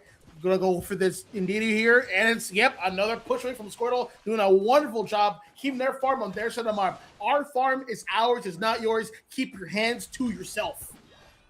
Yeah, absolutely. And 3 a.m. is going hard into that that is secure, taking almost everything away from them. Zoroark going into the basement there, along with the Zeraora. Man, how do they do it? Do they coordinate? Are they going to just DM each other on Discord, Instagram, whatever? They're like, you know what? We're just going to go into the bottom pad. And it's like, bet, I'll see you there. Yep. Most teams kind of go up to the top to like check things out immediately, get some like free like positioning. But these guys like, hey, what's happening at the bottom of the grid? Let me investigate. I can do both. I can be in 2 places at once. I'm that fast. I'm a speedster. Zork missing its combo there. Gotta get volt switched up and down and all around, getting taken down by Zero Order. That Wild Tiger. KO. Ooh, yeah, gonna be absolutely nasty there. Wild Tiger maybe into a wild charge coming in for them as well. Who knows? They're only level 6. They haven't got there yet, but they're looking for this level 7. 820 now on the board. The next objective to play for is a Regidrago. This time we look for the timer, and this time we saw it. All right. Gonna get these Xatu here. There's Natu. Gonna go forward. This is gonna be a trick Hoopa, enhancing its lane partner into Lucario. Trying to get some more. Trying to deny this Gimbal, but he's a little too slow. It would have been a huge secure there for. Uh-oh. Speaking of, here comes Zorak heading to the top. Dissuading this Lucario. Lucario's like, all right, you guys can score. I need to get some stacks in. I gotta be willing to sacrifice. This is fine. Hoopa, good luck. Hoopa being an absolute menace, denying the Zoroark the stacks. Every time they went for the stack there, Hoopa was just like, nope, nope, nope, nope. Kept denying it. So great job from both parts. Regidrago hits the board. Zoroark goes in. Yanks the Eldegoss across the map. Says, you're coming with me. Regidrago plays for Zoroark, but Zoroark says, that's okay. I got your Eldegoss. Now, this game has very few tech in this game, and that's just one of them. One of the really cool ones. Due to how the mechanics of this works, so whenever Zero Order gets a boosted auto attack, you are paralyzed. And if you're paralyzed, when you get discharged and it ends, you're getting pulled towards Zero Order. Then you combine that with Volt Switch, which is a repositioning. Then you're just going to follow Zero Order wherever he ends up. Yeah, and paired with a hyperspace hole Hoopa, that could be all the way home to the home pad of the enemy players. But Mew's going to get the secure on the Regirock. Lucario's going to go down. We have T2 looking to put the pressure down up in the top side here, but 52 to 89. T2 is slightly behind, but they got the level lead. All right, a bit of a skirmish here into the enemy jungle here. Zero Aura getting a quick cleanup on the Zoroark. He is not welcome here. He's going to be sending getting sent packing to his home base, and someone's getting yelled at. It looks like it was Mew. Yeah, absolutely. Screamion going to be coming down, putting the pressure on. The stuns for the Blastoise just too strong. That's now a level 9 Blastoise, helping 3AM take the level lead away from T2. Going straight into it there as the Zora comes down and claims the Hoopa. But Blastoise says, get over here. Yanks them with the Surf. We have another grab there from the Zoroark, but they're able to get out. Zoroark pops the discharge as well as Sylveon comes in for the screen. The Hydro Typhoon comes in, but they get KO'd before it finishes. Yeah, mid-Hydro Typhoon, you rarely see that. And it gets a huge shield. They were doing damage on that Blastoise. And Insecure, they almost lost to the Zeraora. He was holding in, but luckily Zoroark was there to cover for it. Zero was going in. I believe that was a misclick, but they take out the Zoroark, but down goes Zeraora from Mew. Now, scoundrel. Trade tit for tat as the Lapras also goes down to the Hoopa there. Garchomp just farming it up in the top side, being like, la-di-da-da-da. I'm level 10. Look for level 11. These Natu's going to help me do it. Now Altaria Swablu's with the Screamion there, definitely going in as Zealot has to back out and be like, you know what? No, there's more stuff top side. I'm going up there. But Screamion says, you know what? You're right. I'm going to follow. This is a sign of very well-balanced teams, very highly competitive. No pads are broken. This is a close battle. It's 93 to 101. This is still anyone's game. No one's having a huge lead. Everyone's having their levels. Everyone's on pace. Down goes Hoopa, though. That's a bit unfortunate. He's going to be losing a bit of pace. That's going to be a huge boost to auto and E-ball towards Zeraor's direction. There's a surf from Blastoise. He's saying, move out of the pad. You don't belong here. Hey, Zeraor, neutralize that guy. KO. Great combo from the Zeraora and the Blastoise, trying to bait the Mew in to stop it. But in doing so, they give up the top side. We do have that Garchomp claiming the Registeel for the side of T2. Massive attack, special attack buff coming their way. But Mega Lucario's now online. There goes the Aura Spear. Knocking down here. They're looking for a KO. They're not able to quite find it. Garchomp very low for the screen as it comes through. Knocks them down, but Sora comes in with a double KO. that Garchomp went back in. I was not expecting that. He actually escaped for a bit, but because of that, due to consequence, Zoro's going to pick up a double KO, getting a 50 slam into that goal pad, and is going to have that bottom objective all to himself. Remember, folks, this is a best of one. It may be an all-star draft, but this is the only draft that they're going to be able to do. And every other Pokemon is technically banned for them, as these are the 10 Pokemon we're going to be seeing from this set. $250 on the line for the winner, and a winner take all. So this is absolutely massive. As Lapras goes in for the Lapras Express, they're kidnapping the Mew. They're going to the bottom lane, but they don't see that the Hoopa and the Zeraora are waiting for them. The score attempt was like, hey, watch this, bro. Absolutely wasn't able to get on, but the Mew is now delivered to the Regieleki. They could get that secure, and that might be what the actual plan was, to get the secure into the basement. All right. Oh, that Zeraora following that Zoroark. He's going to have to back up Mew. I don't think he wants to stay here, but he's going to go for it. Whiffs the surf. He's going to be alone on the island here. He's going to have to back up. They won't be able to push into this Regieleki. That's going to be a good defense from 3 a.m. Nice Regieleki grab there. Now we're going to be looking for the Regidrago, but also the top side, Regiroulette here in 10 seconds. Lucario is in position with its Unite move. That Aura Sphere in the pocket there, but Zoroark's already going to spot it out and suss it down. We got huge shields now from the Eldegoss there, helping to keep the Zoroark online, mitigating the damage. Screamion comes in, but gets hit by the Bubble Beam. Knocked up, a Zoroark claims the Regirock. That's going to be the last Reggie we see for the rest of the match there, as now we're going to be seeing Garchomp getting picked off by a huge discharge. Dragon combo to get out of there. Nice little bit of shield, but Zeraora goes in. Limit Outrage comes out. This is now the fight. Zeraora gets taken down stuck with a massive 26-second KO timer. If there's a time to rip and flip, now is the time to do it.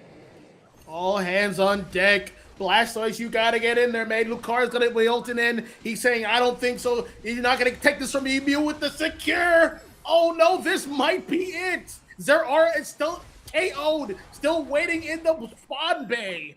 Still waiting in the Pokemon Center.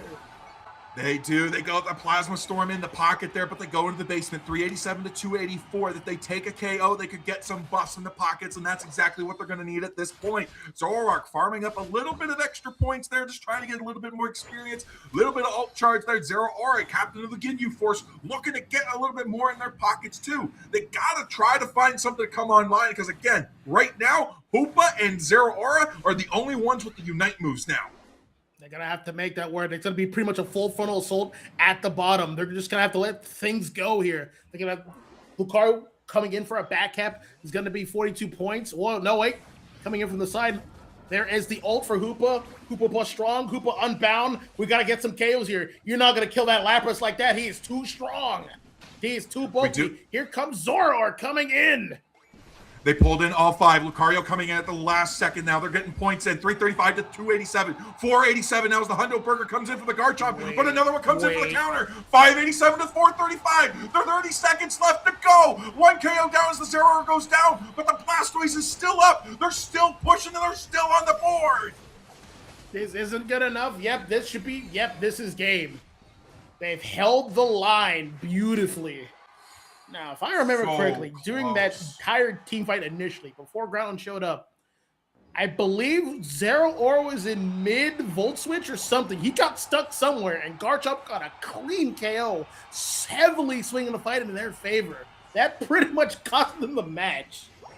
Yeah, 3 a.m. got caught out, and you know what? Now's the time. They're not out yet, though. They still have another match to play down in the lower bracket. They could be back in their grand finals for the grudge match against T2, who's got a clean match, who's got a clean run up here in the winner's side, because that's it. T2 moves on to the grand finals, as it's now a best of one thanks to Midnight Claws. Sitting pretty in grand finals. Grand finals still 3 out of 5, right? As we discussed earlier. 3 out of 5 with winner's advantage, so it could be a best of one for the winner. Oh no. Yeah, that would add up. Absolutely. But nice damage here coming up from both teams. 86K on Captain Ginyu. Reggie 195 with 73. The main damage dealers. That's what you want from your speedsters. Although, look at the damage taken on Ginyu, 45k, but they had 2 massive KOs against them throughout the match there. One right before the Groudon spawn, and once right at the end there, which swung the game way out of their favor there. 26-second cooldown right before the objective spawns. That is a criminal. nasty thing to have happen to you. Lucario like was KO'd around the same time. Nah, you get like 10 seconds. You haven't been KO'd all match. Nah, you sit there and wait. Sitting on his hands, missing out on the fight. That is such a terrible feeling. Oh my goodness. Absolutely, absolutely. But now we're going to be looking at our lower bracket. Las Ciudades Satitas is now going to be in the losers semifinal. Losers final going to be 3 a.m. We're going to be looking to see who joins them between Guminosity Laming and Chud Leon, who have all been taken out and sent down there. But that's going to be it for right now. We're going to take a quick break, and we're going to come back once we see who's going to be that matchup for Las Ciudades.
Here we are once again back into the fray. Losers semifinals. Best of one, as it always should have been down here. Las Ciudadesitas against Gumanosity and Laming.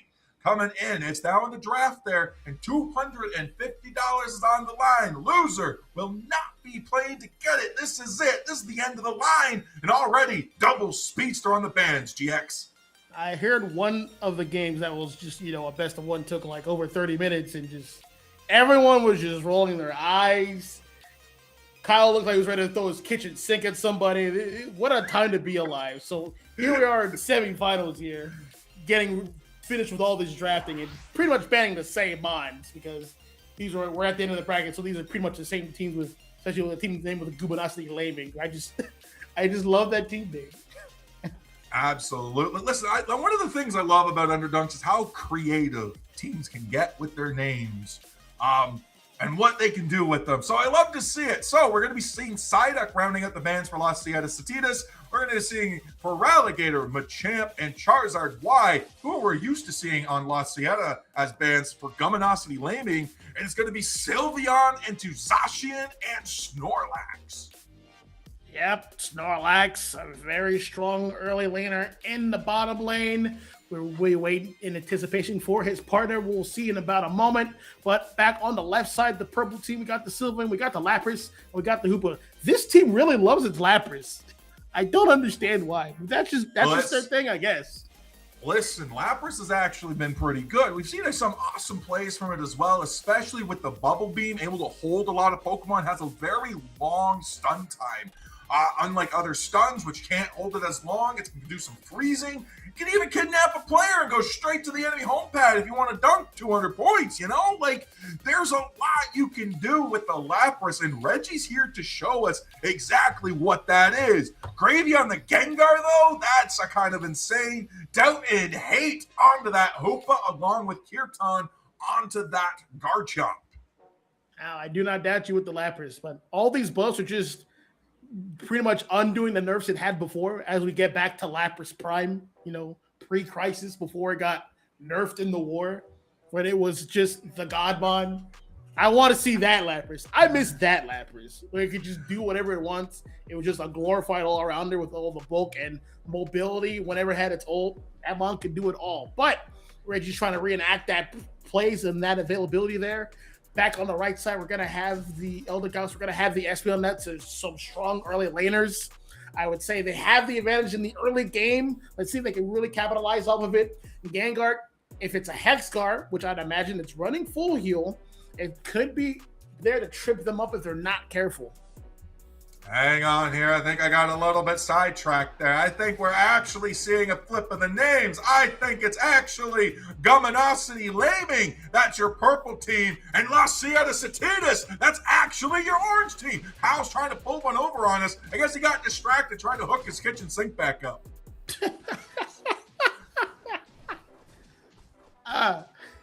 You gotta be there. Anyway, back to this bottom lane here.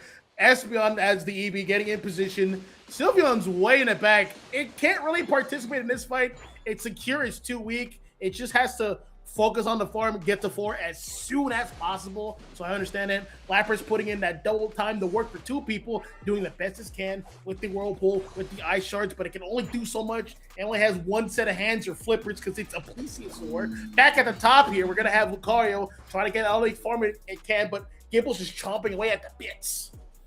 Eldegoss claiming that top side for itself there. Now 7 points in the hands of Crayola. 1 tick away from being an Eldegoss. Able to get it. No! Denied it as Lucario comes up and takes it. Huge damage though on Gengar. Have to get out. Use the Hex as 850 birds about to spawn. Gumanosity Laming looking to take position, but La Ciudad is right here. The birds are in, and now they're deleted. Now we're looking for the KOs. Eldegoss has evolved and mitigating a lot of the damage it could have taken, but both teams opting to back out. I do like how Zacian played that with the farm that was there. It didn't commit too hard to the farm because it didn't want to get hexed. It went in and went back out, and he needed to live because he is the jungler. Good stuff. Absolutely. Hades is going to be pulling back there with the Espeon there, showing a little growl, being like, "Rawr!" You know, just a little baby growl trying to scare off the opponent team. And I think it worked a little bit. They backed out a little. Sylveon got a little antsy there. But Kaito going to be up in the top here as Kirtan is still a little gibble. 5 versus 4. Unfortunately, Dream and Doubt and Hate is not going to be able to do it a whole lot. But Gravy going to be moving into the top side to reinforce its team as Reggie Drago hits the field. All right, Zacian's going to be all over that. It likes to rip objectives. Here it is.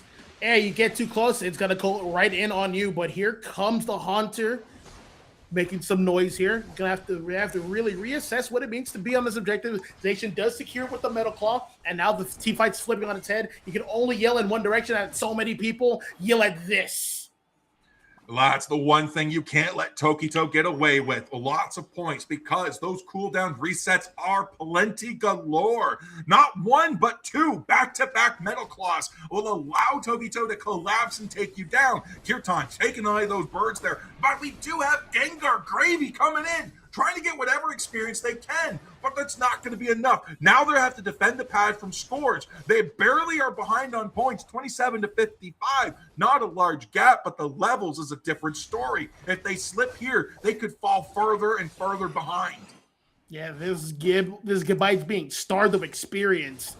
Nothing at the top. He's going to have to wait for some respawns. Back at the bottom, we're going to have another bit of a scrimmage here. We're going to have Sylveon ripping away at this Registeel. Snorlax is right next to him. Lapras is trying to dissuade, push away this Espeon. Snorlax actually with a heavy slam secure. There it is. Pachysariyo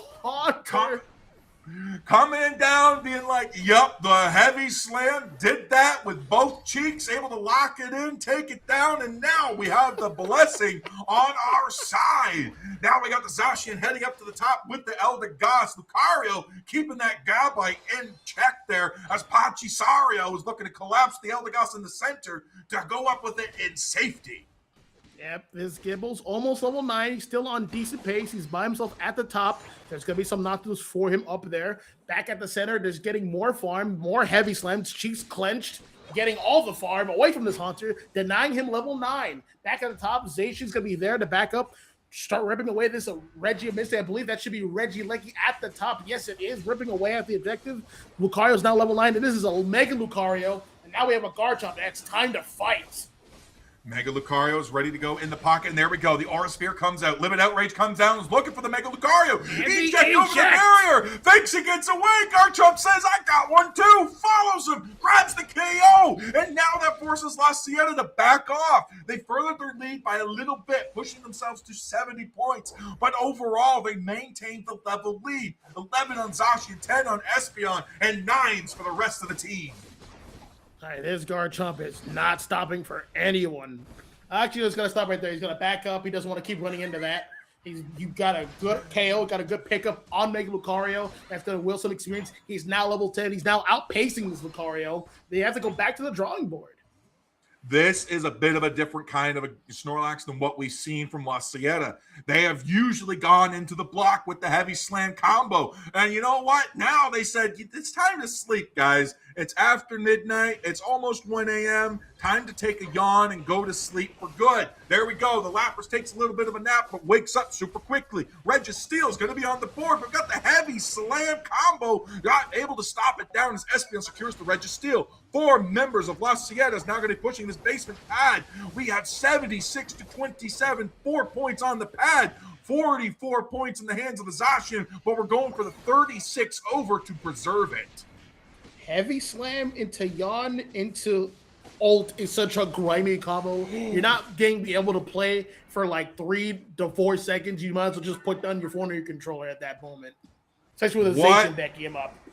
What a play from Lapras. Why do you pick Lapras? Because of that. Lapras Express into the saving play against the Lucario to allow the Garchomp to survive. That is why you pick Lapras, folks. For plays like that, you got to preserve it as we're now coming down. Luminosity Laming is slowly climbing back into this game at 105 to 156. They're closing the gap on points little by little, but hopefully this Regieleki going into a T2 for La Sieta, if they secure it, could be the game changer. Yep, this is going to be a very important objective right here. This is going to be a big team fight. We're going to have a lot of ults. That's a huge Zacian. Got a lot of hits there, but a lot of members are going down for Guminosity here. Down goes Garchomp. Down goes Sylveon. Lapras too. Hoopa's going to have to back up. He's not so strong right now. Getting Yon and setting on the trampoline. Fling him away. You know what? He got away, able to get home. So in my books, it worked. You know what? That was always the plan. But Gengar trying to get stacks in very quickly, but already Gravy forced to get out. We do have Snorlax giving chase, but they're like, get out of here. I'll keep Vision down here on this basement Reggie. The last one of the set. Again, best of one. All hands on deck because this is it. You have to put everything on the line to get into the next round. If this is the Kyogre map, you don't want to lose out on this objective. If you lose that objective, your pads are now defenseless. They're just a piece of map on the board. Not able to heal you, not able to give you shields. That's one objective you don't want to lose. But to help out with that, we're going to have Lil Siete getting the Reggie Steel buff, a coveted buff just before the Kyogre fight. And a KO2 on Hoopa? That's huge. It might be Rip City, or at the very least, getting strong positioning on the enemy side. Well, they're going to be able to look at the Lapras there to keep the pressure down on it, but Hoopa did get the Unite move off of that KO, so maybe it was all in the books. Maybe it was predestined. Maybe it was ordained. But Lapras has no follow-up. It has to try to get something out of there. It is able to survive. Lots of healing from that Eldegoss. Lots of healing from its own moves and passives, but it's not able to use the Lapras Express to get in behind. Not able to find the Espeon. Rings Unbound comes out. There we go. The Mega Lucario's on the board. Kyogre is now just a tick away, and it's Gravy. It's the Gengar. Zacian goes down, but Gravy's on 1 HP to Dream. They're trying to get out. They get taken down by the Mega Luca. Now it's going to be a buff in the hands of Guminosity Laming as they're now moving to the pads to score these burgers. Well, they took down the Gengar, but so it's not quite over yet. But this is going to be, again, a hard pad to defend, but he had more hands on deck. There was a score from Guminosity, so they're now in the lead. But now, what happens here? Los Ciente has to make a play here. They have a buff on Hoopa. They have a buff, I believe, on Sylveon. They have some buffs left. Orange Team has to make a play here. Time is running out. Right now, we're going to be looking to farm a little bit of for these Unite moves, get some charge back in. The Kyogre buffs on nerfs on the pads are gone, so defenses are back in the pocket there for the side of Las Satitas. But they're going into the basement there. They're going to be looking to put all hands on deck. But they got to keep the Hoopa in check because they don't have the Unite move in the pocket, but they don't know what the charge is at. 12 points goes in, 279 to 372. It's a Hundo Burger game. There's the Hundo Burger. 379 to 372. 26 seconds left in the game. La Cieta is taking the lead, but they're pulling in. The Hoopa Unite comes through. They still have the buffs. They're looking in. Boom. 484 to 379. 10 seconds out. It's going to be Guminosity Laming. Moving on to your losers finals. That was almost a disaster, but then we saw Gengar Hoopa coming in from the top row, saving the game once again. Oh, absolutely. The Lapras into the Hoopa, into the Gengar. Oh, my goodness. There was so much going on. They almost had it. They had by 7 points, but they weren't able to clutch it out because, again, that Hoopa Unite was just so devastating. And in a best of one scenario, I think you got to stop looking at some of the more traditional bans and look at what could be uniquely used against you. And right now, it is that Hoopa. Kirtan with the MVP, but we all know it is the Hoopa that should have gotten it. Yep, the one who deserved the most valuable player at that moment, bringing everyone over. Hey, we need to get this last-minute score. They don't have enough hands on deck to deal with this. All right, but we're going to quickly go to break so we can get the thing moving on a little bit quicker. All right, so we'll see you guys in a bit, and we'll take a quick break right now.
And we are back, ladies and gentlemen. Woo! We're back here into this 3 a.m. versus Gumminosity Laming, coming in already with a Mega Lucario ban and Gravy already opting for Ralligator. It's actually about to be 3 a.m. for like the rest of us at this rate. 2 hours more, hopefully. Hopefully we don't get there. Hopefully 2 sets don't take 2 hours, because we are in midnight zone, so it's best of 1 lower finals, and both teams fighting for their last chance at the $250 pot. But more importantly, the title of champion of Underdunk 85. Yes, this game is in fact played for money. So here we go. These are the bans. Mega Lucario, Sylveon, Espeon, out of here.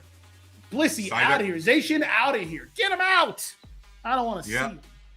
The All-Star ban of where you can only pick 5 Pokemon, but you have the entire roster to pick from. That's how All-Star is going to be working in this mode here. So, AKA regular Unite. Psyduck going to be the first pick for Sazero. Reggie going to be locking in the Snorlax. Radiant coming in with the Mew. Strong Pokemon already picked off from the get-go. Strong early game and strong disruption later on. Qatar teasing us a little bit with an XP share on Azumarill. We don't ask questions. We don't judge. We just look at what their builds are and go, maybe that could work. Maybe not. Well, Blastoise coming in with the Vanguard Bell. Look at all these bonds. This is why it's called All-Star Draft at Midnight Claws, because you have access to all of the stars. Look at these guys. We're going to see Gravy perhaps on Dodrio, an early pick on Dodrio. That might be a little bit suspicious. He looks like it's going to fall in towards another Speedster. It's like a Gengar that's stacking with glasses. Oh, you're greedy. Greedy. Ooh. Listen, in a best of 1, you got to risk it all. Sometimes you got to go for a little bit of greed, and hopefully it pays off. Maybe they can't get the stacks right away at the start, but maybe they can it later on. But pairing it up with another purple Pokemon with the Garchomp there, the Gumminosity Laming really relying on that purple power. Charwai is available. I just realized that. He's usually been getting banned all night, and there he is. You want a Garchomp ult us? How dare you? You want a Snorlax ult us? Put a stop to that. I'm going to grab you. It's going to be great. You're being taken for a ride.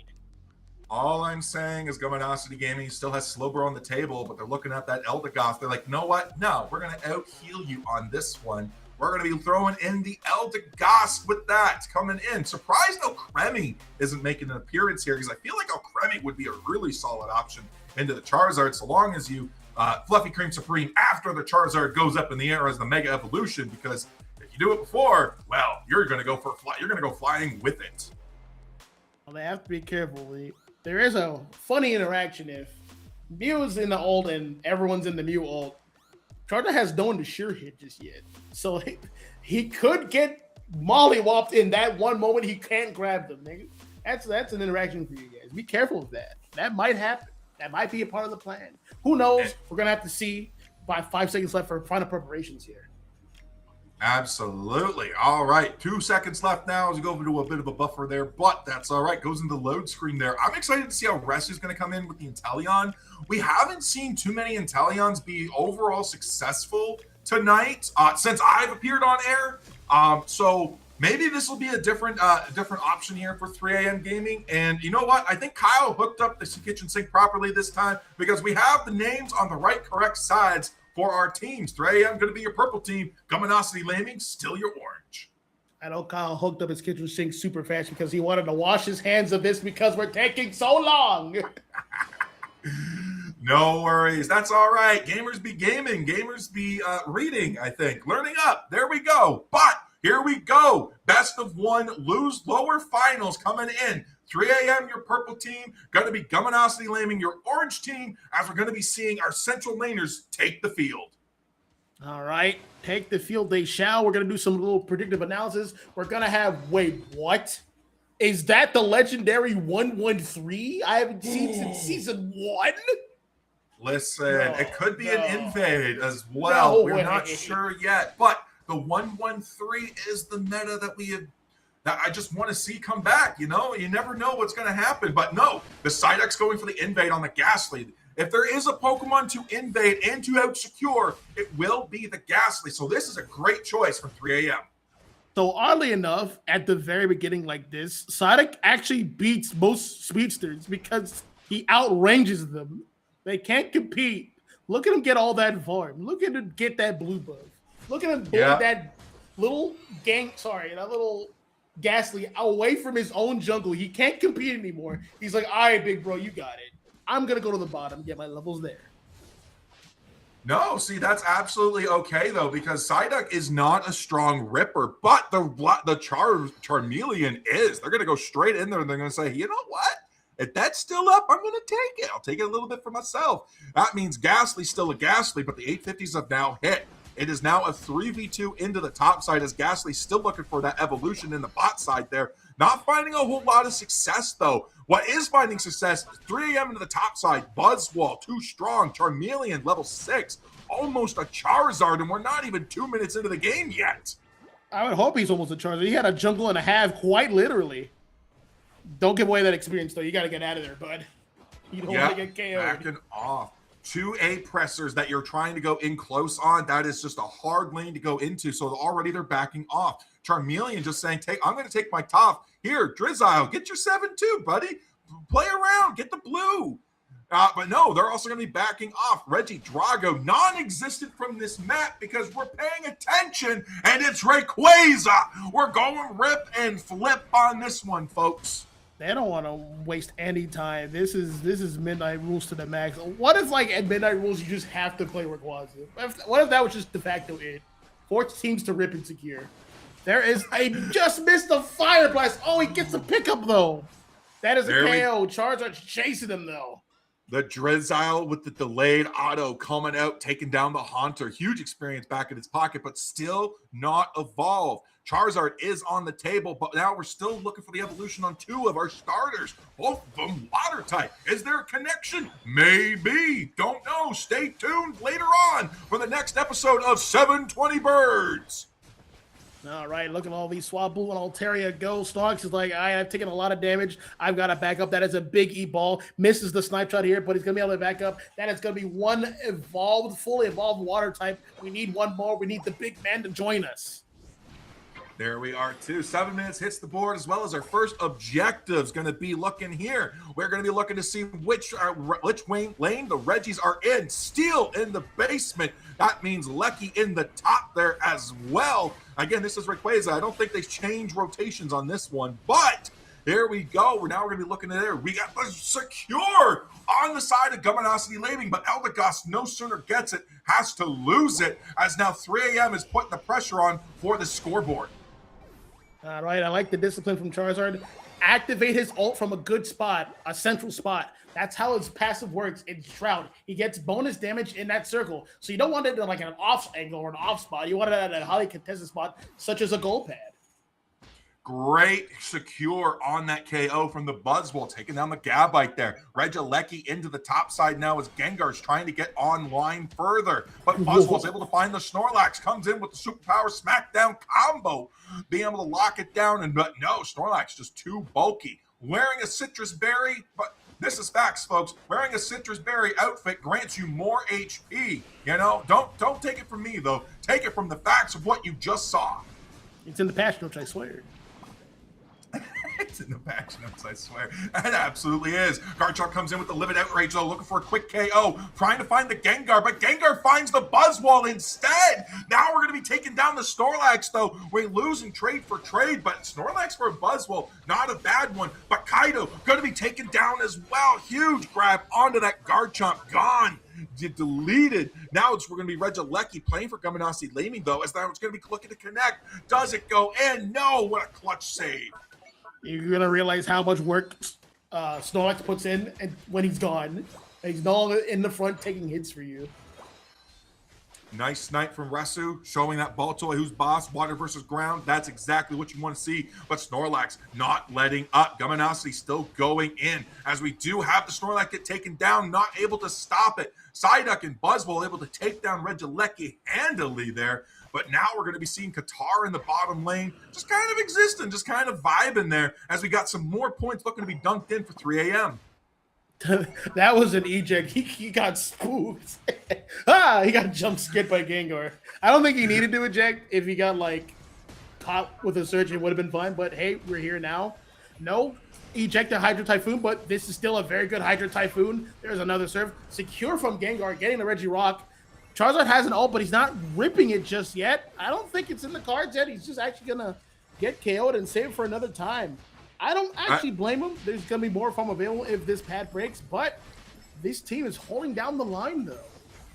Eldegoss goes in for the nice little bit of a grab on the Citrus Berry, but it wasn't able to heal it enough. Curse able to come in and just do its job. Citrus Berry not able to keep it alive.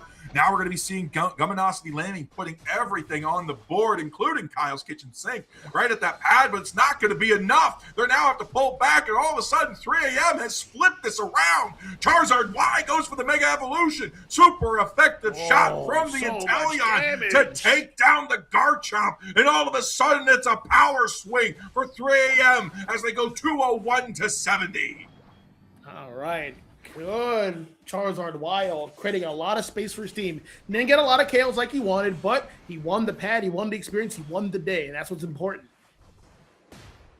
Absolutely. Now we're going to be looking in. There's Blastoise looking to try to get in there, but no, not able to find the escape. Quick 2 KO streak for that Gengar. Now is that Gumminosity Landing's looking to get more points on the board. They're coming down to the bottom, but so is Charizard and Inteleon. Inteleon with the Azure Spy Vision in the pocket there can stop it. Gengar gets stopped, not able to find the points of 50, so they have to go for a 10-point cap less, but they still manage to close the gap. 143 to 201 as Snorlax gets caught out. But you know what? It wasn't your main leveled guy. It wasn't Garchomp, wasn't Gengar, wasn't Mew. That's all that matters.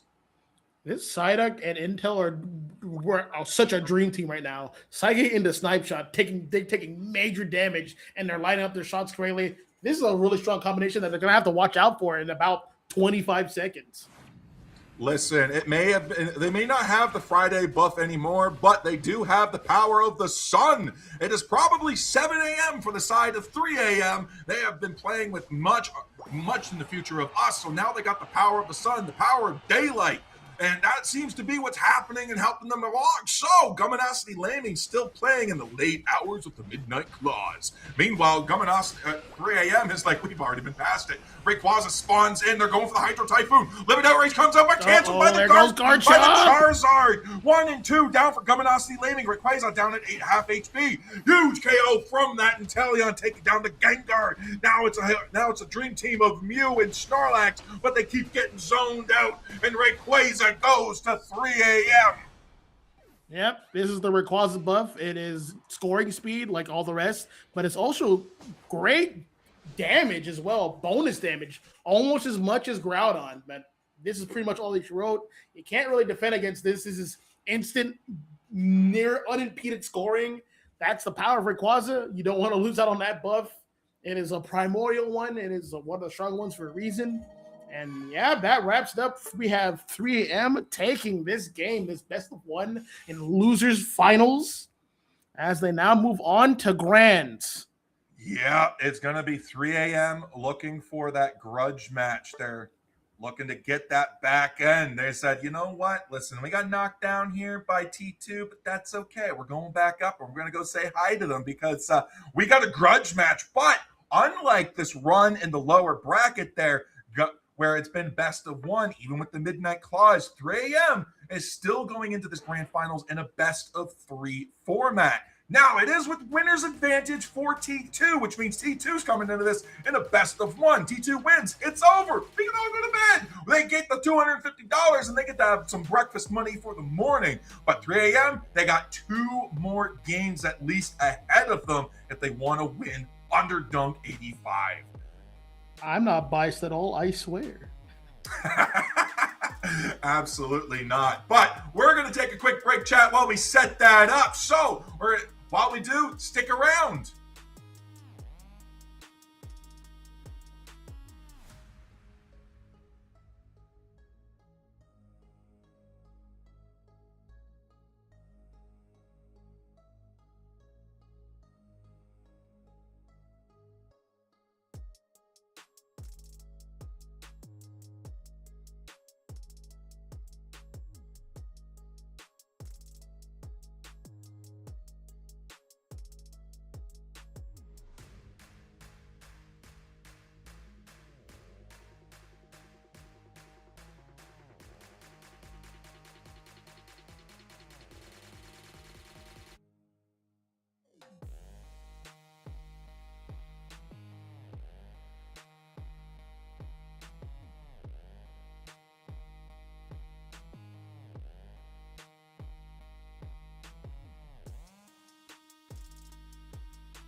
We did it, folks. We made it to the end. The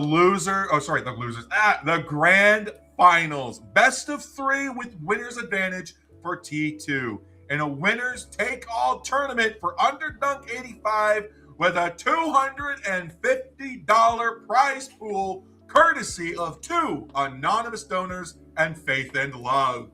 Thank you all for the generous donations for it. And I'm sure our players tonight are going to absolutely rock it, especially if 3 a.m. is able to take this in a clutch 2-0 victory, trying to claim breakfast. Everyone is staring at T2, waiting to be absolved of their pain and misery. All eyes on them, all their hopes and dreams, all on T2. This game is, in fact, played for money.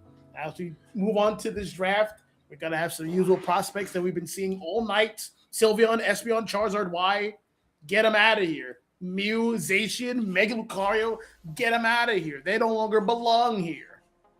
That is going to put first pick in the hands of T2. What are they going to do? They're hovering through attackers there, but that might be just to throw the other team off. We still have to figure it out. Feraligatr coming in with Feraligatr. That means I got to know what the power level of these 3 crunches are going to be. Yes, I haven't learned them just yet myself. They're like 1 for each situation, but all I know is for sure it's going to be a lot of damage. Absolutely. Although I will admit, Waterfall, great animations. That's one thing I love about Pokemon Unite. They have great animations. Feraligatr and Waterfall, freaking awesome. We have Blastoise with the Shells Waddle. That's amazing. Palmot's little waddles. I love it. But we're going to have Katara locking in the Snorlax. I mean, that might be our top played defender. Second top played, going to be Lapras, dethroning everything else tonight. Reggie coming in on Zoroark, showing us the magic. Going in with the second pick Zoroark, though. A little bit crazy, as we are going to see Kranix coming in with Garchomp and the captain of the Ginyu Force themselves rocking the muscles. Buzz, buzz, buzz, buzz, buzz. There it is, Buzz Swole. Last 2 picks over at T2. They're going to be very important ones. I would surmise there's going to be a strong attacker. There is Inteleon. That is pretty good. Attacking from the long range. It might be Liquidation. It might be Snipe Shot. We're going to have to wait and see. We're going to have a Vaporeon here. Rocking the glasses. Probably going to be running heals. They're going to have some sort of support. We have some all-arounders here who need the heals. We see a Zoroark, we see an Inteleon, and what's our counter? We're going into the Machamp. We got muscle characters over here. We are hitting the gym up with both Suplex Hulk Hogan there and Buzz Nye the muscle guy. Oh man, look at them flex. Flex the money, flex the muscles. They want this money too. They want this prize pool. Now, I mean, we are very susceptible, though Zealot with that Feraligatr is also going to be running that full heal as well. So hopefully these full heals are going to be enough to try to dodge anything that the Buzzwole and Machamp are going to be able to do. Because with the increased cooldown on submission, as well as Buzzwole already having high cooldowns, and it's just going to make whiffing any of these grab moves absolutely devastating. So already 3 a.m. in kind of a precarious situation just because of these items, but they got to get the timing down. If they whip the timing, that's it. They're going right into the clutches of our Pokemon. All right. Loading in. We pray for no crashes. We can't afford to lose any more time. We got the roll back into here. We have a gold patch on Zoroark here. That guy was playing this mon. As we're about to load in, we're going to have our top lanes. We're going to have our bottom lanes. We're going to have that Totodile heading on up to the top with a Vaporeon behind its back. Already, yeah. We're going to have Zoroark take that central path along with Buzz Nye, the muscle guy, going in for 3 a.m. Buzzwole going to be the secret jungler we never knew that we needed to see. Going to be coming in with that level 5, which is already massive. But Snorlax going in with the Machop into the bottom pad. Nice secures already. Machop coming in with the double secure. Karate chop action, getting those double secures, pushing away this Inteleon. He's going to be in for a rude awakening if he stays down there any longer. Well, Machop knows who his target is, getting those punches in. Snorlax moving up. There's the eject into a tackle attack KO. Yeah, exactly. But Snorlax coming in, taking a massive KO. There's Machop is just going to go pick up a few more points. They haven't gotten any stacks in yet, but I think that's not really the point of what they're trying to do. They're trying to get in there, trying to be a menace, and they absolutely are. Another swipe, another steal. Sobel's trying to come in. There is the tearful look, and boom! Straight into Nurse Joy's arms goes the Machop. All right, it's 850. Here comes the secret sauce for the Buzzwole. I think he was there to grab the Zoroark. He's going to have to settle for this Totodile. He's going to have to walk in, push everyone away from his pad, buy his team some time. Huge KO on the Totodiles. It tries to go into that scoring there. Not going to be able to get it done because that we were just Psyduck was just absolutely mean. Says, you know what? You're going on the menu. And know what else is on the menu? This central path. Already trying to go for the blue buff. Unable to grab it. Excelgor just out of range. But Excavalier, well, that's right there. All right, there is a charm from the Totodile. Cannot fight this Gabite. Is just unequipped to do so. He's only still level 4. There's going to be a Dragon Rush to move the farm along, keeping this Totodile away. That's going to be a Bubble Beam, and that's going to be a secure on the KO on Totodile.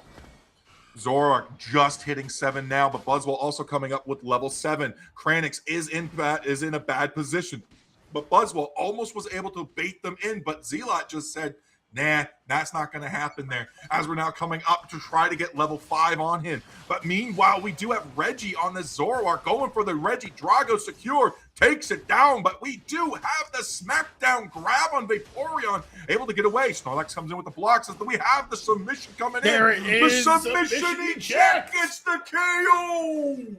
You just see Machop just running at him at full speed ahead, not slowing down for anyone, moving to the beat of his own drum, getting the KO on that jungler. Delicious levels. He's level setting, more levels. Get this farm, get the Swablu, get this Altaria.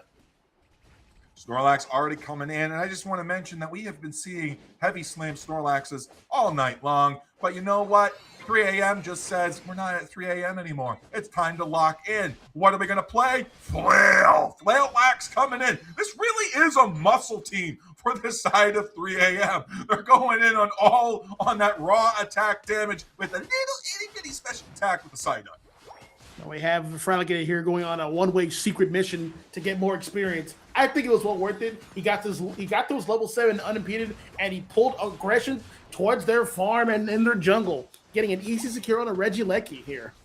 Psyduck gets taken down. Zoroark's trying to stay on top of the berry and just be like, you know what? I can take the berry and then dash out, but nobody's taking the bait. They just said, you know what? If you're just going to sit there, that's fine. But huge! We Waterfall. got the Feraligatr going in with the waterfall crawl. Going to be taking them down. We do have the red fangs going to be coming in, ready to chop down. Swap quickly to the purple fangs, as we're now going to be looking to try to get these stacks into the hands of Zealot. All right, we're going to have a waterfall away, trying to get some more farm. This Fraligator is already at level 9. He's at beautiful pace for being a top laner here. Tying with his Zoroark. There is the Garchomp ulting in. Who's going to focus on? He's going to get a KO on the Fraligator. Should be easy pings to get this Registeel here. They're going to body block away from that snipe shot. Vaporeon can't get it secure with the Hydro Pump, and it's next on the chopping block.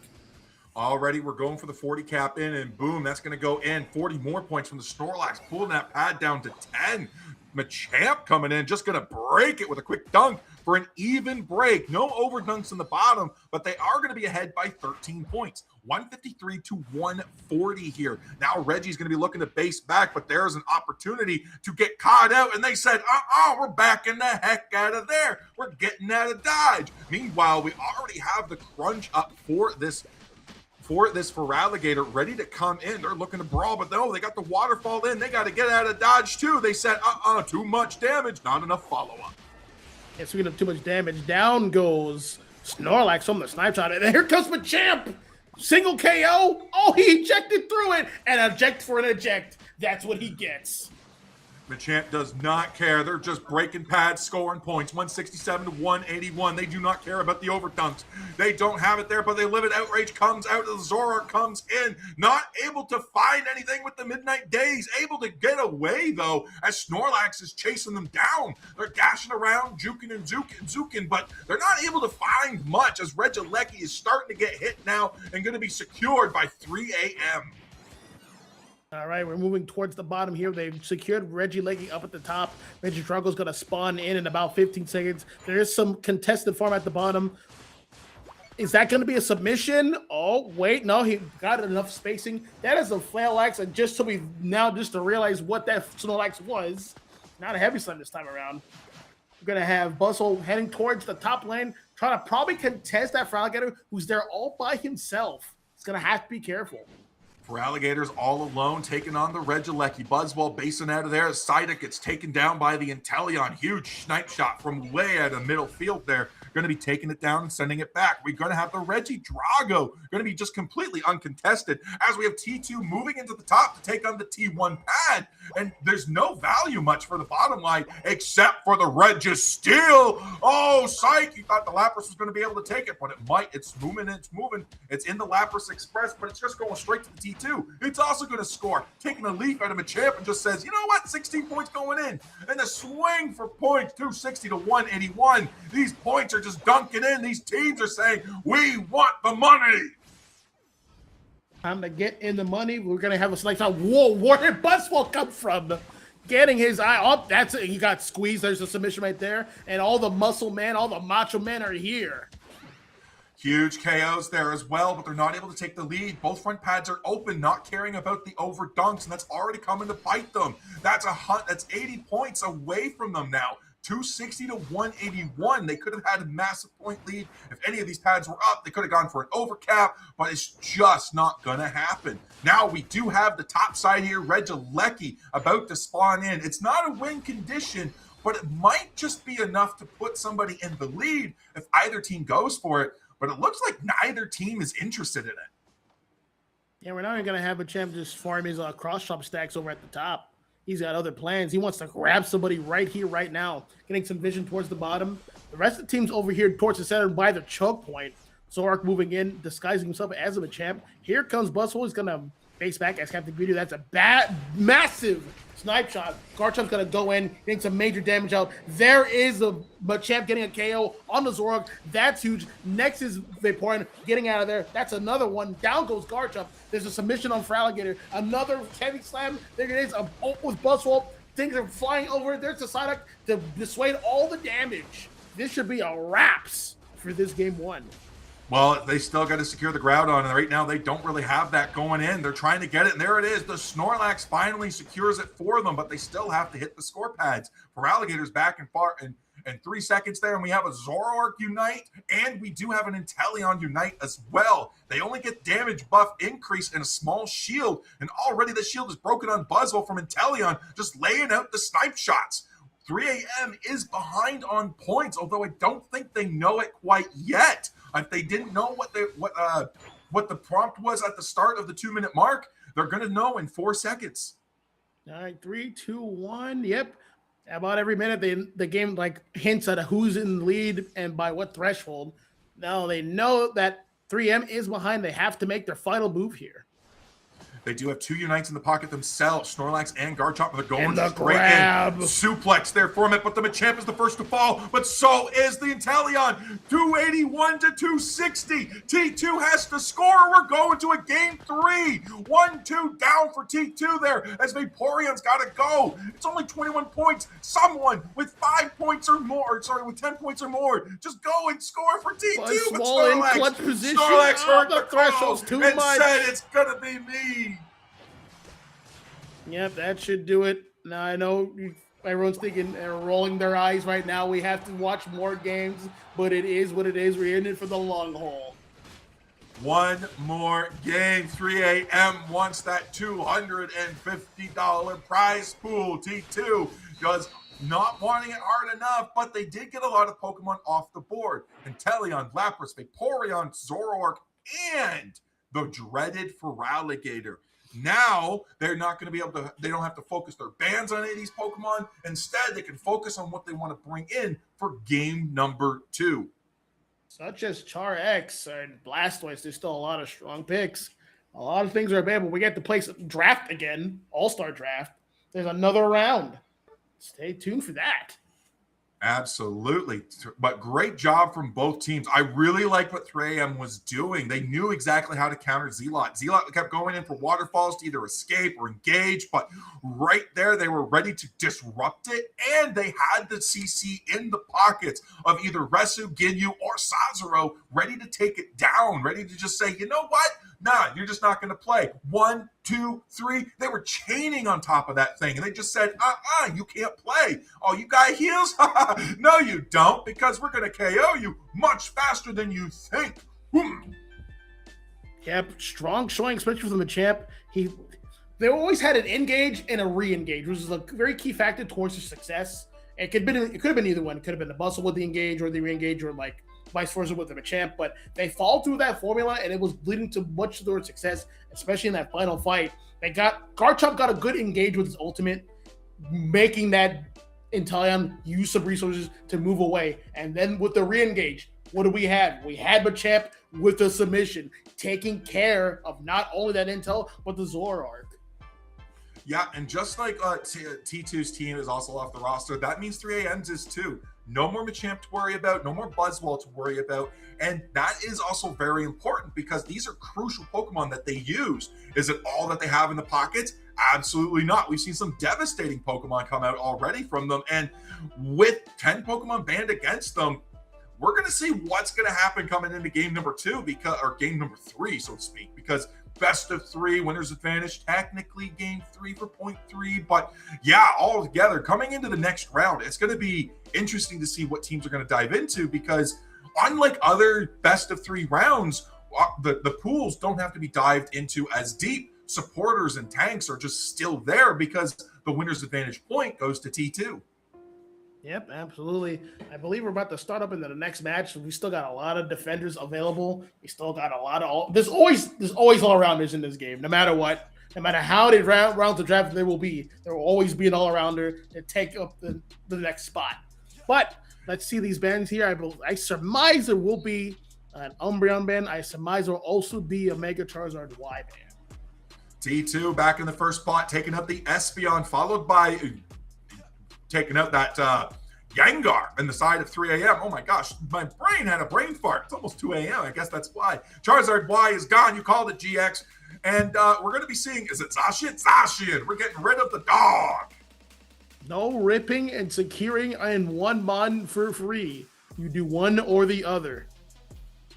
Absolutely there. But who's going to be the third ban? Rex still has a huge decision to make. It's going to be Sylveon. Sylveon is gone. It's going to be Mega Lucario for the side of 3AM. Whether it's the character or the background, it is the anti-purple squad for 3AM. All right. Well, whenever Espeon gets banned, you know that Mew will follow as the early game bottom lane bully for the attacker side. Wait, they scrolled over Articuno. I wanted to see it very badly. But maybe next time. We're going to settle with Blastoise, and that's one hell of a mon to settle with. Yeah, Snorlax is gone, so now we're pulling in Blastoise. Psyduck is gone, now we're pulling in that Hoopa. These are devastating Pokemon. Zugra coming in on a clutch Crustle. Zealot hovering the Clefable. Are we getting trolled, or are we going to see a swap? No, it's going to be Rex into the Blissey. Love to see that. That means who's going to be paired with the Blissey? Who's Blissey's main Bliss Assistant target going to be? Because it certainly isn't going to be that Mew. Yep. Well, hey, look at Umbreon. Looks like that might be the pick. They're going to be running Mean Look. You do not want to get caught, but they have a Blissey. It can be cleansed. They have to time it properly. Absolutely, but Ginyu going to be locking in the Metagross there. That leaves T2 with the final 2 picks of its roster. Resu able to counter us out and see what they can do. Zealot hovering some good all-rounders there. Moltres, Urshifu, and Polion, but looking to settle on possibly Moltres? Depends on what Reggie wants to bring in. Ooh, another backline diver there to shut out any potential attackers they want to bring in. It's going to be Rapidash, Galarian, and Greninja for the side of T2. Well, looks like 3M, they might not settle for like a squishy backliner. They might go in with some bulky frontline themselves. They're hovering over some attackers, hovering over some all-rounders. If they pick Mewtwo, which is a good choice, Mewtwo is pretty self-sufficient with the double teleports, with the Psy Strike. It can hold its own, but they're a little lacking in the damage department, and that might be their undoing. They are. This is a brawling comp there, so they don't have much in the ways of secure. They don't have much in the ways of, in a lot of good team rip as well. But what they do have is good team brawling going into the other team. They might not be as good on objectives there, but they are going to be able to just rip the other team down. U2Y with some good stuns there with the Psy Strike and with its Unite move, the Infinite Psy Burn. We do have some great damage and sustain coming in from both the Hoopa trick as well as that Metagross. If it's Gyro Ball, Qatar and Kranix going to be able to support as well. But Zealot is going to have its work cut out for them, trying to dodge Psy Strikes, hoping that it has its Pastel Veil up. Greninja also in danger of it. Gotta be watching where you go with that Water Burst Shuriken Unite move coming into the back. But that could be the ultimate combo that the Blissey would be looking for. Yep, just maybe. I wonder who's going to be the jungler for 3 a.m. The only two main candidates would be either Metagross or Mewtwo-Y itself. Honestly, Mewtwo-Y might be the stronger choice, even though it's a fine laner. It can hold its own. But it being online earlier might be to the team's benefit. Maybe already, but though we're going to see a pause coming in from our teams as everyone's trying to get back on the board there. We don't know who had the crash, but hopefully they're able to connect back right away. But if I had any predictions, I would say it'd probably be the Rapidash into the Central Path, followed by the Beldum. I see Beldum going in there. I don't see anybody else, but that does mean one lane's going to either have a supporter and a tank or a double tank lane. And hopefully, maybe we'll just have a double tank lane, or maybe we'll just have a support and a tank. Yep, only time will tell. Hopefully these guys can load back in a timely fashion. Everyone's hanging on by a thread. This is pretty much the last game no matter what. Yep. So, yeah, we're in for a treat. Now, I am a little disappointed that in all our teams tonight, I mean, we could have worked better. We could have coordinated a little bit better on choosing the most appropriate rosters. And not once did our teams lock in Sableye. What's a Pokemon you think they should have locked in, GX, that they never did? Sableye is actually a good pick. Honestly, I've been seeing favor with Charizard X coming back into the mainstream, doing a lot of good damage. He's still a very strong brawler. I actually would have liked to see some of these all-around focus comps utilize Charizard X a bit more. So there you go. No Sableye, no Charizard X. We're very disappointed in you, Underdunks 85, and the teams that participated. Come on. You got to do better. You got to get those Mons in. But despite that, they're actually doing a pretty good early game. Still 0-0, no stacks for either team as the Natus come in and they're looking at grabbed. And there we go, the Electro Ball secure. Only able to get maybe a couple of them for Sazero as they're getting pushed out. But it's just an all-round brawl. Reggie's coming in with that Greninja huge hit from the 3 a.m. Matang. Knocking it out and waking it up. All right, he has overstayed his welcome. There is Mewtwo-Y with the barriers, with the confusion, has shields, has stuns. It's a very strong laner. People don't give it enough credit. There is the foul play on the Umbreon. That is an interesting choice. I wonder if Beanlook would have been better for the Rapidash especially, but he's going to have to make the foul play work. Resu just hitting into the level 5 and their Mega Evolution. Already going to the side strike onto Zealot. Zealot not as just kind of helpless with the Pastel Veil broken. Crustle putting the walls up, trying to put this difference between them as we do have Resu going in, trying to get this ball toy to stop the evolution. Not going to be enough. Walls go up. That Rock Tomb comes in, and now it's the Dazzling Green. Lapidash is online, and all of a sudden Mewtwo is in trouble. Yep, he overextended to stop the evolution, which was just an inevitability, and he's paid the price for it. But Metagross coming on in for the help. Here he is. Missing that move, but I believe he got a Gyro Ball in. So getting improved shields. Yeah, going to be that Zen Headbutt, I believe, coming in as well. I think that's the second move that's able to shoot. I can't remember. It's been a while since I've seen a Metagross, and I only see the Gyro Ball into something else. I can't remember. Either way, Hyde's got to do some homework after this on the Metagross there, but level 8 is going to be a massive, massive lead for the side of 3 a.m., even if they're behind on points. All right, levels are about even. Mew is falling a bit behind at level 5, but it can quickly catch up if it gets some secures with its E-Ball or Solar Beam coming in here. We're going to have more farm for the Metagross. Going to be able to contest it unimpeded. Metagross is almost at level 9 himself. Meanwhile, at the top, there's going to be seeing early success for tier T2 under T1. U2Y is back, trying to stop the bleeding here. They will be able to get this Chansey, however. Only there it minimal, is. only minimal points scored now, pushing T2 a little bit into a little bit further into the lead, 39, but now coming up to 18, we're getting back more points. And for the first time tonight, since we've been on Broadcast GX, we're seeing Hyperspace Hole Hoopa. You're right. We haven't seen that all game. It's been Trick Hoopa. Both movesets are good. That's a testament to how strong fundamentally a character like Hoopa is. It doesn't have a bad moveset.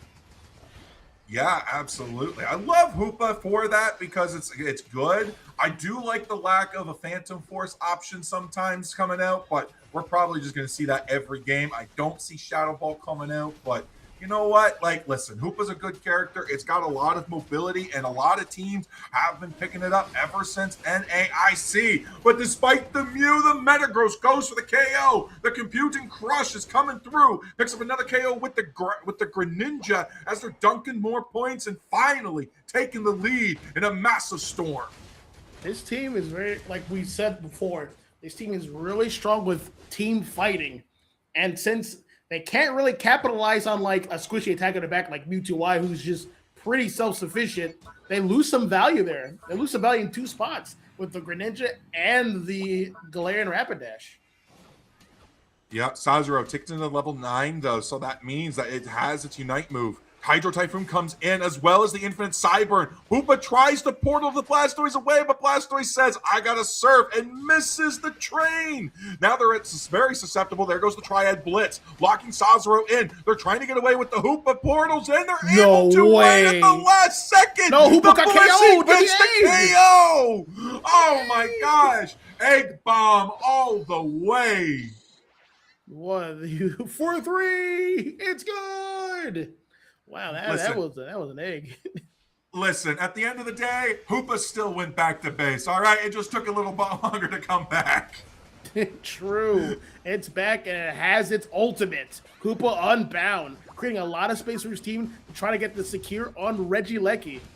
They should have it. Crustle might steal it with the Rock Tomb. No chance. Mewtwo gets it. Metagross goes in, and here comes the Thunderdome. No one can escape. Not even Greninja. Wait, no, actually he did escape. He had to ult out of there, but without some loss on the pad. Huge for the side of 3AM. They had very low members after the Greninja, but they were able to force it out and push it back. And now they're on the retreat, though. They're able to get back. They're trying to pull back, and in doing so, they're opening themselves up. Mewtwo going in for the portals. No! Misses the train as well. They're trying to find the Zealot KO, and they do. Zealot not able to get the Mewtwo. A little bit of dancing coming up from Retsu. They're like, listen, that was clutch. And I kind of had a little bit of a scare there. You scared me there, bro. Don't do that. I'm telling you, it's hard to pin down Mewtwo. It has so many survival options. It's just a bit too difficult. Now we're back down here. Bottom Reggie here, Reggie Ice. We're going to have Crustle here providing some vision. Looks like both teams want to play for this. Greninja is on his way down. There's not much farm available. There is a Baltoy there he's going to go get. Mew's coming into position. Perhaps going to try to get a secure with Solar Beam. Just missed it.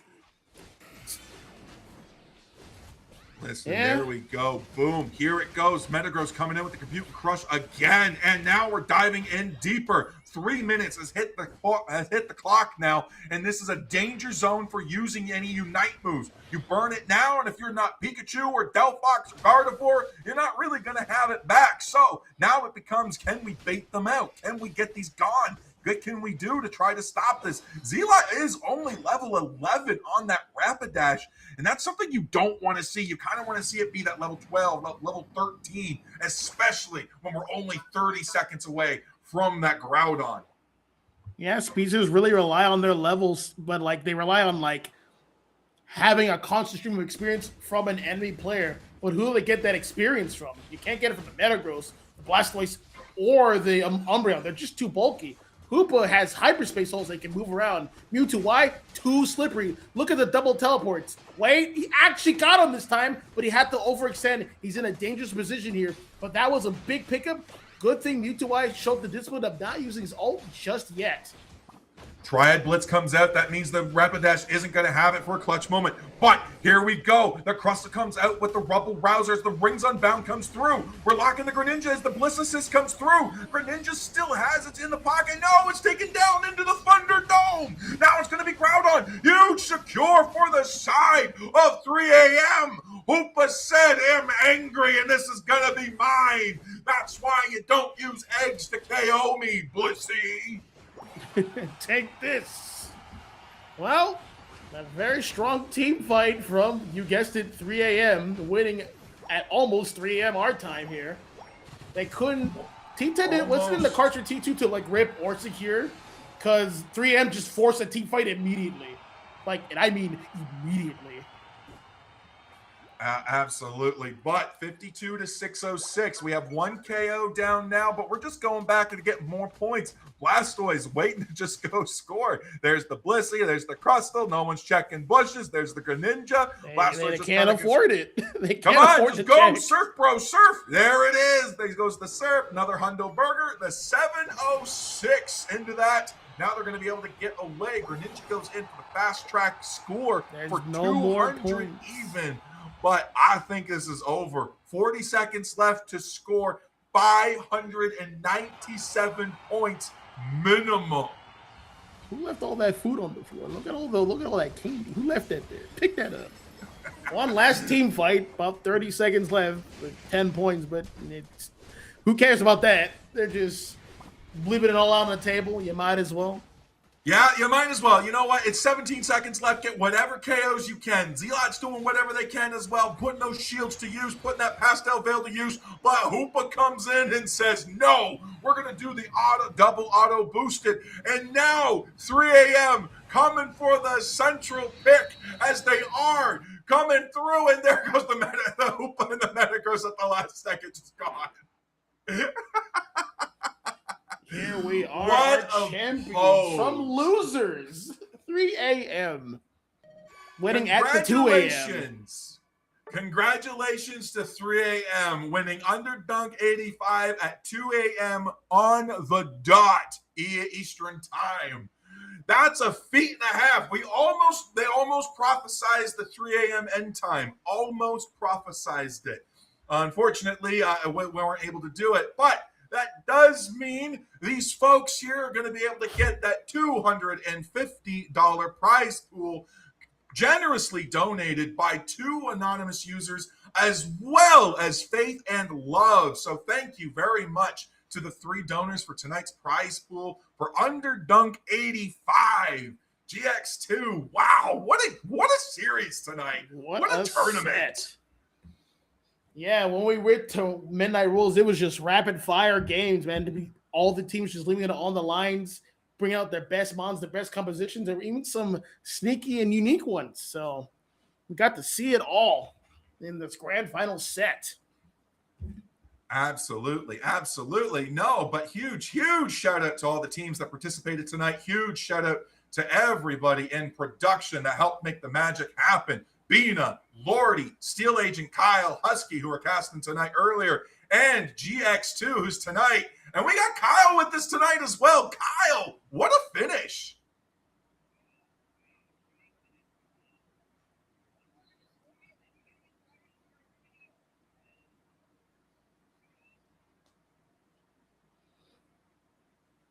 No, that's the thing. Solar Beam's like the safer one, but Ebol's like the more like guaranteed one.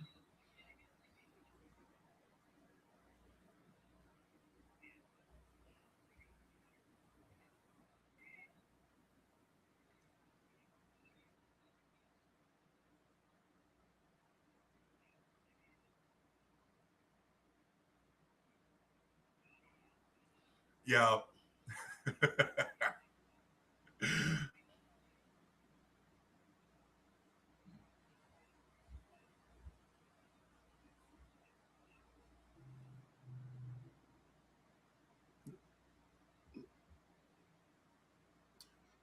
Absolutely.